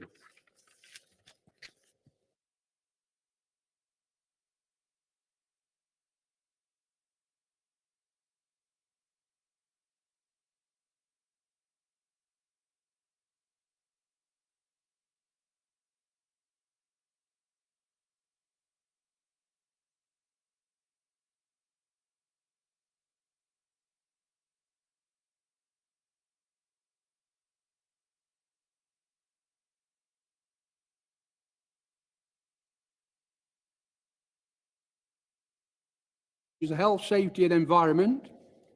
We'll now be debating composite 5 and motion 69. Motion 65 was carried as existing policy. If any delegates wishes to oppose any of these rule amendments, can you speak to the admin through the raise hands function, and I will call you at the end of the moving and seconding speakers. Composite 5 mover, Adrian. Congress. Adrian Storr, London Region, first time delegate, first time speaker, moving composite 5 on stress and mental health. Congress, more now than ever, stress and mental health has become the replacement for the common cold and sickness, diarrhea of the workplace. More needs to be done about this, especially after the long-term effects of COVID. 1 in 4 in the UK will suffer a mental health problem at the same time. Whilst mental health problems are common, most are mild and can be sorted short-term and normally treated with medication by a GP. However, work-related stress is prolonged and can lead to both physical and physiological damage, including anxiety and depression. Congress. Work-related stress is the adverse reaction people have to excess, pressure, or other types of demand placed on them at work. Whilst lots of workplace, including companies like all Nestle factories in the UK and local authorities like Braintree District Council send people on courses as mental health champions, this does not make them GPs. However, they are people that workplace can turn to for help in the first instance. Congress, we are asking for more to be done in the workplaces. Our union reps need better support and strong legislation behind them so that they can support and get help with the stigma of stress and mental health. Whilst colds, flus and other common ailments are easily treated, stress and mental health are complex, so have to be treated in a different way.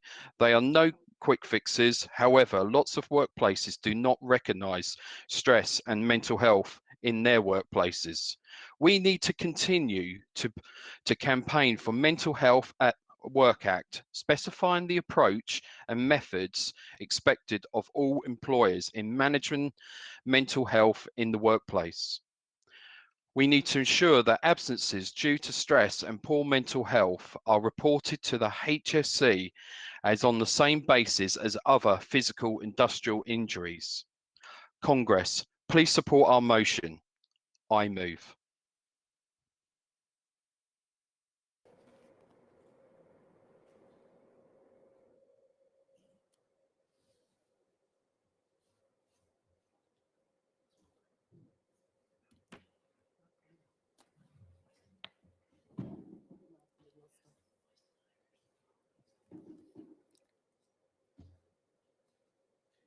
Does North West and Irish formally second that motion?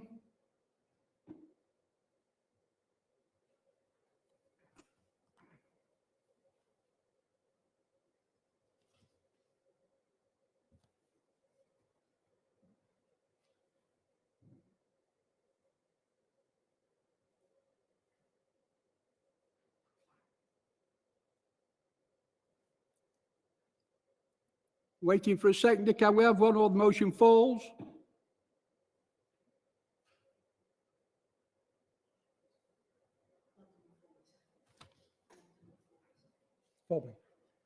Thank you for that. Formally seconded. Can we move now to motion 69? Jude? Thank you. Before I start, can I just say on behalf of Yorkshire and North Derbyshire, congratulations to Gary Smith on his election as General Secretary. President, Congress, and my name's Jude McCaig, Yorkshire and North Derbyshire, first-time delegate, first-time speaker, moving motion 69, long-term health conditions in the workplace. I've been a mental health nurse for 25 years in the NHS, and during my time I've worked with patients and many colleagues who live with long-term health conditions. People living with long-term health conditions often worry about how their conditions are seen, judged and treated by their employers, managers and colleagues, to the point that some feel that they need to hide them. They can often feel that they are seen as a drain on the rest of the workforce and that these conditions can be a hindrance to them moving forward in their careers. Long-term health conditions generally have no cure. They need to be managed for many years, often for life, and they can include things like diabetes, asthma, arthritis, COPD, IBS, and now we're facing the potential of adding long COVID to that list. These illnesses are debilitating enough, but when you add to them the isolation, frustration, and feeling of being misunderstood and marginalised, then the impact can be utterly devastating. There are 15 million people in the UK who are living with these long-term health conditions, and over 4 million with secondary conditions, which can compound the issue, creates further anxiety, isolation, and depression, with mental health becoming an issue in itself. For those in the UK's workforce, they will at some point hit a sickness trigger, and sadly, the process of monitoring can lead to disciplinary or at worst dismissal. Employees may have to repeatedly justify their reasons for sickness and may be made to feel like this is an excuse rather than a reason. In 2010, David Cameron's government replaced the sick note with the fit note. So now employers expect a date of return to work, which can add further pressure to employees. Illnesses do not recover within a set time frame. They're individual to the person, and improvement can be compounded by outside pressures and stress, but they can be helped by understanding and good support. Instead, employees often find themselves called in for interview within weeks, looking at dates for return to work. And this can be done without proper understanding of their needs. People sometimes are faced with amended duties which they don't need to do. The Equalities Act is only that, equality in the workplace, and it makes no demand for empathy or understanding. We need employers and colleagues who are supportive and understanding of staff needs. Employers who can make reasonable adjustments based on fact and recognise when an individual may need help, but also recognise when they can excel with support. We need training for employers and the workforce that addresses long-term health conditions, training that educates and informs and challenges the stigma and the lack of understanding and isolation that long-term health conditions bring. This is why we call upon Congress to support the motion and ask that the workplace training for managers and colleagues on a variety of long-term conditions.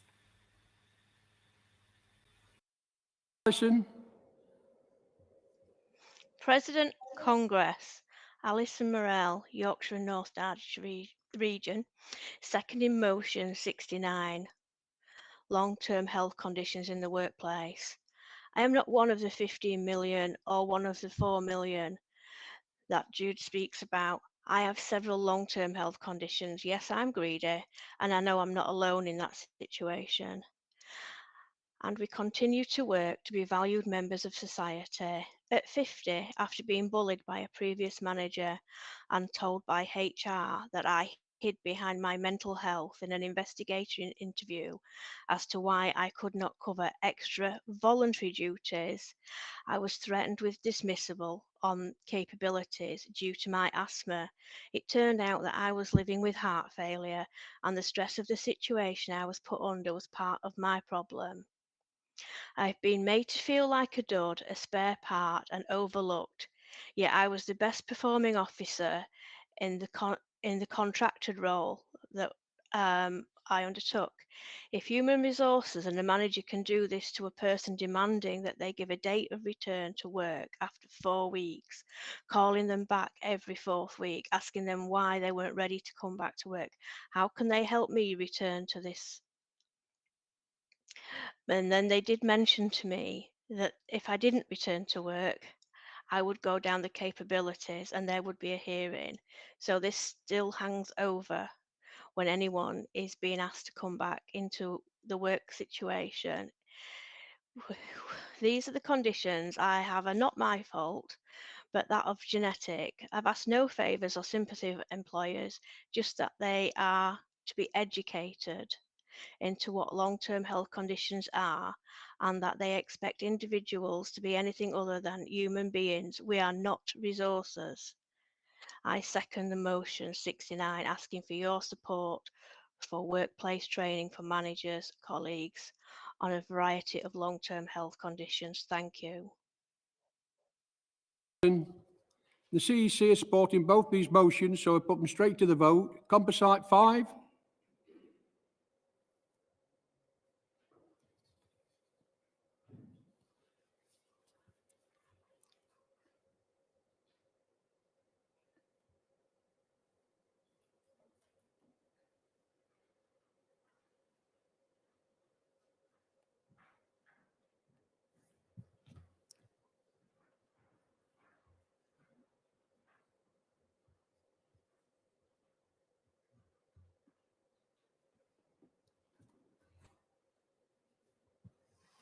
That's carried. Motion 69.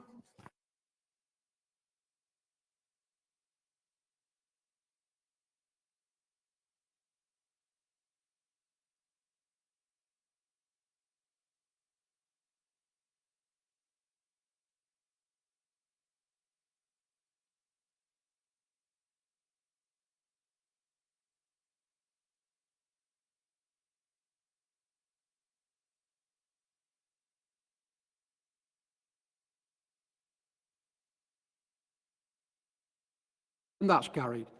We'll now move on to item 5, which is pensions. We will now move to debate motion 76. The mover is Martha.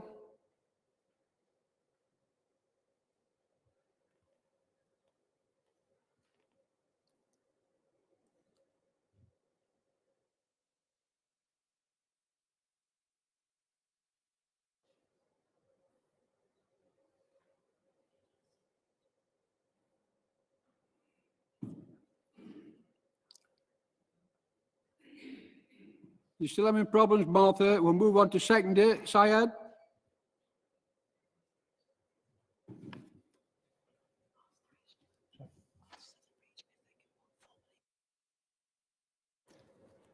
Can the region formally move motion 76?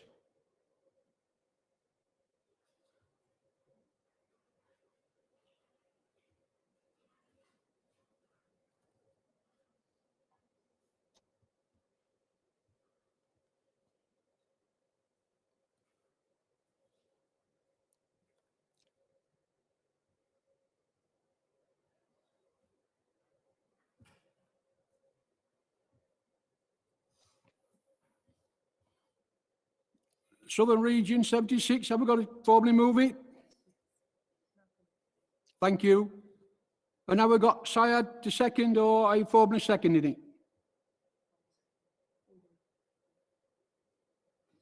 Formally second. Thank you. The CEC is supporting this motion. We'll go straight to the vote. All those in favour?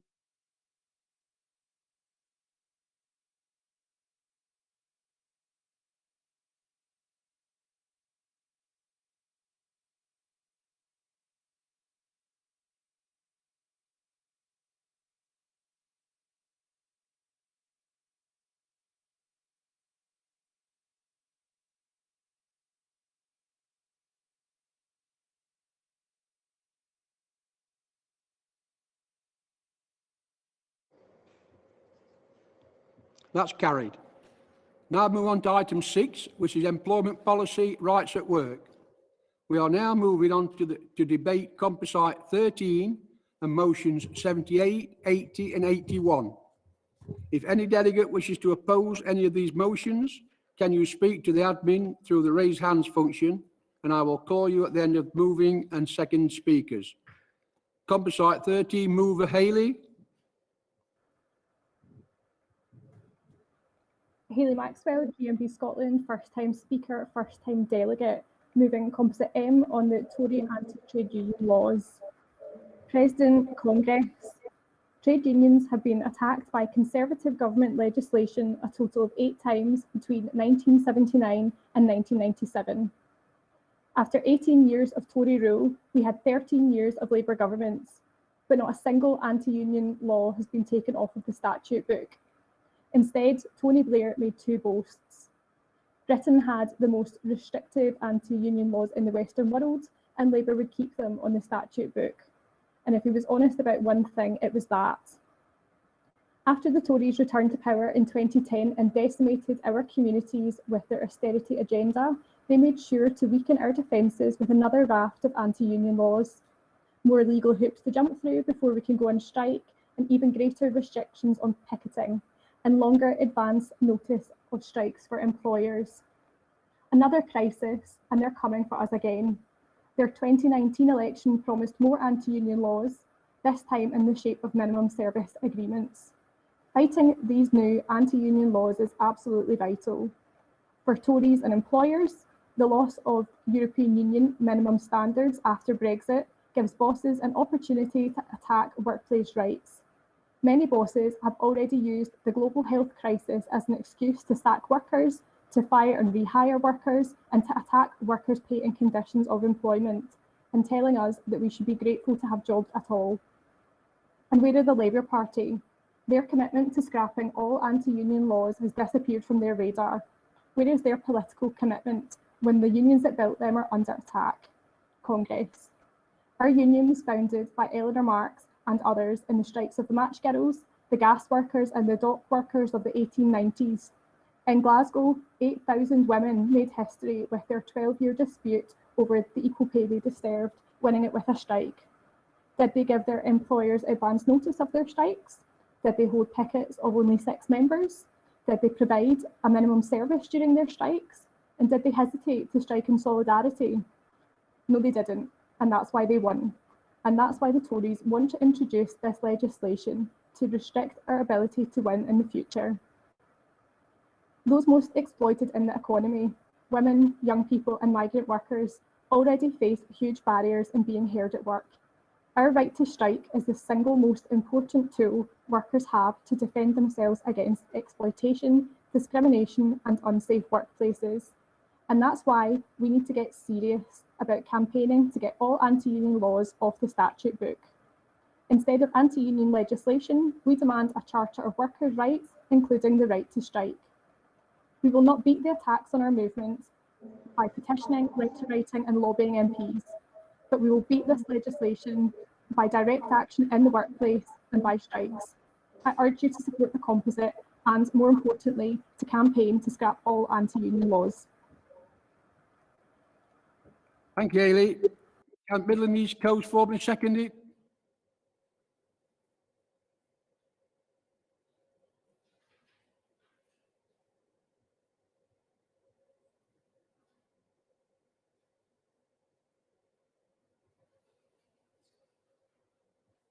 Midland, can you second that motion?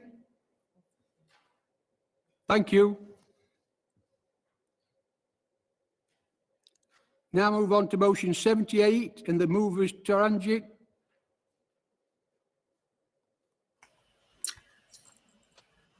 Yep, Tarangic China London region moving motion 78 against no strike clauses. Am I on? Can you hear me? I can, yeah. Oh, you can? Okay, sorry. Can I start again? Yeah. Tarangic China London region moving motion 78 against no strike clauses. Vice President Congress, page 5 of the CEC Special Task Force report reads, our union has a pride history. We are the union of Eleanor Marx, Mary MacArthur, GMB Desai and the Gromwich strikers, and the first successful claim for the equal pay and battle for equality and dignity at work continues to this day. As a union, we have had many successes, campaigns and wins for our members, and we've heard some of them, like Asda, the Glasgow women strikers, British Gas, Uber drivers, and the list goes on. In the words of Eleanor Marx, Rise like lions after slumber. Shake your chains like the earth like dew.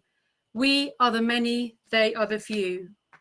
Downing Tools Congress, organising a workout in the workplace is a last resort, but a fundamental and key organising tool against the bosses, the big corporation, the institutions.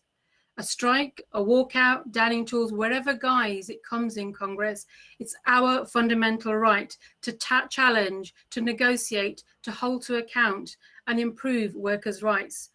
Congress, as Chairman Desai said in the historical Gromwich dispute, that workers like us, new to these shores, will, Down Tools, never accept being treated without dignity or respect.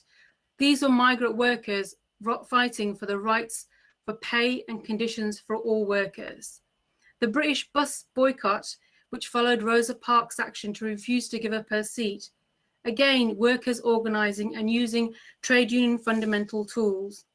Many trade union rights have been eroded by this government, least of all the Trade Union Bill, and now the Police, Crime Sentencing and Courts Bill, which many of us have been out on the streets in solidarity demonstrating for our fundamental rights.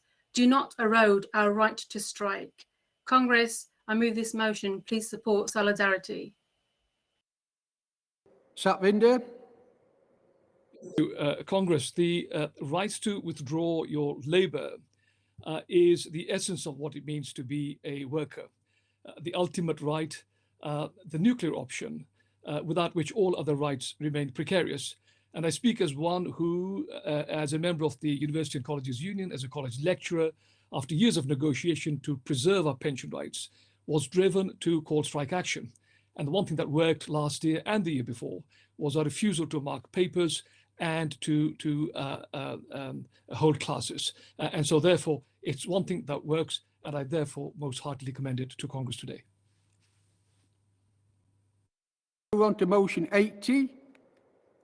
Laura. Good afternoon, President, Congress. I'm Laura Miller from Southern Region. I'm a first-time delegate and first-time speaker, and I'm moving motion 80, the right to see independent grievance investigation reports. Submitting a grievance can be a very stressful and anxious time for our members. It is usually only done as a last resort, as in some circumstances a member has been ignored by the employer when raising issues in the workplace, which is often just brushed under the carpet, and the highlighted issues are not addressed by the employer. Members should not have to put in a formal subject access request.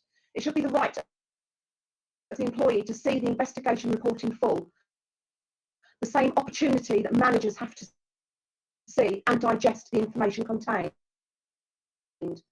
By not allowing members to see this document, the whole process remains unbalanced and is lacking in transparency and fairness.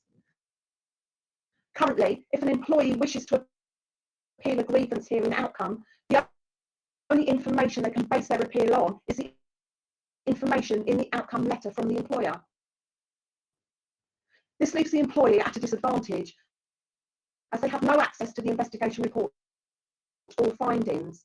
They are unable to view the line of questioning, statements, etc. from witnesses, which may have been in favour of their case. The employer, however, has access to all this additional information and can and will use it in preparation for their case in any future or potential appeal process the member may submit.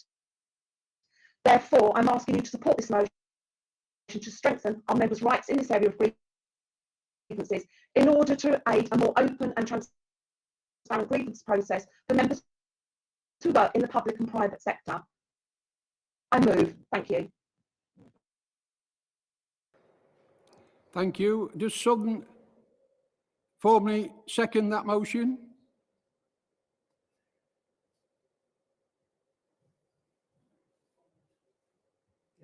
Thank you. Move on now to 81. Binner.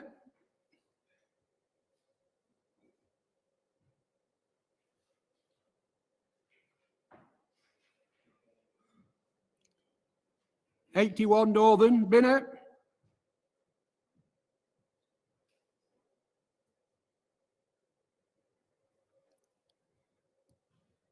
Does Northern then formally move and formally second that motion?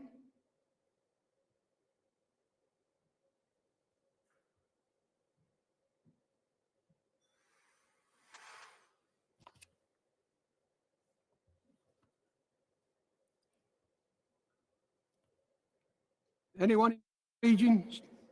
Thank you. Formally seconded. Thank you very much. I will now call on Carol Clarkson to respond to the CC position on motion 78 and 80. On behalf of the Carol? CC on motion 78 and 80. On motion 78, against no strike clause, the CEC is asking that this motion be referred. The right for our members to be able to go out on strike is something that the GMB frequently support. It is a long-standing GMB policy to oppose no strike clauses in principle. We also have a long-standing policy condemning attacks on trade union activities and our ability to take members on strike, and have been levelled on us through legislation from both Conservative and Labour governments. We support the thrust of the motion that we should not operate as if we can take our members out on strike. However, GMB has had to combat misleading information about some of our past recognition agreements, and the branch right there, and about the past of recognition agreements. And the branch has clarified that the motion is not referring to a particular agreement. GMB has many recognition agreements, some of which date back many years, and the agreements are not all centrally stored. We would need to understand which agreement, if any, would be affected by part 1 of the motion, and we ask that the motion be referred so that we can seek information about any agreements of concern and the outcome of this work to be reported back to Congress in the future. Turning to motion 80, right to see independent grievance investigation reports. The CEC is supporting the motion with a qualification. The motion is a good example of the importance of transparency in the grievance process. The qualification is that there may be GDPR considerations in particular cases to be taken into account. Further, our own members may have given evidence to an investigation on the basis of the right of anonymity, which may be particularly relevant where there are allegations of harassment involved. Therefore, Congress, to repeat the CEC's position on motion 78, is to refer, and to support motion 80 with the qualification I have given. Thank you.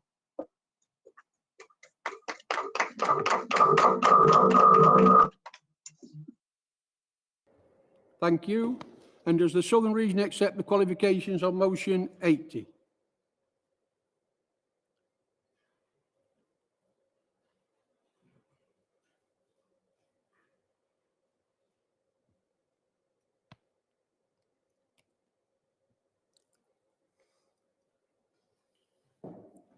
Southern Region, are you still with us? Motion 80?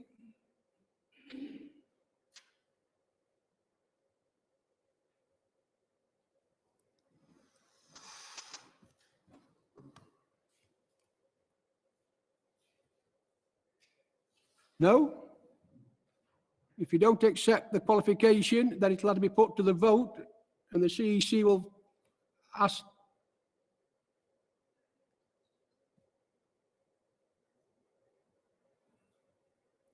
We've got it. Right, thank you for that. Right, London Region agreed to refer, so there's no need to take a vote on 78, so we'll do the other 3. All those in favour of Composite 13, motion 81?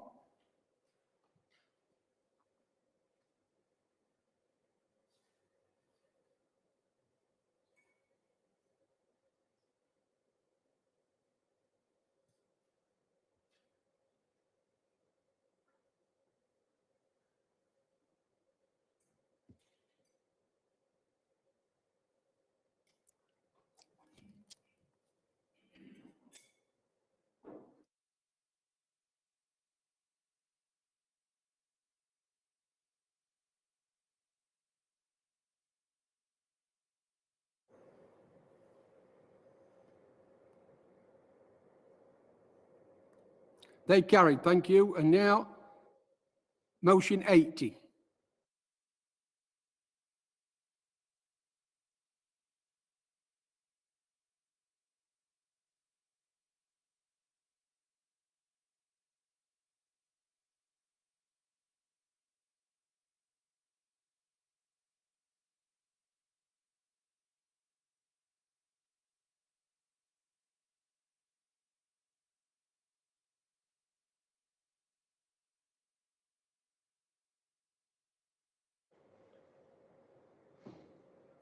That's carried. Right, we're moving to item 7, which is industrial policy in general. And we are now moving on to debate motion 109. If any delegate wishes to oppose this motion, can you speak to the admin through the raise hand function? And I will call you at the end of the moving and seconding speakers. Motion 109, mover Carroll.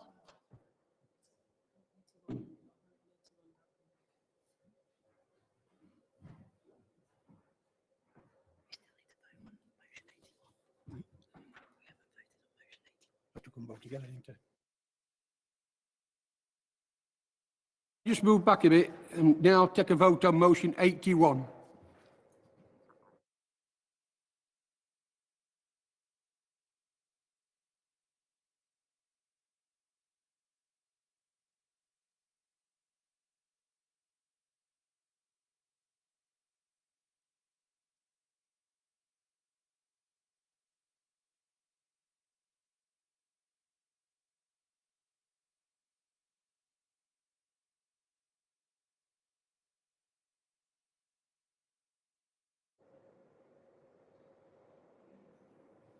Thank you, that's carried. We'll now move on to 109. And the mover is Carol. President, Congress. Carol Estebanes, Wales and South West Region. Moving motion 109, automation and the future working world. Congress. Automation, new technology, artificial intelligence and digitalisation comprise both threats and opportunities to the GMB and its membership, and we need to explore them all. Who could have visualised 18 months ago that our children and grandchildren working with such technology that would have seen more at home than a space station is now available to so many? The use of Teams, Zoom and many other packages have moved us forward in technology at a terrific speed. But there are many more that have been left behind through disability and disadvantages, both in the workplace and at home. Not every organisation has benefited as well as others. Look at the charities and their inability to be able to raise much needed funds as they had previously. This has led to them falling behind those organisations that are owned by rich business people. The growth of the self-service checkouts was an early indicator of profits over customer services, and this type of attitude needs to be eradicated if we are to continue to be a caring society. We already know that some sectors of industry are more susceptible to the introduction of automation, AI and digitalisation. We need to prepare our members now to upskill or to retrain to make them employable for a new and exciting future. Congress, we need to embrace new technology and adapt to meet the needs of the many, ensuring that it is done in an equitable way. COVID has forced the pace of automation, but who knows what influences the new forms of learning that our children have been at the centre of will have on their future. We need to assess what more can be done, but learn from what has happened in the last year or so. We need to be able to educate employers so that employees are able to upskill and use the technology to reduce the working practices that have had a harmful effect on workers' health. We need to campaign for a new technology that will protect jobs and ensure better skills, leading to better pay for our members. The Union Learning Fund is an excellent way forward. England has lost out at a crucial time by cutting this programme. This just shows how little value the Tory government has for our members' jobs and the threats they face. While here in Wales, the grant has been maintained and even increased, showing a good example how the Labour-controlled government in Wales can and does work with the trade union movement, putting our money to good use, giving organisations the ability to provide specific training schemes and encourage the take-up in education to improve and protect the jobs that are relevant for the future. I am extremely pleased to be able to move motion 109, and I urge everyone to support the motion. Thank you.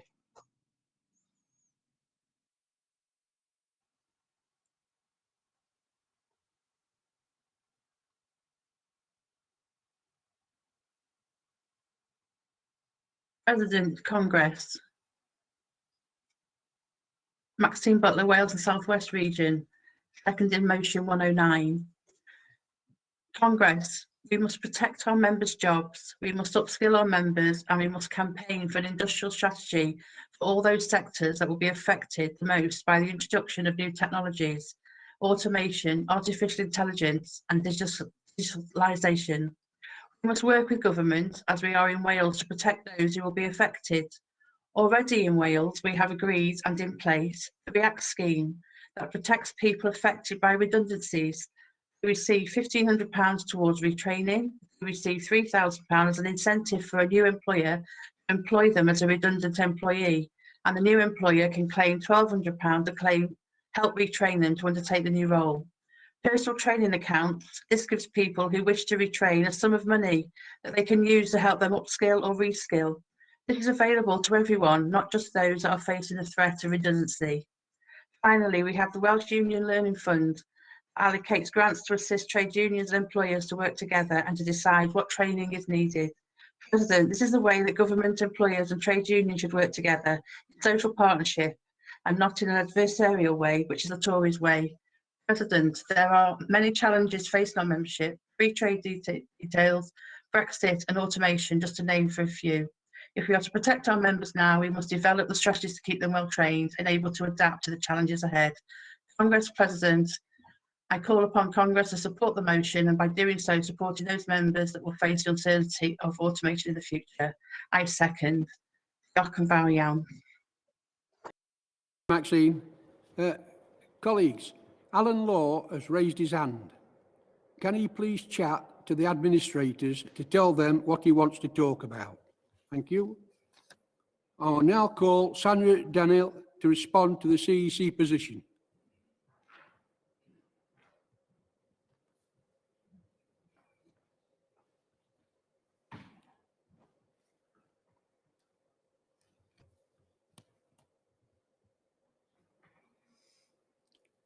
Sandra?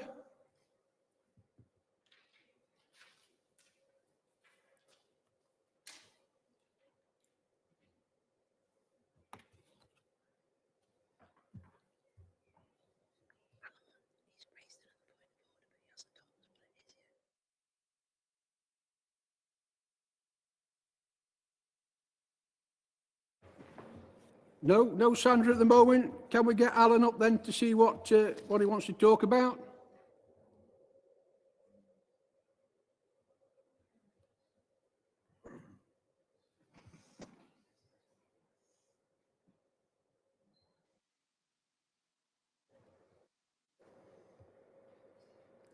Right, Alan.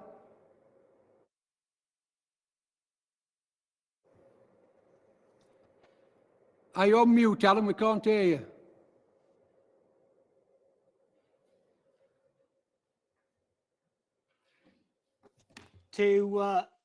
For the motion. Sorry, Alan. It's not coming through at all.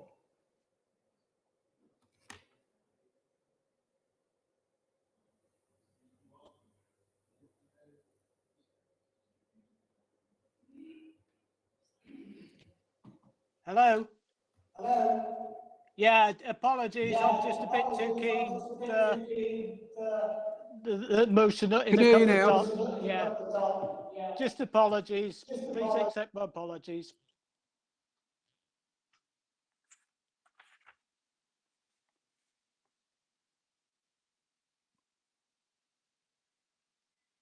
Carry on. Can you hear us? I can hear you. I'm just a bit too keen to get my speech over and done with. I'm too early. Apologies. Okay. Right, have we got Sandra?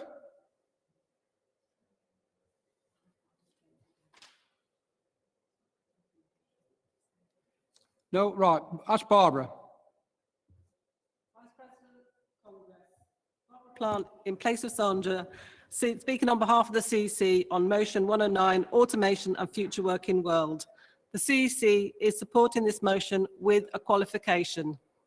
Much of what this motion calls for is existing GMB policy. Motions previously passed by Congress have recognised that automation can have both positive and negative effects. It is also GMB policy to monitor and research the impact of automation on insecure work and GMB sectors, and develop campaigns to protect the jobs of GMB members as the world of work changes, which was part of the CEC Special Report on Insecure Work in 2017. The motion does add to our policy by calling for statutory consultation rights, which we would support. Our qualification is that the contents of collective bargaining agreements are not the sole responsibility of the CEC, and the CEC would not seek this role, although the union will support branches and officials in reaching such agreements where required. Therefore, Congress, the CEC is asking that the motion be carried with this small qualification. Thank you. Thank you, Barbara. Does Wales and South West accept the qualification on motion 109? Thank you.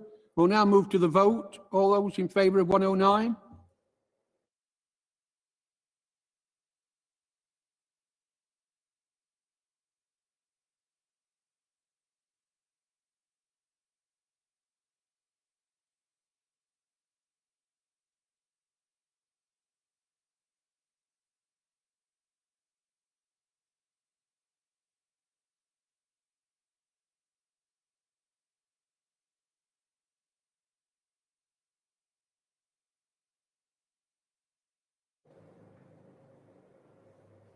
That's carried. We'll now move on to item 8, which is industrial policy and manufacturing. We are now moving on to debate motion 129. If any delegate wishes to oppose any of these motions, can you speak to the admin through the raised hand function, and I will call you at the end of the moving and seconding speakers. Motion 129 mover is Carl. Thank you, Vice Chair. Thank you, Vice Chair. Vice Chair, Congress and visitors, Carl Byrne, Midland and East Coast Region, moving motion 129, maintaining the agreements. First time delegate, second time speaker. Brothers and sisters, the national agreement for the engineering, construction, industry, or Blue Book as it is known, is a set of conditions set out to ensure that all sections of the industry are allowed to a fair and equal chance of employment. It is with a growing frustration that some employers signed up to the Blue Book are not sticking to the agreements, which is leaving a huge amount of our members unable to find work due to some employers employing workers from a lesser skill pool or inferior terms and conditions. I ask you to support this motion so we protect our industries from being watered down with inferior work practices. Support will also ensure the Blue Book agreements are not gradually eroded. I move. Thank you, Carl. Secretary Debashish.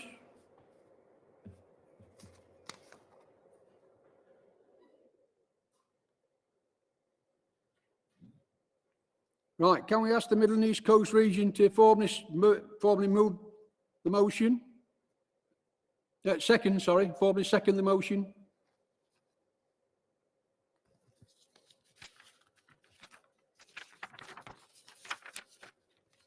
Thank you. The CEC is supporting this motion. Move straight to the vote. 129.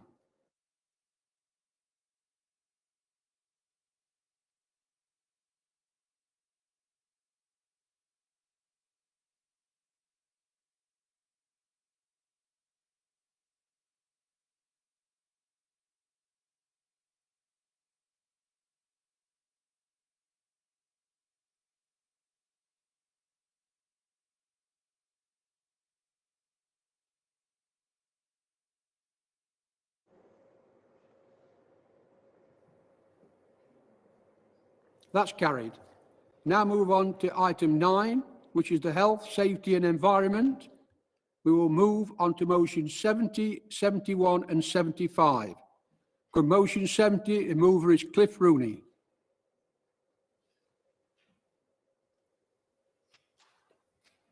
President, Chair, Congress, brothers, sisters.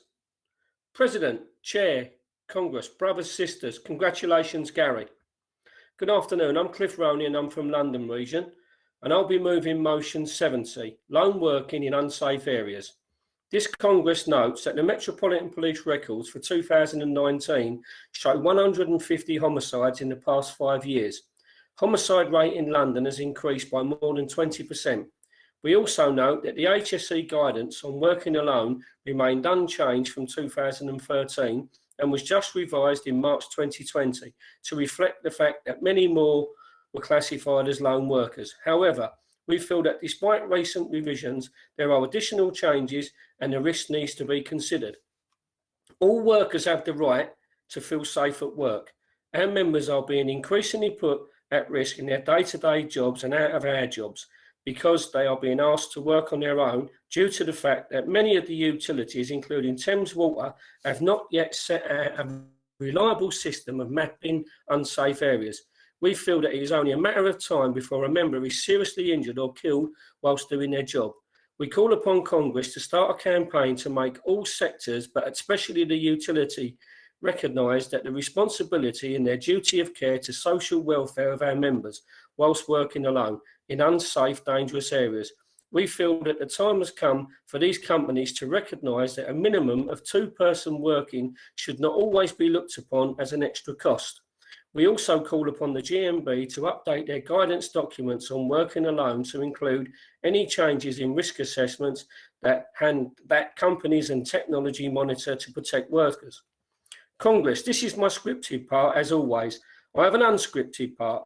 Part of the problem has been the lack of resources that the Tory government has given the HSE to carry out their work correctly. As we all know, there has been a dramatic reduction in the HSE workforce. Over the past few years, I am part of the National Water Forum and I regularly hear of incidents up and down the country of staff being abused, coming under attack and in one case being attacked with a machete. This is all because the companies who make millions of pounds each year will not spend money allowing for people to have a reliable mapping system. In many cases, workers go out in the early hours of the morning on their own to what police have already said are areas of high crime and deprivation. This is not just limited to the water industry, but to all utilities. As you have heard from me say on this platform many, many times, the preservation of life is paramount. I move. Alan. Congress. President, we need to lobby government and the HSE to convince companies to update their policies on lone working. Every business and company who use any kind of lone working should practice lone working, as they all need to provide a duty of care to employees. In lots of situations, they will provide minimum lone working structures. Employees can and are called out at any time and go anywhere. Budgets are being cut, so quite often they have to go places unfamiliar to them. They may have no local knowledge of these places, so don't know which areas are safe or unsafe. When times are busy, this kind of information never seems to be passed on. Unfortunately and tragically, two deaths sticks in my mind. Sarah Everard was just walking home on a night out. Julia James was out walking her dog. Both sadly lost their lives. Two people just going about their everyday lives. No one is safe anymore. Anyone at any time can be killed or seriously injured just by living their lives. My point being that there are lots of female frontline workers, though we all need protection. We have to make sure that we've done everything possible for the companies to protect and respect our members.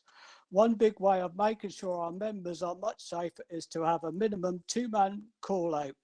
To help this happen, we need to press Ofwat to play their part and helping the utilities with this some kind of incentive to move forward on minimum lone working policies. Thank you. Now to motion 75. Janet. Oh, sorry, 71. Apologise for that. I'm missing out here. Motion President, 71, Jake. Yeah.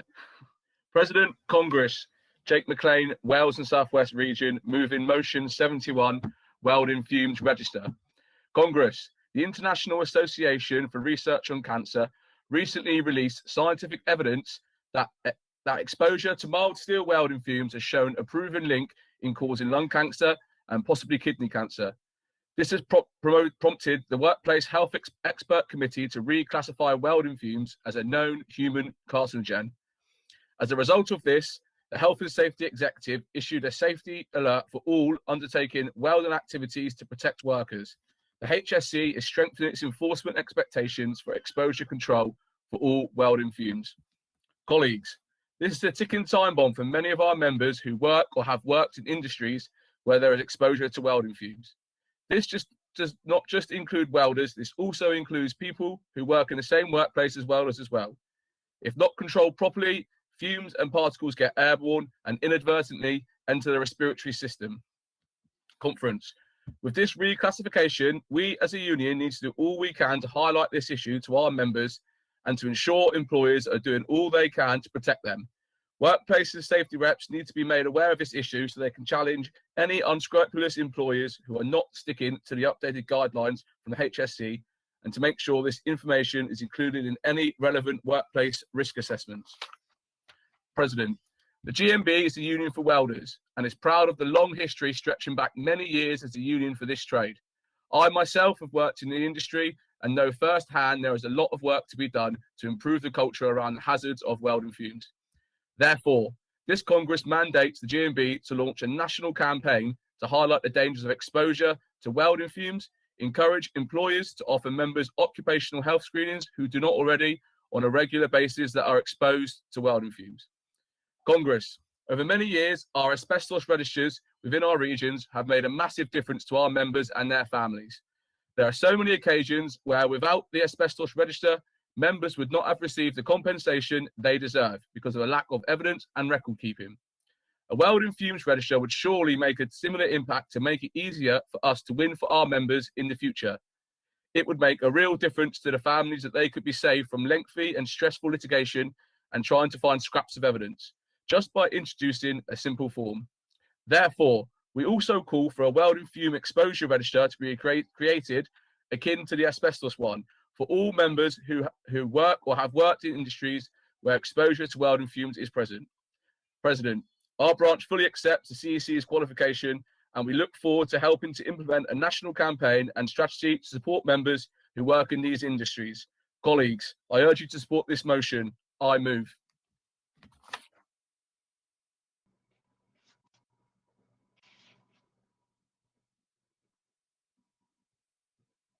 Oh, President, Congress, Tracy Harrison, Wales and South West Region, seconding motion 71. Congress, the GMB is proud to be the union for welders, with members working across many different industries. As well as leading on a national campaign, we need to ensure employers have all the adequate measures in place and they have appropriate risk assessments to make sure the risk of exposure to our members is kept to a minimum. Prolonged exposure to welding fume may cause lung damage and various types of cancer, including lung, larynx and urinary tract. Health effects from certain fumes may include metal fume fever, stomach ulcers, kidney damage and nervous system damage. This Congress requires that all GMB regions compile a welding fumes exposure register akin to the asbestos one for all members that work or have worked in industries where exposure to welding fumes is present. This Congress mandates the GMB to run a national campaign on the dangers of welding fumes to protect our members. The International Agency for Research on Cancer concluded that exposure to mild steel welding fumes can cause lung cancer and possibly kidney cancer. The HSE has also issued a health alert stating that all welding fumes, no matter how small, can cause lung cancer. This is a ticking time bomb and action should be taken as soon as possible.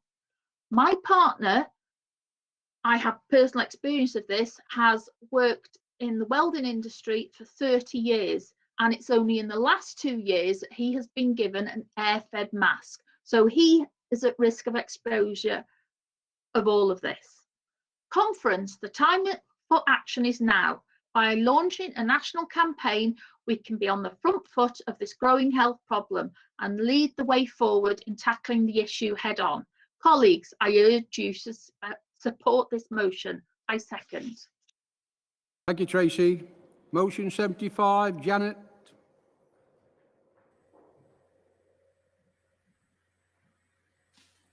Good afternoon, Congress. Good afternoon, President and Vice President. My name is Janet Bowie. I'm a first-time delegate and a first-time speaker. I'm a paramedic from North West Ambulance Service, and I'm a lead rep for N61 branch, North Western Irish region. Today, I'm moving motion 75, ambulance workers and future personal protective equipment. Last year, at the start of the pandemic, the ambulance service was ill-equipped in relation to personal protective equipment. Members were not tested or measured for appropriately fitted face masks. There was not enough PPE in stock to cover what was required. The PPE that they did have was inadequate. They had and still have flimsy catering style aprons which are not fit for purpose. Some of the PPE that they had appeared to have expiry dates crossed out and new dates put on. Our Regional Secretary, Paul McCarthy, even sourced face shields and wash bags to try and assist us. We are still fighting for appropriate PPE for our members. The ambulance workers have been provided with hoods which cause problems with communication, as when you wear the hood, it is very noisy inside and makes it very difficult to hear what others are saying. In the life-saving environment, this causes major problems. We are still pushing for appropriate clear face masks for our disabled members. It is not fair on NHS workers and ambulance workers that their welfare is not treated of paramount importance. This has been the hardest year I have known in the NHS, and our members need and deserve the best, most appropriate PPE that there is on the market to keep them safe during the duty they perform. To date, in the North West Ambulance Service, at least 3 members of staff have died as a result of contracting the COVID virus, and this is 3 too many. I would like to acknowledge all the hard work of our regional officers and our national officers. I ask Congress and delegates to support this motion going forward. Thank you. The motion is being formally seconded. So does London Region accept the support of the qualification? Oh, sorry. I've got to call Gary Harris to give the CEC response.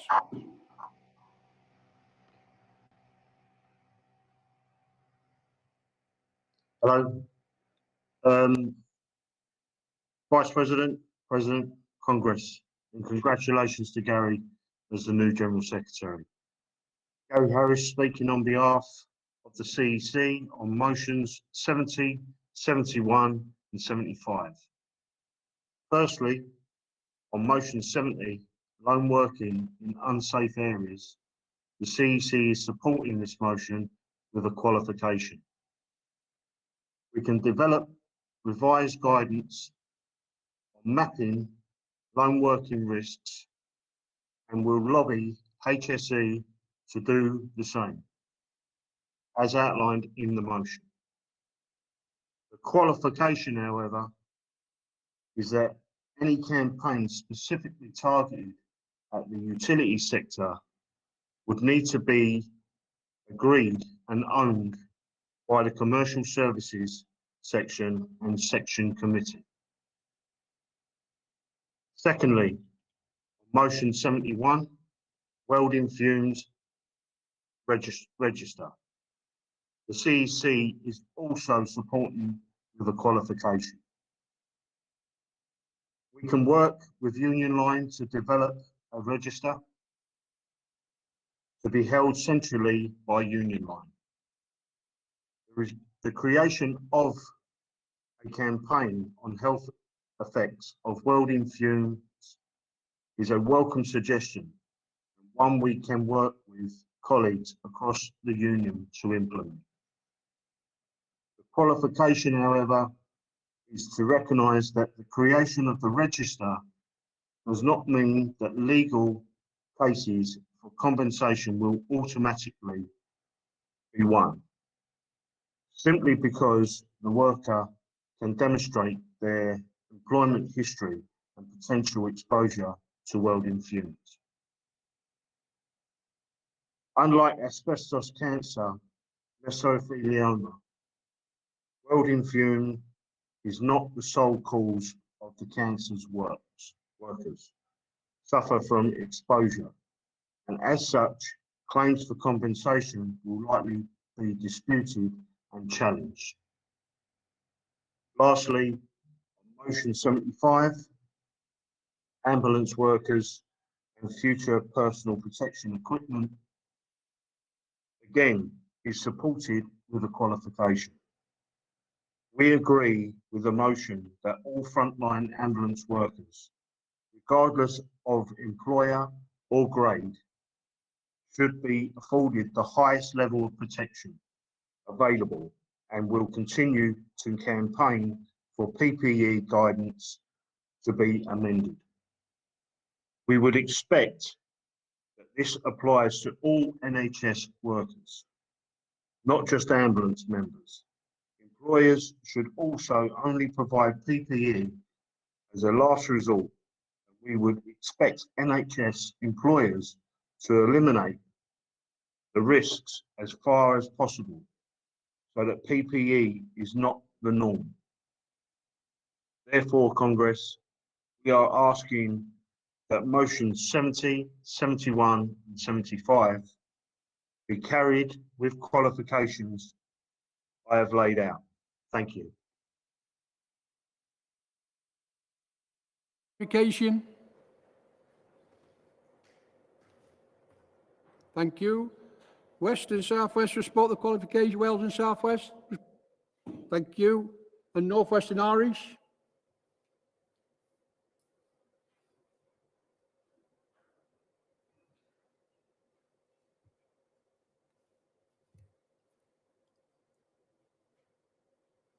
North Western Irish, do you support the qualification?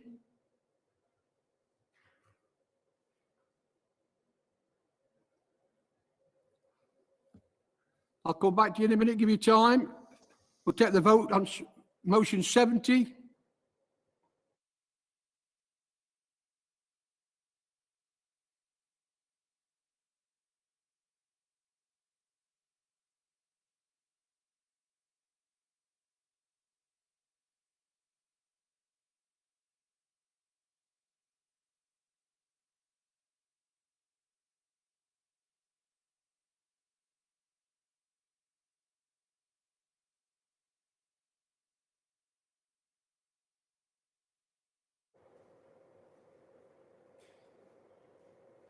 That's carried. Motion 71.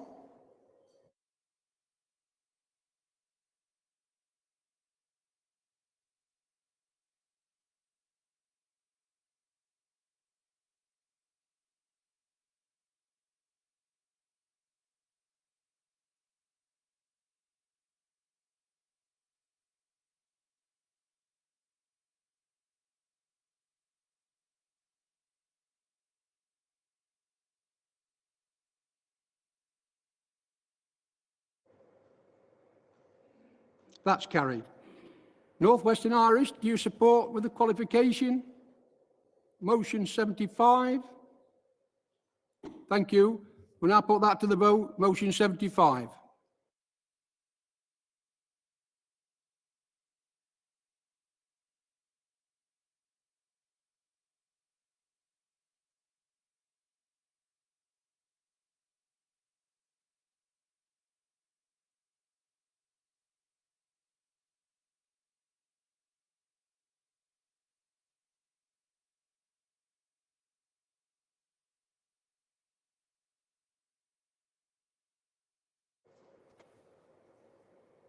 That's carried.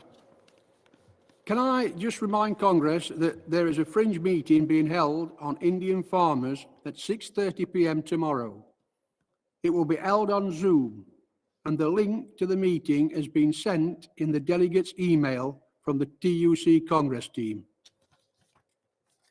Congress, we're now going to take a 15-minute break, and at this point, please make sure you do take a break from your devices.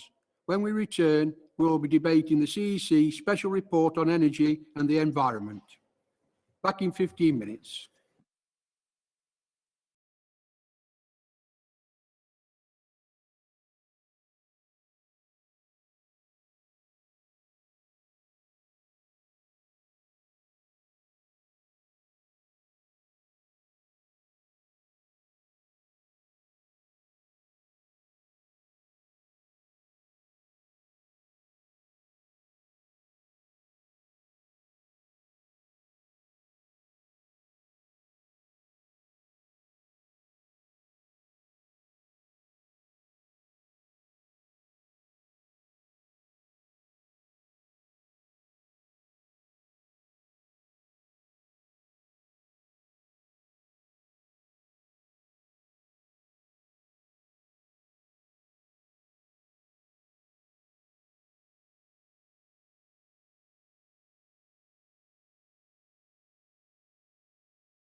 CEC Special Report on Energy and the Environment.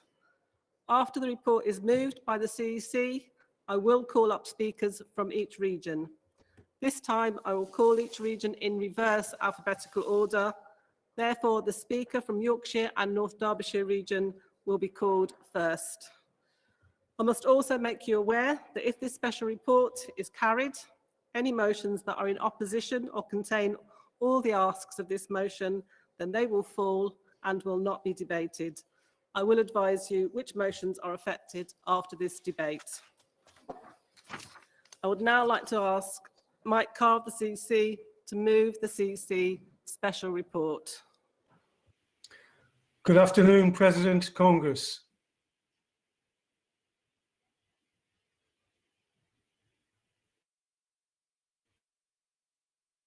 President Congress, Mike Carr, Northern Region, speaking on behalf of the CEC. I'm proud to be moving this special report. Congress, climate change is one of the gravest challenges that we face. We must limit global warming to 1.5 degrees by the middle of this century. We must decarbonise our own economy and support decarbonisation in the rest of the world too. If we do not, then we face catastrophic. Let there be no to play its full into that task. The employment standard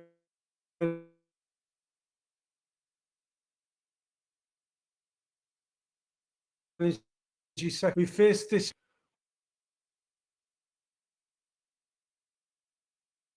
while executive workers fight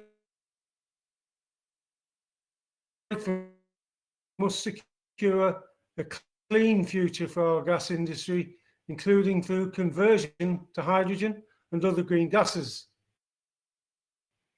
Meanwhile,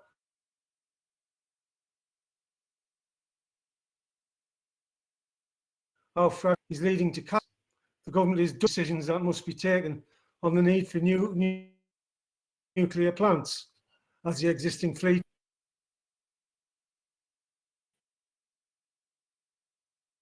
renewables are being sent overseas. Our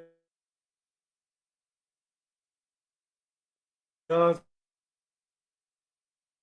and factories like to talk about a green jobs revolution.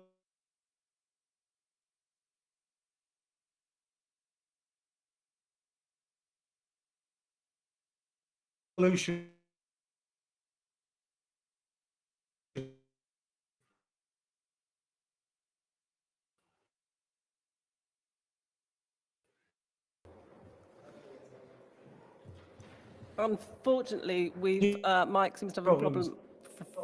Out. Job losses. 50 target for reaching. Report sets out our support for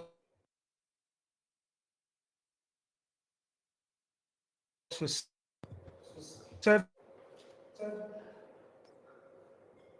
key Mike, steps. we're having problems hearing you because you're freezing all the time, so I don't know if we can. Sorry, Mike, I don't know what happened there, but maybe your connection or you were just freezing. But can we go to the seconder, which is Amanda Burley? Thank you.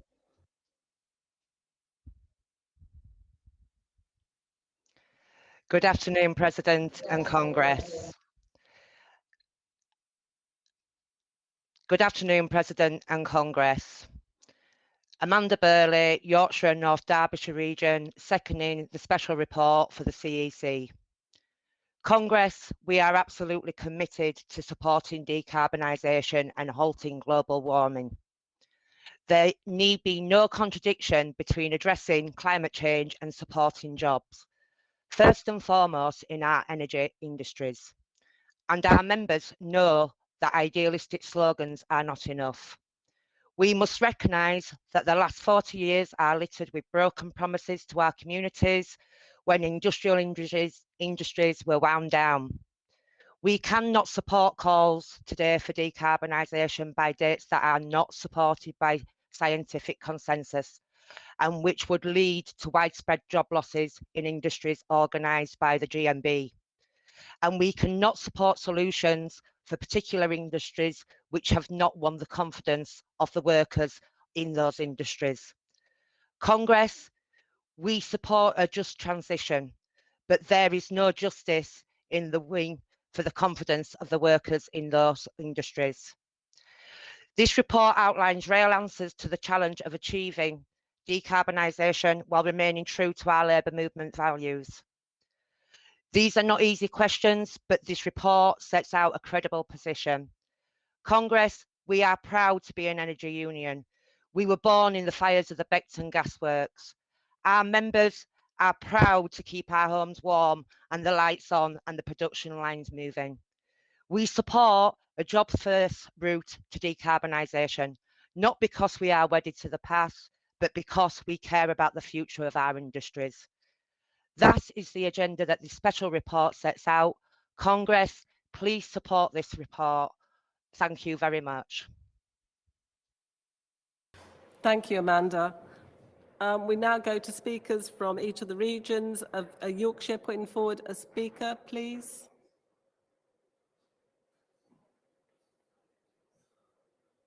Is there a speaker from Yorkshire region? I've not been informed of one, but if there is some, no? Okay, then I'll go to, is there a speaker from Wales and South West?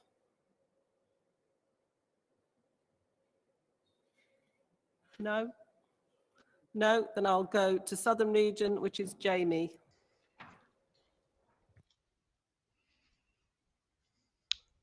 President, Congress, Jamie Dennis, Southern Region, speaking in support of the CEC Special Report on Energy and the Environment. As a worker in the energy industry, it's gratifying to hear that the GMB remains supportive of a mixed energy policy and that we're committed to stopping the outsourcing and the erosion of jobs within this sector and reaching the target of net zero by 2050. A mixed energy policy is vitally important, especially in today's modern era, as we rely more and more on electronic devices and move towards a world of digitalization and electrical vehicles. We live in a time where we have 24-hour access to almost anything we could want or need, and all of this leads to an increase on the demands made of the energy sector. And it is vital that as we increase our capacity to meet this demand, that we remain mindful of our net zero targets and drive towards a sustainable, balanced energy policy. Without new nuclear and the wholesale development of hydrogen, there can be no net zero. A balanced mix of reliable new nuclear and green hydrogen gas alongside renewables like wind, with turbines being built in the UK rather than overseas, will lead to us rejuvenating, growing and driving our economy and bringing job security back to our communities. The new General Secretary stood on a platform of defending and creating good jobs for GMB members, a commitment that Southern Region fully supports. And as part of the move towards net zero, ensuring that the billions of pounds that are required to make this transition are spent here in the UK rather than overseas will help to make that commitment a reality. In summary, I'm glad to see that the GMB remain committed to the ideals proposed in this report, and Southern Region fully supports this CEC special report on energy and the environment. Thank you, Jamie. Is there a speaker from GMB Scotland? No? Okay. Or a speaker from Northwestern Irish region? No? Then we'll go to a Northern region not putting forward a speaker, so we'll go to Ian Clark from Midlands and East Coast.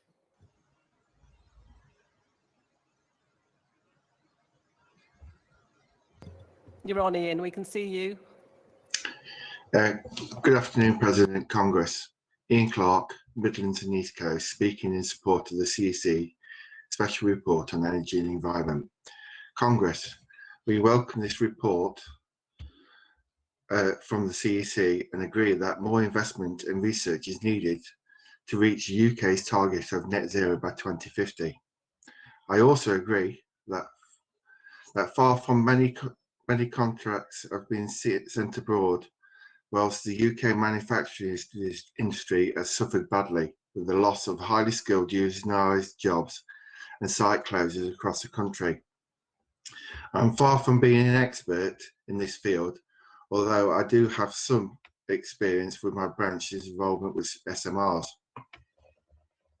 Rolls-Royce has led a UK venture and consortium in the design of SMRs into the UK under the threat, has been under threat in the past due to lack of government investment.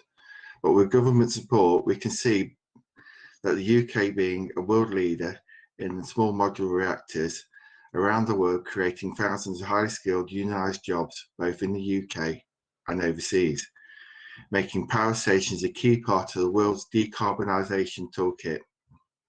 The GMB needs to put pressure on the government and future governments to invest in the UK and its future projects, to work closely with the members and their employees to stay on track in achieving the goals of net zero by 2050.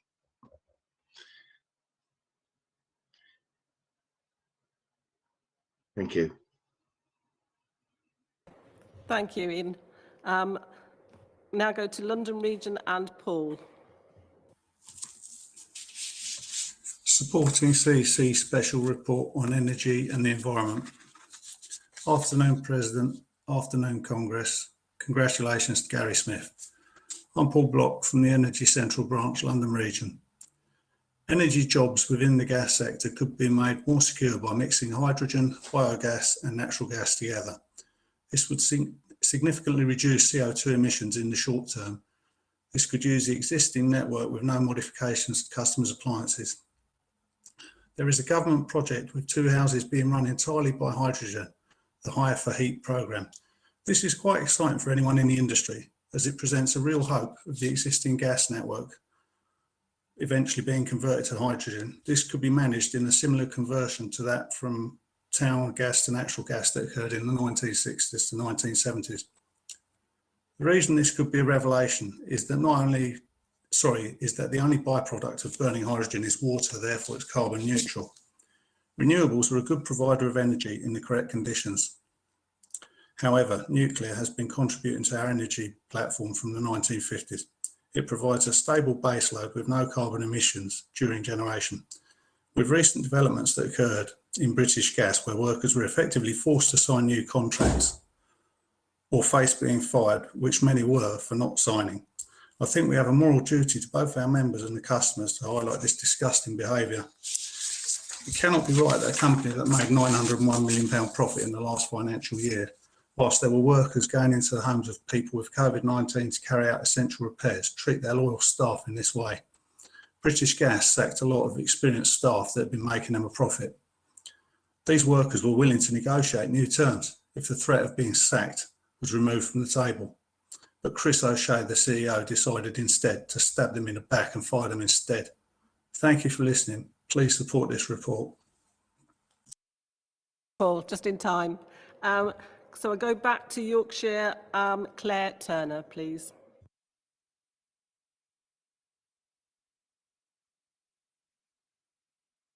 Claire, you're on.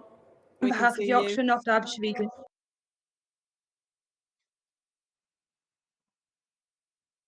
Claire Turner speaking on behalf of Yorkshire and North Derbyshire Region, supporting the CEC Special Report on Energy and the Environment. President, Congress, we fight for good quality employment in the energy industry. This includes all of the industry, from construction and supply to services and the consumer. I work for British Gas, and I've experienced firsthand the impacts of changes to T's and C's and the large-scale redundancies aligns with our brothers and sisters while their jobs were at risk due to fire and rehire, which is morally wrong and needs to be made illegal.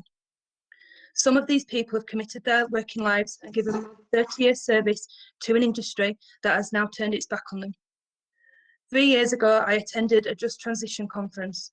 The conference was a mixture of union reps and industry delegates from all areas of the energy sector. Everyone who attended was in agreement that there was no plan for the industry's future. Politicians talk about it, but there is no faith of them having a real plan that is any more short-sighted than their own plans to get themselves elected. Councils have blindly allowed dual fuel power stations to pop up everywhere, thinking they were getting a good deal, only to find out that those companies who funded them are now raking in millions. Millions that could have been used in our communities to build the green revolution had our politicians had a bit of foresight and a backbone to fund these themselves.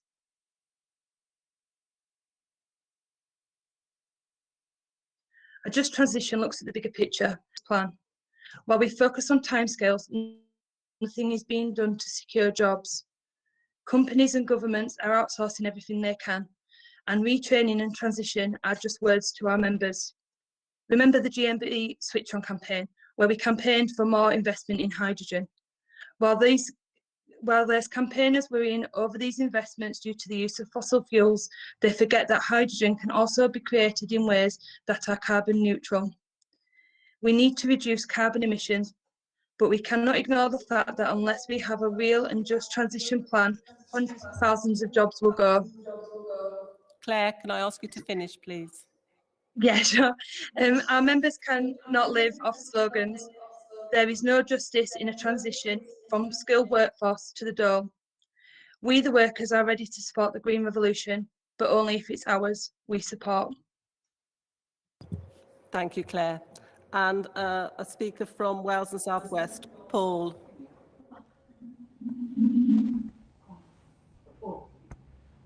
Live now, do I click there?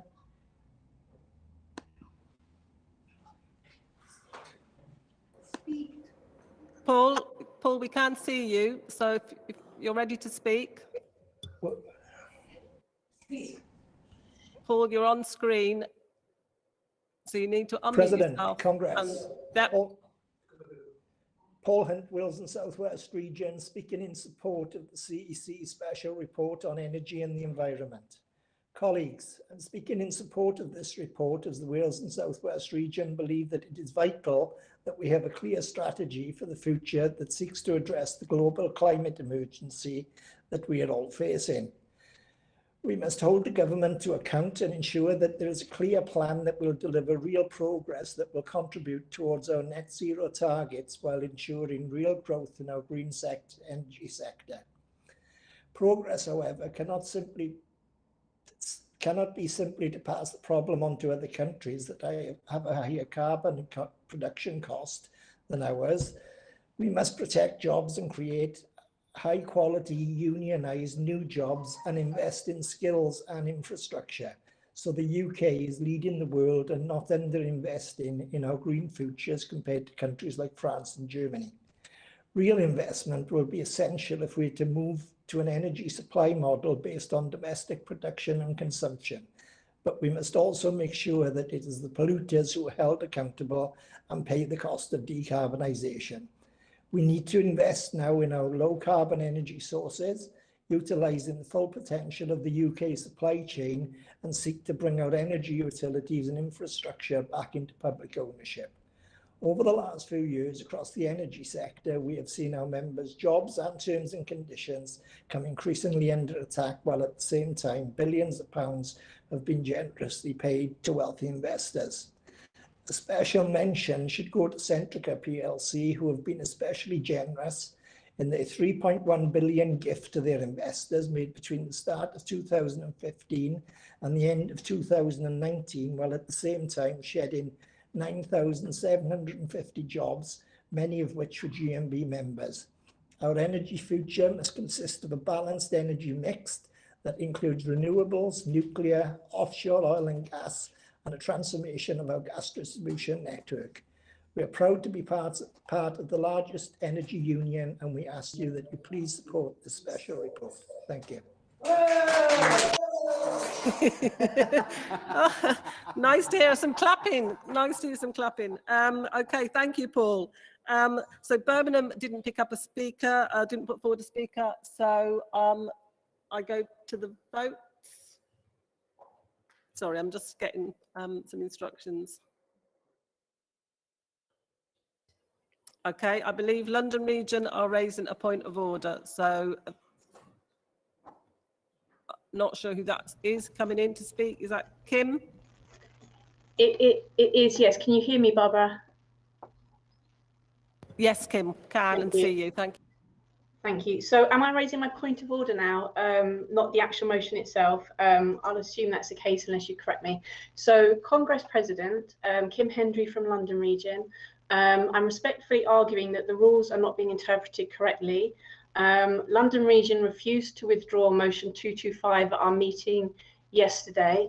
Therefore, under conference rules, or at least tradition, the region understood we'd be allowed to move the motion, not debate it, but move it, and then withdraw from the platform. That's the way the points are heard, and delegates, who are the bedrock of our democracy, are allowed to make up their minds, or at least hear the motion, sorry, not debate it. However, we found out about an hour ago that motion 225 has been removed from the agenda. So we would say that what's the point of asking the regions previously to withdraw the motion and then ignoring that?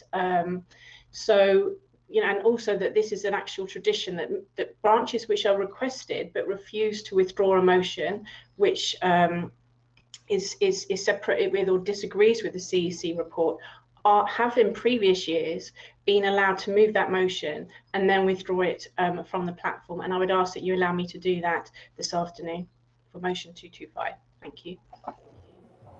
Thank you, Kim, for that.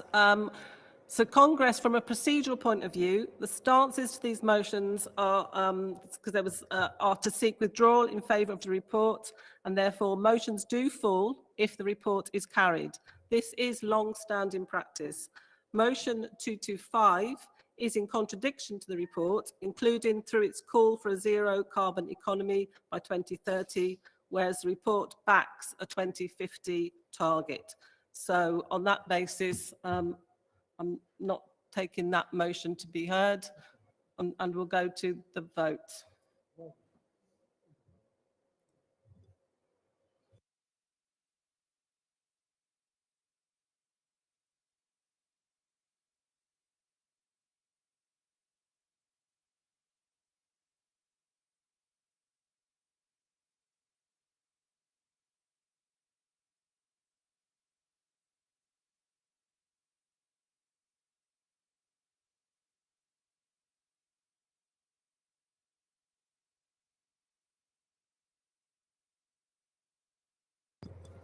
And the CEC Special Report on Energy and the Environment is carried. Thank you. So that does take us on to item 12, which is social policy, climate change. Because the Energy and Environment Special Report has been carried, it does mean that motions 215, 225 and 130 fall and will not be debated. So now I'm going to move us on to motions 228 and 230. Motion 228, can the movers and seconders please be ready? Mover is Steve.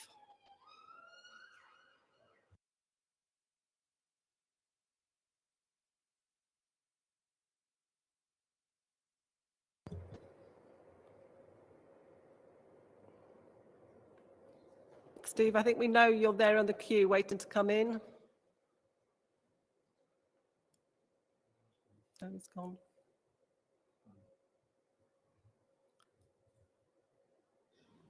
No, we've lost Steve. So we're asking Birmingham, will they formally move and second, please? Motion 228. Thank you, Birmingham. That takes us on to motion 230, and the region is formally moving and seconding. And therefore, I will now call Danny Faith from the CEC to respond to these motions.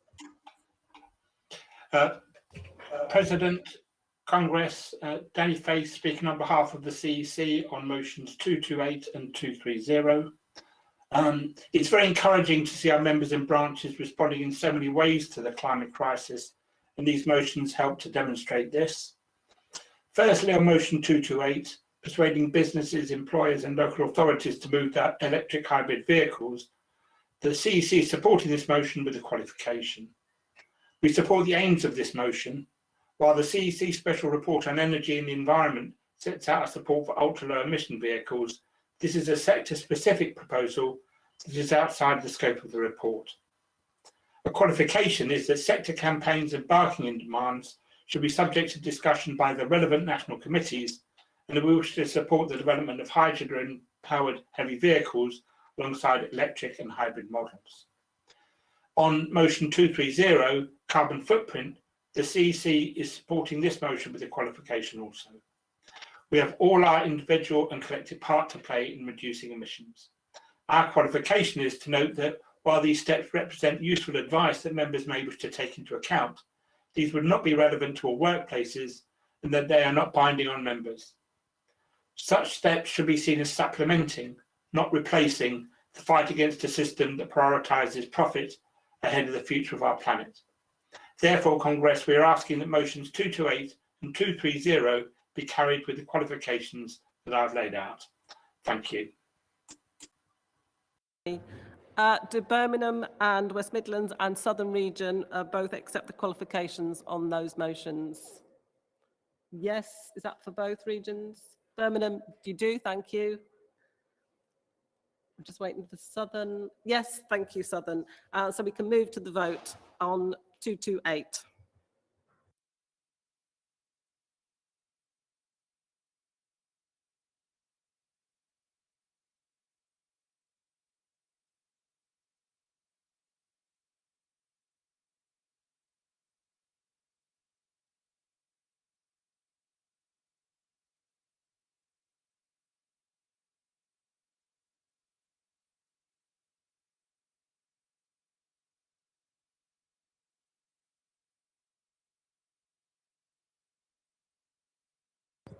And that's carried.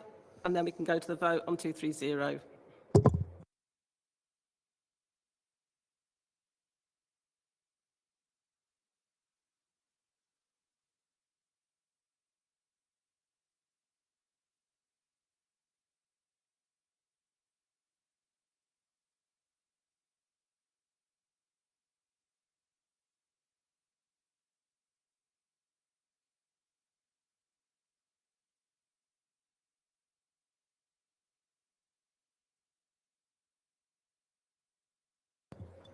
And that's also carried. We can now move on to item 13, which is industrial policy, commercial services. So we now move on to debate motions 110, 111, 116 and 117. Again, as before, if you wish to oppose any motion, can you speak to the admin through the raise hand function? I'll call you at the end of the moving and seconding. Motion 110 is David to move.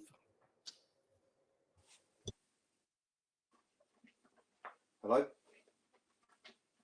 Yeah, we can see and hear you, David, or Dave. Hello. Hello, President and Congress. I'm Dave Reid from the London region, speaking on private hire drivers' workers' rights. As we've seen lately with our win for our members against Uber, there are companies that don't look after their employees. So with this in mind, maybe we can help. But what we need is to get the councils that license the taxi and private hire companies to refuse to give these companies a license unless they make sure that their employees are earning enough to support their families. Because there are still companies out there which don't care about their drivers or what their rights are, just as long as they get their money.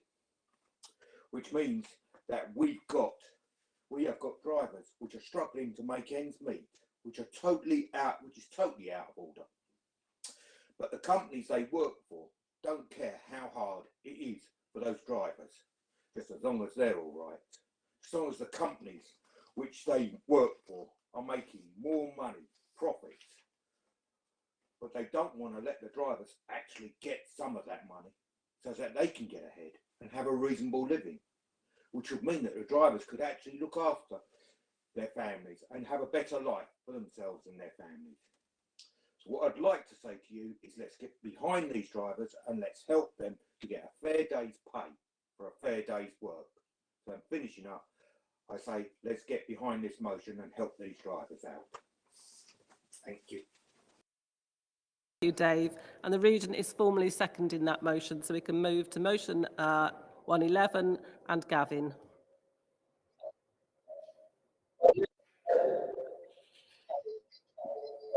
You're on, Gavin, but if you've got two devices, because we're getting feedback. Hey guys. Just the one Gavin, device, guys. Okay, no, turn your volume down then, maybe a little bit. Is that okay now? That's better. Well, it's better. Okay, you clear to start, guys? Yeah, go for it, Gavin.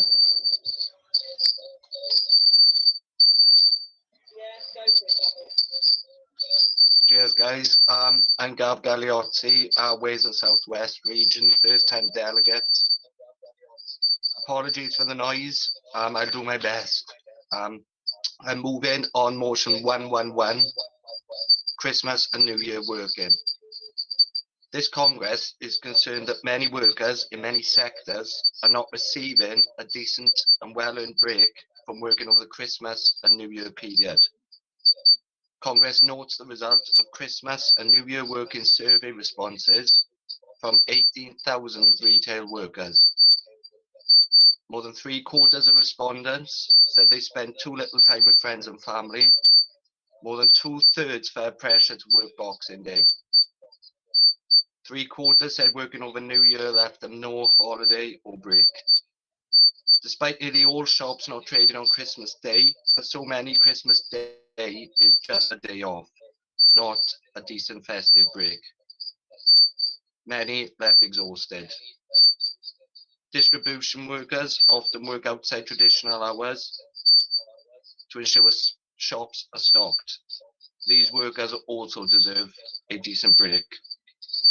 GMB and Commercial Service National Committee to support the campaign for longer breaks for these workers, including early closure on Christmas Eve and New Year's Eve, closure on Christmas Day, Boxing Day and New Year's Day, and no loss of pay when closed. Thank you, Congress. I move. Thank you, Gavin, and well done. First time speaker's difficult. Seconder is Tracy.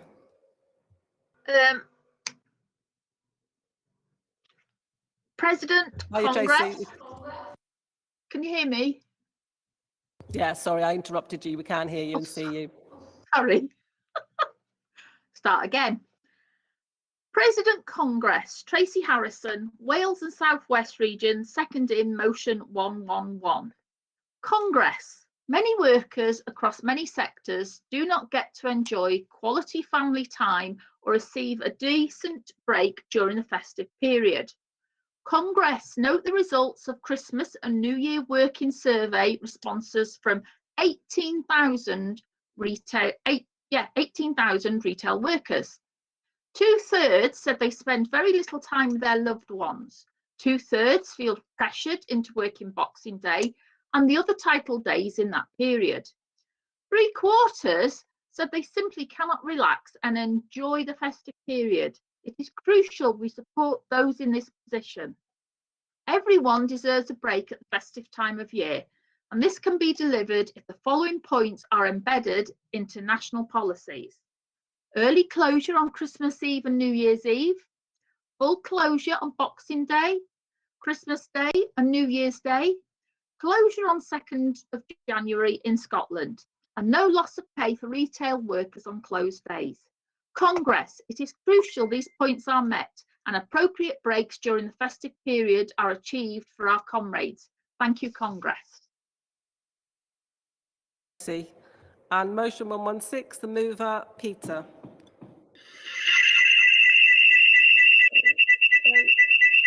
Can you stand down, Peter, or make sure you've got two devices going at the same time?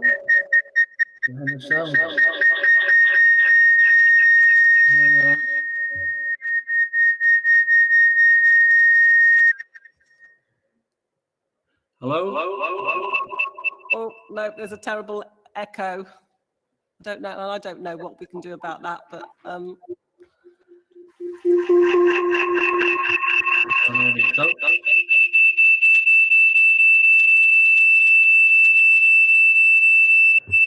Peter, have you got two devices open? Have you got two laptops or? I've got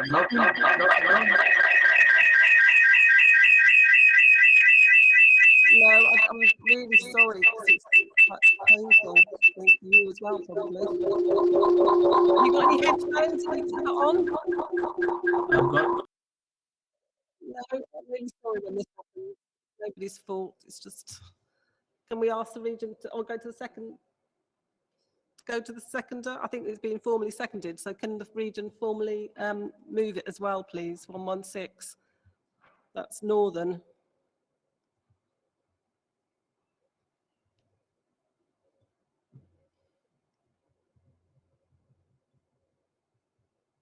Just waiting for Northern Region to agree to move it formally.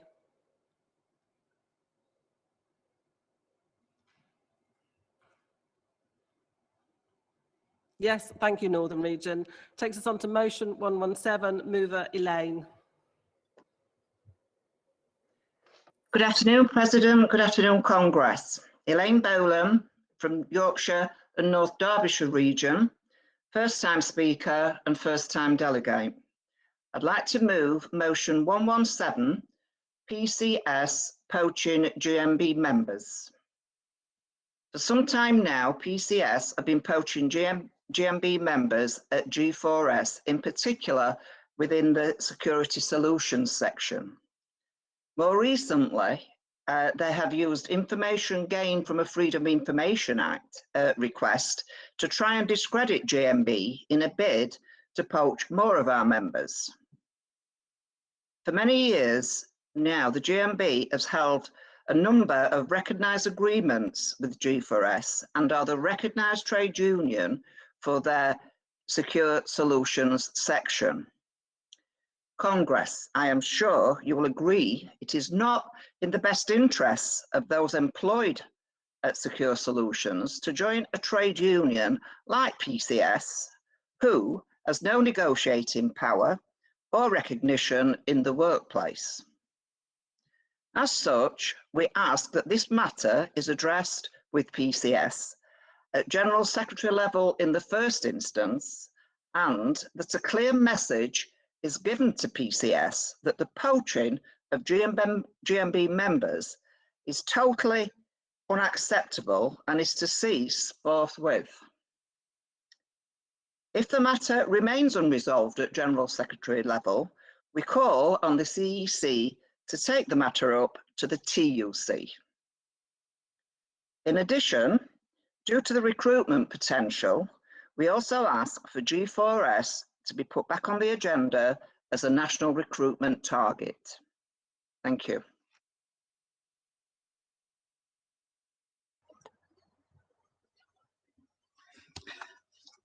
Yep. Ian Kemp, Yorkshire North Derbyshire region, second in motion 117. President, Congress, I'm a fairly reasonable person and I accept mistakes happen. Working in a multi-union workplace like I do, occasionally someone, and it's usually an enthusiastic new rep, tries to recruit in the wrong area. With just a quiet word, it's usually nipped in the bud. Now, whilst accepting honest mistakes, I cannot accept another union going against the principles and traditions of this great movement of ours and deliberately poach GMB members. As trade unions, we shouldn't be fighting each other. Both unions have got bigger battles that we need to fight and win. So I'm calling on the PCS to do the honourable thing and back away. Fight with us, not against us. The GMB has had 130 years worth of fighting for our members. And no matter how comradely and fraternal we are with the PCS, if we have to fight you, we will, and we will win. Congress, please support motion 117. I second. The CEC are supporting all these motions, so because there's no CEC speaker, we can go straight to the vote. Motion 110.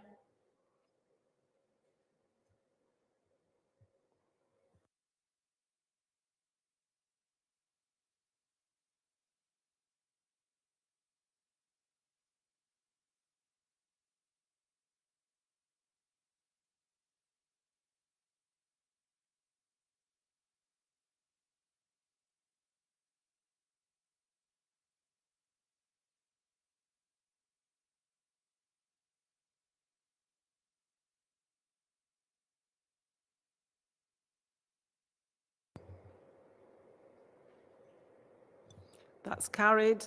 Vote of motion 111.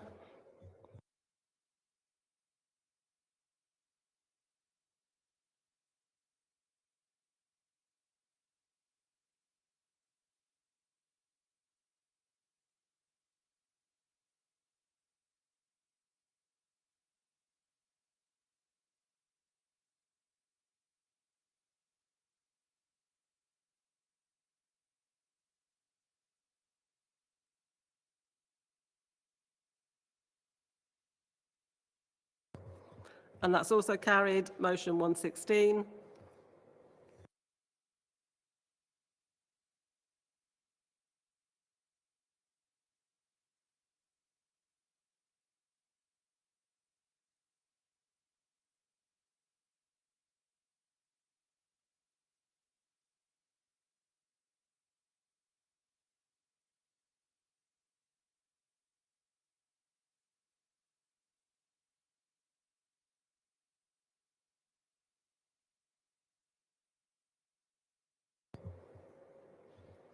And that's carried. So last vote, motion 117.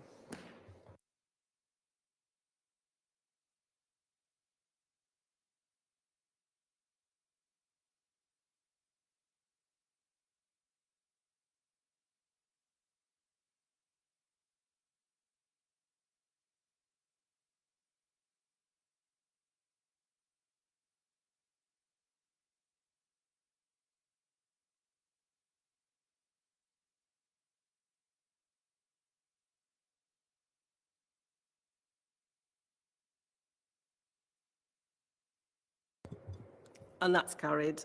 We now move on to item 14, which is industrial policy, commercial services, and we're moving on to debate motion 115. Motion 112 was ruled out of order by Congress through adopting the special Standing Orders Committee report number 1. Again, any opposition, please raise your hand and you'll be called in to speak at the end. So motion 115, mover, Paul. Good afternoon, President and Congress. Paul Rhodes, first-time delegate and speaker from W80 branch, West Yorkshire Police, and speaking and agreeing a referral of motion 115 with the support of my region, which is Yorkshire and North Derbyshire. Colleagues, the CSE is seeking to refer the referral of this motion, which is calling for more protection for security workers, and in particular, the need to have access to stab vests. In their response, CEC states that there is a body of view that increasing visibility of this type of protection can heighten the level of attacks and the types of weapons used, which can potentially put our members at a greater risk. Colleagues, I support the referral, but I have heard this argument many times, and I would urge you to consider the following. If wearing of a high-vis stab vest increases the chances of people we are dealing with trying to kill us, does that not tell us all we need to know? There's a lack of respect for authority figures in general at the moment. The motion calls for the supply of stab vests to be part of the list of PPE items supplied by our employers to their staff. The motion is asking for them to be included in our PPE as an option, and surely it should be for us, those workers who are at risk, who ultimately decide if this is something we have access to or need access to. Not many jobs our members undertake are without some form of risk to their health and safety. Some jobs our members undertake in security posts see them facing confrontational situations, but more importantly, with the possibility of being subject to physical harm from the public. Every worker should have the right to return home from their shift unharmed and uninjured. They should also know that all reasonable steps are taken by their employer to mitigate the risk to them by means of health and safety equipment and risk assessment. The Health and Safety at Work Act 1974 sets out clearly the obligations of the employer. The employer, where reasonably practicable, should provide a safe system of work, carry out a risk assessment of the work to be carried out, provide a safe place of work, provide workers with full information of the risks or potential hazards in carrying out their work, and provide the necessary training in order to safely carry out their duties. Motion 115 asks for support by the GMB by lobbying for the necessary PPE in form of anti-stab vests for its members in security roles, and to acknowledge that there is a gap between risk assessment of the work carried out and the potential for serious injury to occur. Our membership would welcome any support GMB could give to register our concerns that this PPE is not, if not routinely supplied, should be considered where a worker expresses a desire to have access to one. This motion is raised by S20 branch, Yorkshire and North Derbyshire. I represent W80 branch West Yorkshire Police, and I have the same concerns.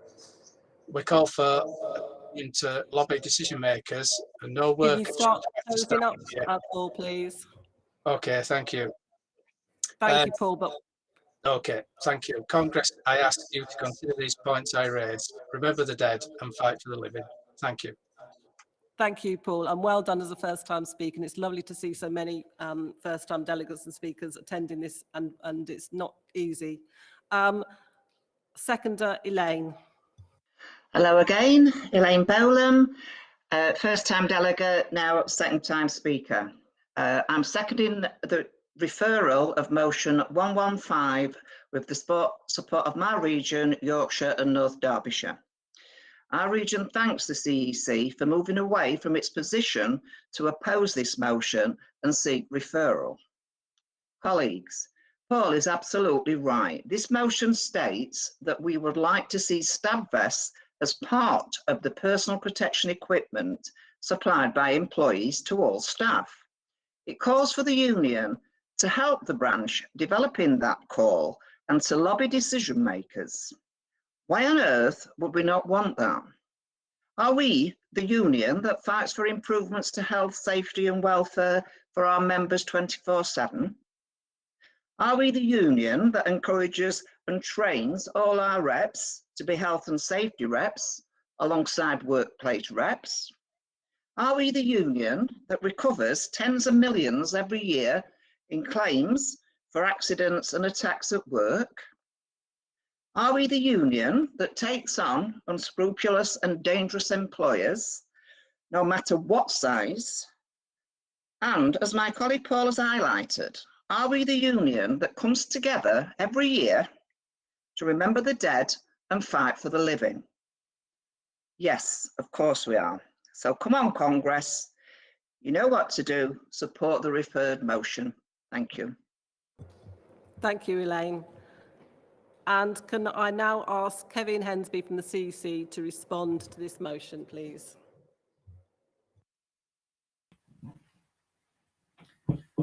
Thank you, President. Congress. Kevin Hensby speaking on behalf of the CEC on motion 115. Kevin, we had trouble then with the echo. I don't know if you're on two devices or volume, or if we can't call you back in, we'll ask. Malcolm, do you want to read it? I'm going to ask Malcolm to read it instead of Kevin. Sorry, Kevin.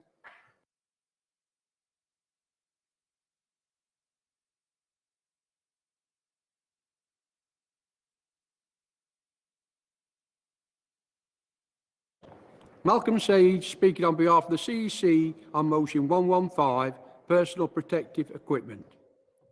The CEC is asking that this motion be referred for the relevant security stewards group to assess the widespread need for stab vests.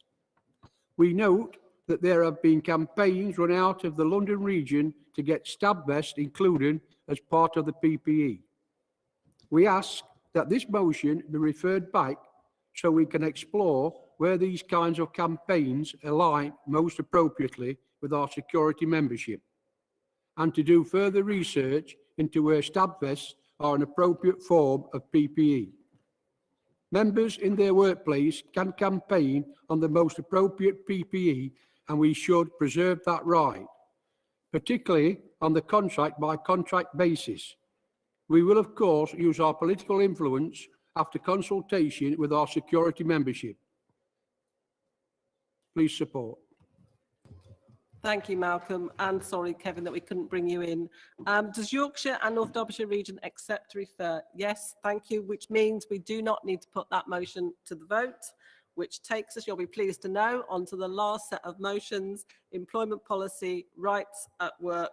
We are now moving on to debate motions 106, 107 and 108. And again, if any delegates wish to oppose, please raise your hand.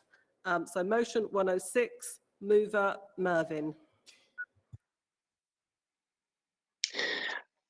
President, Congress, Mervyn Edwards, Birmingham, West Midlands region, moving motion 106, protection for carers. Since the start of the pandemic, more and more workers have taken on caring responsibilities. Now, for most people, this situation has led to using up holiday leave or having unpaid time off from work. This has caused financial hardship for many workers and, in extreme cases, has even led to job losses. The vast majority of unpaid carers are women, particularly Black, Asian and minority ethnic immigrant women who are already more likely to be in low-paid, insecure work or working part-time. Many people with caring responsibilities live in poverty, with increased mental issues being reported.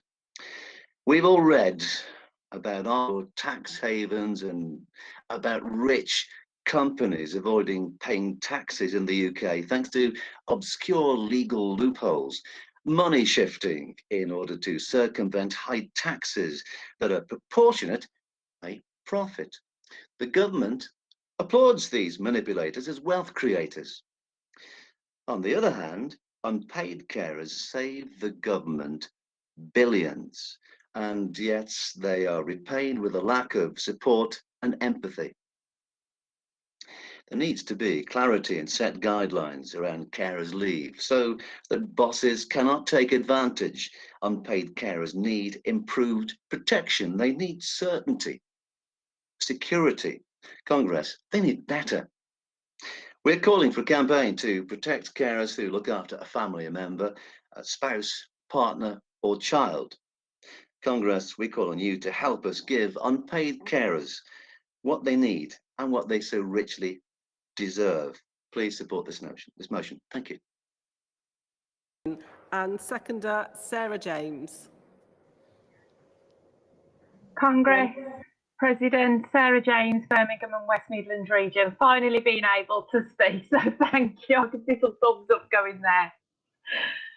Congress, Carers UK advise that since COVID hit, as you've heard from our mover, 4.5 million more people have taken on care and responsibilities, and 2.8 million of those do unpaid care, losing out financially as some end up having to give up work as their employer does not support them fully. As you've already heard, research by the TUC states that unpaid carers save the UK £132 billion every year. Many of these carers feel like the jam in the sandwich, looking after elderly parents or potentially looking after spouses, children of their own or grandchildren. This not only takes a toll on their physical or mental well-being, but can also plunge carers into poverty. For GMB, this also impacts on our members and our retention rate, because if people are forced out of work through no fault of their own, they will ultimately, 9 times out of 10, also leave the union. So we have a duty to look after these carers, not only morally, but also for us to be able to recover, rebuild and renew, the Congress motto for this year. Congress, we're calling for a campaign to raise awareness of carers' leave, but also to support the TUC's call for that leave to be paid. Congress, I support.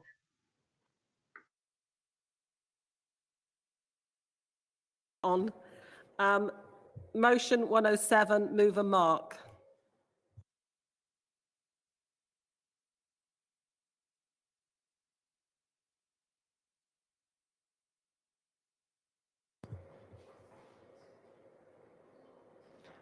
Okay, I'll call.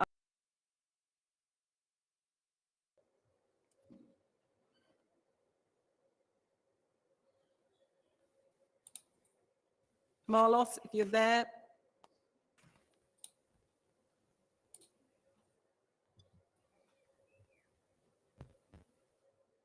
No? President, Congress, Marlos Pereira, London region, first time delegate to speak a second motion 107. I'm a hospitality worker, proud to be second this motion because it's important that we don't now allow those who work in the major industry to fall full of outdated practice. This motion is about the trunk. Congress, the word trunk is a French word meaning the bull box. It's sad to see that we have works today reliant on the pool box system. We support the call for the system which belonged the last century to be modernized. Hospitality sector employers should pay a fair rate for the job like every other industry. We don't want to rely on the pool box, which gratitude should be treated as a part of normal remuneration for those works, including when unpaid holiday, redundancy pay, pensions, contributions, and maternity pay. We don't have a lawyers rely on the pool box. We don't have a politician relying on the pool box. We did maybe then something would change. We don't want to get rid of the system, just modernize it and make it to work better for our members. Our members are suffering financial hardships right now because of the pandemic. If you are a trade unionist, you agree that it's the system full pay of your hospitality. Please support the system of full pay for hospitality workers. We second. Thank you, and well done, first-time speaker. We're going to try and get Mark back in again, I think, to move it if we can. If not, we'll ask the region to formally move it. I think Marlos was seconding.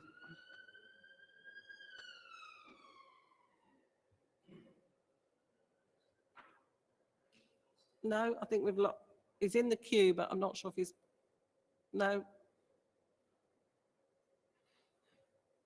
No, okay, so the region agreed to formally, yep, thank you, London region. So that takes us to motion 108, mover Vaughan. Hello, Vaughan Thomas, London region, moving motion 108, a right to time off for community work. My old branch secretary from the Midlands and East Coast region would have responded to this motion saying this motion has two hopes, Bob Hope and no hope. You might agree with him, actually. Bob Hope was never a GMB member, so not to my knowledge, so I'm going to ignore him. As for no hope, I disagree. Hope is our life's blood, as our president outlined this morning in the opening of Congress. We're trade unionists. We're about changing the world, starting with our members and then much else besides. I know existing facility time is under attack and being reduced by employers whenever they can. This is not a reason to seek not to extend it or to extend the reasons for extending it. I'm all too well aware of the restrictions on facility time. I've worked for small charities for over 20 years and have never had any facility time. I've taken time off to represent members and made this up in my own time. And I've always taken annual leave to attend these congresses. This is not facility time. This motion won't apply to everyone and to every employer, as is the case now. I'm a welfare rights worker at a charity constantly struggling to secure funding. In 1 year, the collective benefits for all my clients has been £380,000. This money wasn't squirreled away in PEPs, ISAs and offshore bank accounts, but spent in local retail outlets, a win-win for clients and local retailers. However, not everyone can or is able to claim what they're entitled to and need help, advice and representation to access this. The very skills our GMB reps already have. Nationally, there is an annual £16 billion of unclaimed welfare benefits and tax credits. This will include GMB members as well as all too many other members of the community on low and no income, hence the rise of food banks.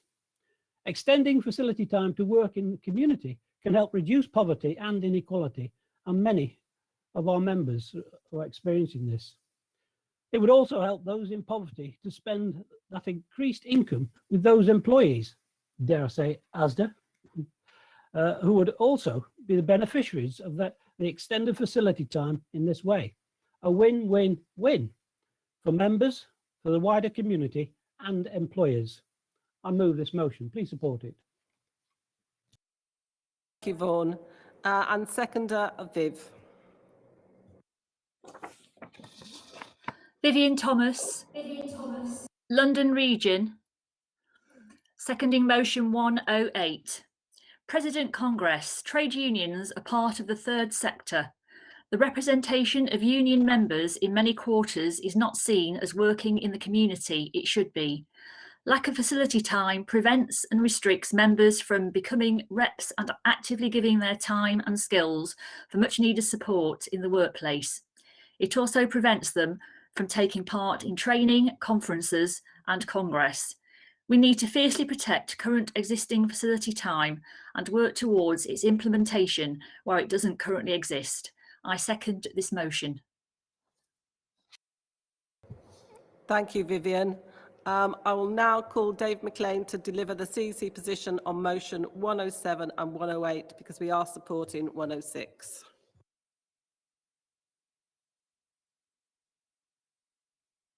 Dave, you're muted. Sorry. We can see you, but we can't hear you. Can you hear me now? Yes, brilliant. Thank you. President Congress, David McLean speaking on behalf of the CEC on motions 107 and 108. On motion 107, the CEC is asking for this motion to be referred. The motion includes a call for service charges and tips to be included as a formal part of the wages of hospitality workers. The aim is to include these for the purpose of holiday pay, redundancy pay and pensions. The recommendation is to refer as the proposed treatment of these sums may unintentionally reopen old employers' arguments that such payments should be included for minimum wage purposes. Since 2009, tips, gratuities and cover charges paid to a worker cannot be taken into account when calculating a worker's minimum wage pay as per regulation 10M of the National Minimum Wage Regulation. The general principle of supporting hospitality workers is important, and some further consideration of these issues in this specialist area would assist in determinating union policy. In the meantime, the region can continue to raise concerns about the trunk more generally and in the context of the furlough scheme, which is due to continue till the end of September 2021 at present. Turning to motion 108, a right to time off for community work. The CEC is supporting this motion with a qualification. The general principle of widening the list of public sector duties is something we can support. However, there are some suggestions in the motions that might take away paid jobs. Therefore, Congress, the CEC is asking that motion 107 be referred back and that Congress carry motion 108 with the qualification I have outlined. Thank you. Thank you, David. Just need to know if London Region accept to refer motion 107, and also London Region, do you accept the qualification on motion 108? On both. Oh, thank you, London Region. That means we don't need to take the vote on 107, so we can take the vote on 106, please.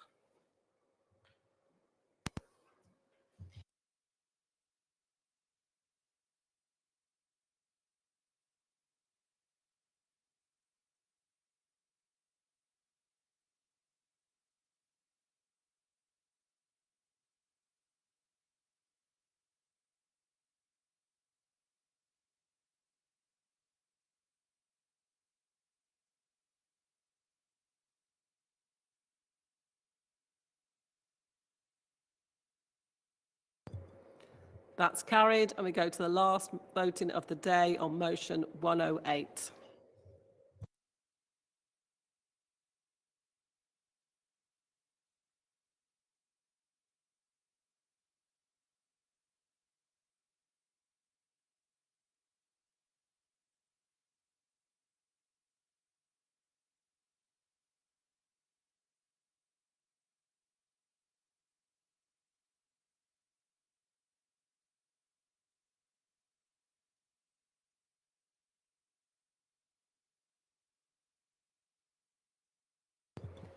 And that is also carried. So Congress, this concludes our first day of the week.